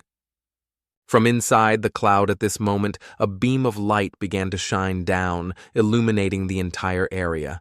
Naja was then gradually lifted into the air by that beam of light. Hsien, having judged correctly, once again burst out laughing and spoke, "Haha, I told you so." Before the heavenly Lord disappeared, a voice echoed down from above, "Third time's the charm, tomorrow I will have to rely on you. Even if your life is in danger, I will not help you." Hearing this, the male lead's face immediately turned thoughtful, and he pondered to himself, why, could there still be something difficult to say? Ding ding, congratulations on completing the main quest so fast. The heavenly Lord is not the Tathagata, is he? He has completely eliminated the malice in Naja. Not getting lost for 300 years potential value increased by 37%. The reward is the Queen Mother of the West level card. Seeing this, Hsien felt helpless and disillusioned, lying flat on the ground and sighing. Isn't she a woman again? It's really troublesome. Oh well. The time limit to complete the next mission is only 5 days. I must seize the opportunity. After running a few steps, he suddenly realized something and stopped abruptly. Oh right, I almost forgot, although Naja is gone. But the people who like to spread false rumors didn't receive any punishment. It's quite strange, isn't it? Half a month later, a new piece of news began to spread quickly. The wider the range it spreads, the more exaggerated it becomes. There is news that ancient cultivation ruins have appeared in Tai'an City, and a large amount of treasures have appeared. And some curious rogue cultivators, being idle, went inside to explore martial arts and discovered 2 important treasures. Afterwards, an unsolvable situation arose, and cultivators swarmed into Tai'an City like a disturbed beehive. Most of the outsiders are greedy and cold-blooded. Very quickly, Tai'an City had no peaceful days, and a large number of elderly common people in the city had to leave one after another. When many mouths spoke about Tai'an City, in the end, this place was harmed just because of a rumor. Of course, all of this happened later. The scene shifts to outside Tai'an City. Hsien was standing here looking at a cliff in front of him with a bit of hesitation and doubt. Spreading those rumors, I don't know if they will be effective or not. Having 2 treasures supported by the mysterious woman's good disciple is even better. Just follow nature for now. I will still try to use the peak card this time after leveling up. Thinking of this, his face became increasingly eager, and he showed a curious smile. I wonder which force will be upgraded. Thinking, Hsien exerted his cultivation and tensed up, causing lightning bolts to appear and strike down from the sky. From within his palm at this moment, a ball of spiritual energy had also gathered, enveloped by an aura. The male lead immediately swung his hand and blasted it straight forward with a wind-tearing speed. The power of the level up was truly great. It is completely not on the same level as the previous time. His power is even close to grasping the great Tao power of the monkey. At this moment, the stream of spiritual energy he unleashed was still glowing in the sky and rushing forward quickly. Suddenly, at this moment, that stream of spiritual energy suddenly grew a leathery leg that placed itself on the ground below to break. The male lead. Witnessing that scene was also unexpectedly dumbfounded, standing there shocked sideways with his mouth wide open. His face then changed color and he started sweating profusely, stammering, What is happening? The magic stopped by itself. It didn't stop there. That stream of spiritual energy could now gradually move on its own and continuously change its shape. It immediately after separated into 8 small and cute animals with adorable shapes. Seeing this, Hsien was once again surprised and exclaimed, Oh, am I dreaming? One of the leader creatures at this moment looked towards the cliff in front, then turned to look at the remaining 7 and said, How is it, everyone? Is there any good plan for the current target? Feel that first we should mobilize energy to dig a deep hole, then everyone inside will explode. Maximize damage, agree. Feel it too. Then let's decide like that. I'll go fight the first battle, you guys then enter inside and explode. Finishing speaking. The leader creature, like a flash of lightning, darted towards the cliff with resolute eyes, then slammed into the cliff, causing a large explosion that sent dirt and rocks flying everywhere. As the smoke gradually dissipated, it revealed a hole of a certain depth created by the leader creature just now. The other 7 creatures at this moment also unanimously and in unison rushed quickly towards it. The 7 creatures at this moment had reached the mouth of the hole, which was forming 7 different colors flashing in the air. Immediately after, one of them volunteered to explode, first creating an explosion that spread evenly throughout the cliff and caused it to crack. Immediately after, the remaining 6 also joined together to explode, creating a large explosion with immense power.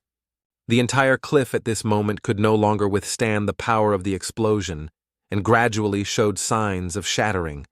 Immediately after, the entire cliff collapsed before the male lead. Witnessing this unprecedented scene before him, he couldn't help but be surprised and froze for 5 seconds. He then tried to regain his composure, sweating profusely and widening his eyes. Did the magic just now generate its own will? Half an incense stick later, after experimenting a few more times, Hishen was completely cold. Magic actually has its own consciousness. It's hard to believe I've never seen it before.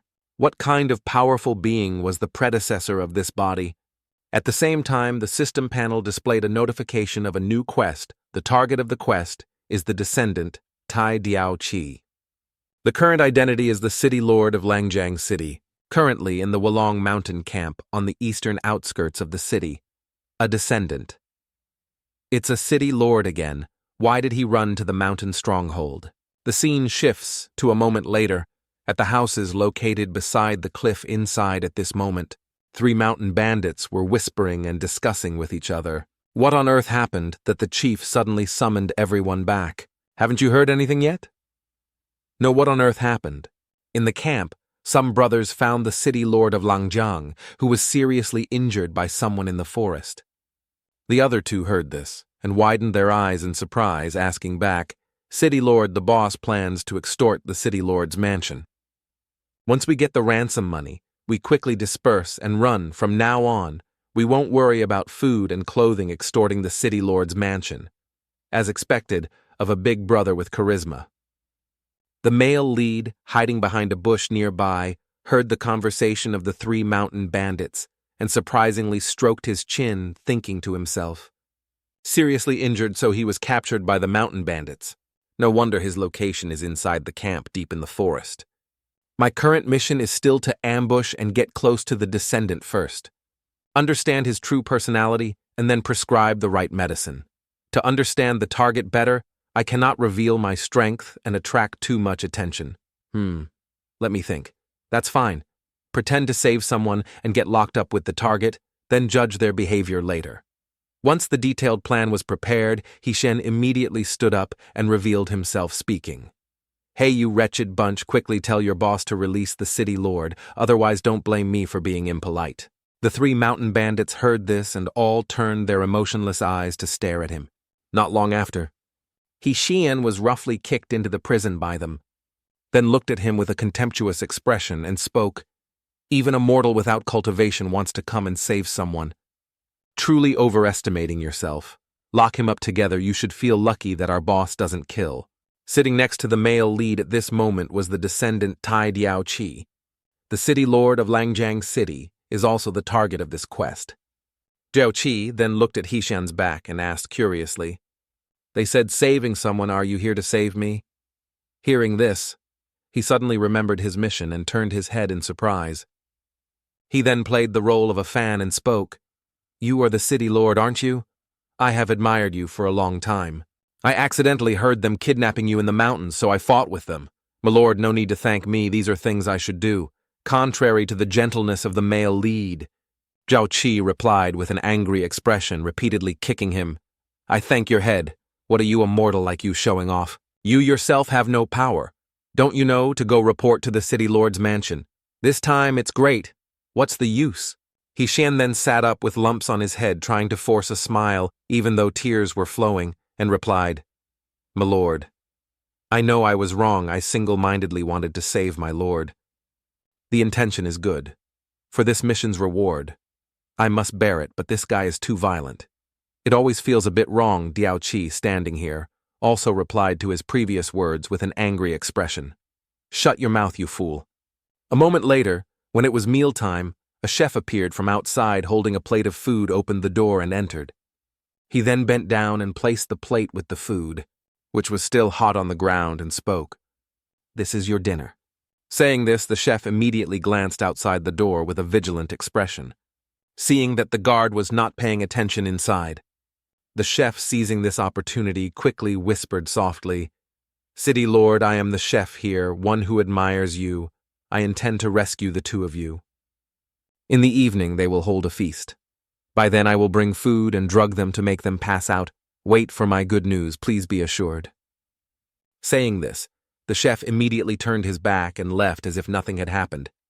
Jiaoqi heard this and didn't show much surprise, looking at the chef's back, gradually walking away. The more he looked at that guy, the more he noticed something frowning and thinking to himself, why do I always feel like I've met this guy somewhere before? Not long after it started to get dark.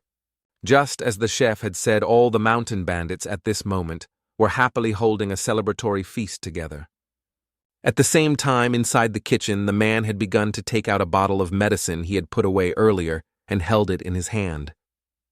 His wife, standing outside the door, saw this and felt a bit uneasy, advising him, Husband, please don't do that, okay?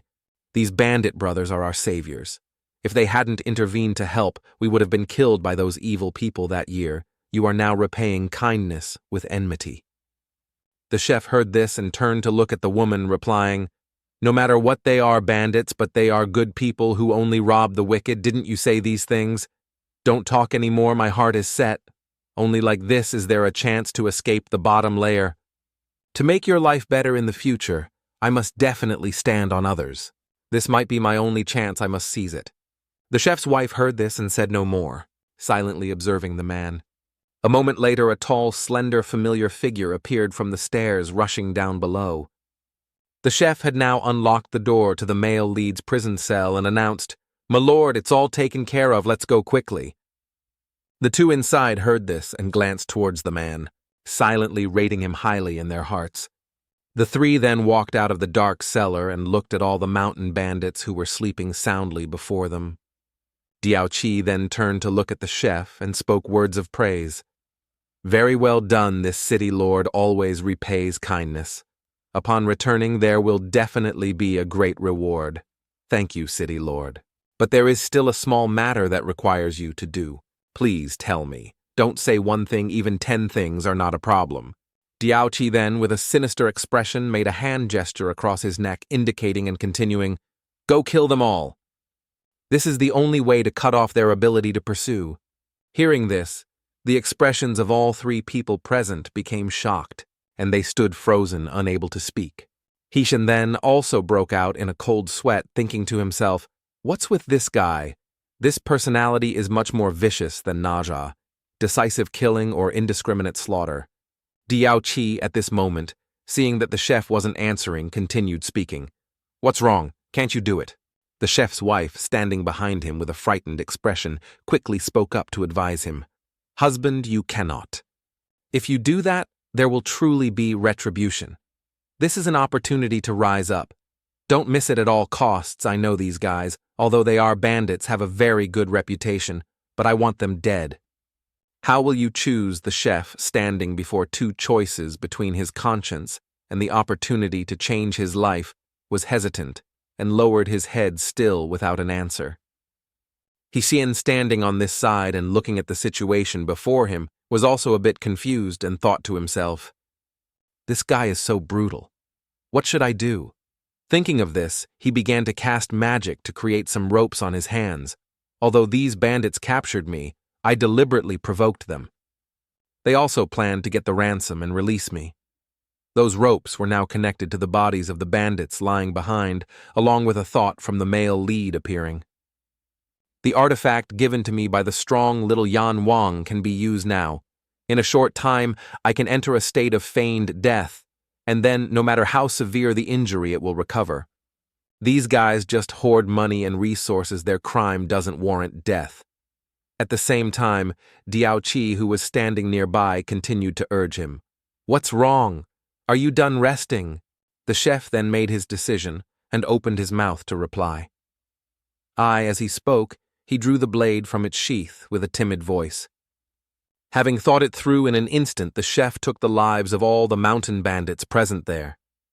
The chef now seemed to have become a different person, speaking up again. As long as I can stand high, everything can be sacrificed. Langjiang City Lord did not break his word just as he promised. Immediately upon returning to the City Lord's mansion, he brought wealth and fortune to the chef. Not only money, but also women. For him, having struggled for half his life, this was like a dream. A moment later in the City Lord's bedroom, he was sitting on his chair, resting his chin and looking at his subordinate in front of him, speaking. How is it have the matters been thoroughly investigated? Reporting, my lord, it has been thoroughly investigated. That chef had participated in many court examinations before. Not only did he win awards, but he even met you, but afterwards, because you granted a position to your confidant and refused him, he and his wife then left Langjiang. Then on the road they encountered evil people and were saved by the Dragon Tiger Fortress. When there was no escape, he fell into the hands of bandits and then made a living by cooking. I was wondering why he looked familiar. It turns out I've met him before. This fellow has a future, such a great resentment, yet there's no hint of hatred on his face. Call him here. This city lord has something to say to him. A while later, the cook had entered Diao Qi's room and raised his glass, taking a drink. After taking a sip, he slammed the wine glass on the table and said cheerfully, "Good wine indeed, it's wine bestowed by the city lord." Diao Qi, sitting opposite him, heard this and burst out laughing, replying, "Ha ha! You adapt quickly. It's only been a few days since we last met, and you've completely adopted an upper-class demeanor." Praised by him, the cook's face flushed, and he puffed out his chest, replying, "That's because I was favored by your lordship. Ha ha, now I have women and plenty of money. Do you want to take another step further to hold something more interesting in your hands? More interesting. What is it? What else could it be? Of course it's power." Hearing this, he was stunned for a moment, speechless with astonishment. Then, unable to hide his excitement, he kowtowed repeatedly and said loudly, "Thank you, City Lord. You are truly my reincarnated parents. Don't thank me yet. I still need to test some of your qualities. To follow me in great endeavors, you must abandon common sentiments for women, weakness, and timidity. Please speak, your lordship. No matter what the test is, I guarantee I will complete it for you." Diao Qi then began to whisper something to the cook. After hearing it, the cook's face turned horrified, sweat pouring down like rain, speechless. The cook then stood up, turned and left, witnessed by He Shan, who was observing everything from behind the window. This fellow's personality is quite twisted, completely not worth it. But what about the reward? The main storyline isn't like ordinary people. Well, I can just casually increase the potential points then. The scene shifts to a while later inside the forest. The cook was now leading his wife hurriedly, heading deeper inside. When they reached the living room of the city lord's mansion, he immediately opened his bag and hastily put the necessary items inside. His wife saw this and, a bit surprised, asked curiously, "Husband, what on earth happened? Why do we have to leave in such a hurry? It was fine this morning, why just after meeting the city lord again? Don't mention that city lord's name anymore. He's a demonic beast. Husband, what do you mean? What on earth happened? Let's talk on the road. We have to leave first. I really don't want to stay in this cursed place for another moment." A while later, after they had both left the city, the wife finally dared to ask again. "Husband, what on earth is going on? Can you tell me now? That beast said he wants to give us an official position." "Oh, isn't that a good thing? Good, my foot. He said I'm still too timid and weak. He told me to kill you, my wife, and bring your head as a pledge of allegiance to him." Hearing this, her face turned horrified, and she covered her mouth, exclaiming, "What? At worst, we don't need wealth anymore. No matter what, I will listen to you. He fundamentally doesn't know what we've been through, yet he opens his mouth and demands to kill you. He's truly a beast that deserves to die. All right, don't be angry anymore. Don't get upset over someone not worth it. How could an official understand he hasn't experienced days like these? All right, let's go, let's go. We have to leave this tattered place quickly. As night began to fall, the cook and his wife had spread out a silver sheet and were sleeping on it. But at this moment, the cook was not yet asleep and slowly opened his eyes. Next, he sat up, reached into his bag, and fumbled around searching for something. At this moment, he took out a dagger he had prepared earlier, raised it, and looked towards his wife with a cold expression. At the same time, his wife was startled awake, groggily opened her eyes, and looked towards him. But immediately after, her eyes widened in horror when she saw the dagger in his hand. "Damn it, why aren't you sound asleep? Why did you wake up and make things difficult for me?" At this point, the cook didn't want to delay any longer and began to raise the dagger in his hand. Next, he plunged it straight into his wife's chest with a cold-blooded expression. Before she completely stopped breathing, she spat out a mouthful of blood onto his face as a final farewell. After the cook had dealt with his wife's life, he flipped her body over. Then he looked down at his trembling hands, covered in her blood. His emotions were now in turmoil, and he covered his face, sobbing like a child. His cries echoed throughout the forest, making the atmosphere gloomy and eerie. The scene shifts to the next morning at the city lord's mansion in Langja City. Diaochi, sitting inside, heard the news and laughed heartily with delight. "Ha ha ha, not bad at all." This is the demeanor of someone who does great things. The cook, standing opposite him, heard those praises, but his expression showed no joy. He was pensive and looked down.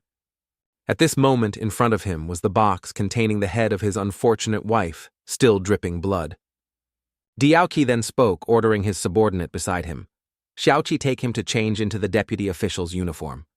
"Yes, your lordship." Hearing this, the cook's face finally showed a hint of joy as he asked, "Deputy official."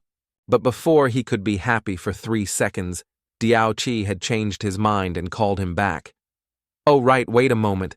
I suddenly remembered there's still a small matter. Murdering and taking a life.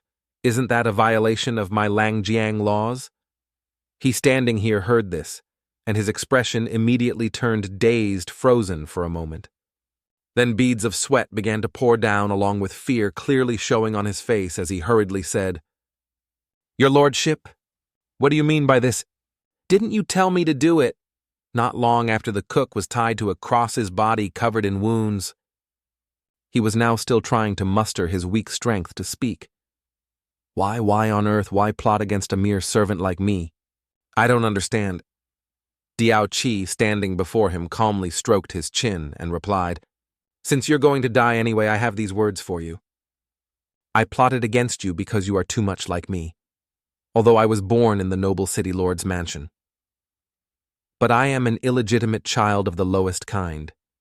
I have nothing to do with the position of city lord, but I am not content with that position. I must step onto the path of cultivation to fight. I can do anything and pay any price for this. On my way, I have killed many people. Guilty and innocent men, women, children, blah, blah, blah, including my brothers and my royal father. The throne made of fresh blood led to my achievements today." Hearing him ramble on, the cook finally exploded in anger and shouted loudly, "So what does this have to do with me? I don't have any conflict of interest with you either." Hearing this, Diaochi stroked his chin and continued, "Those brothers of mine also once said the exact same words as you.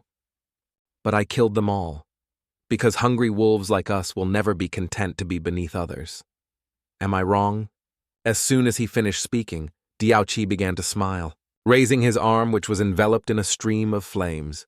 Then he swung his hand, shooting a stream of flames straight towards the bound cook. Immediately after, that stream of flames erupted into a large fire with intense heat, gradually roasting the cook's body. In an instant, his entire body had turned charred black in an extremely painful posture. That fire was not like ordinary fire. It grew increasingly intense, with temperatures exceeding 1,000 degrees Celsius. At this point, the cook's entire corpse was gradually burned to ashes by the fire in a very unsightly state. Diaochi, standing opposite, was smiling smugly, admiring the work he had created. The charred corpse of the cook then collapsed onto the floor as the fire died down.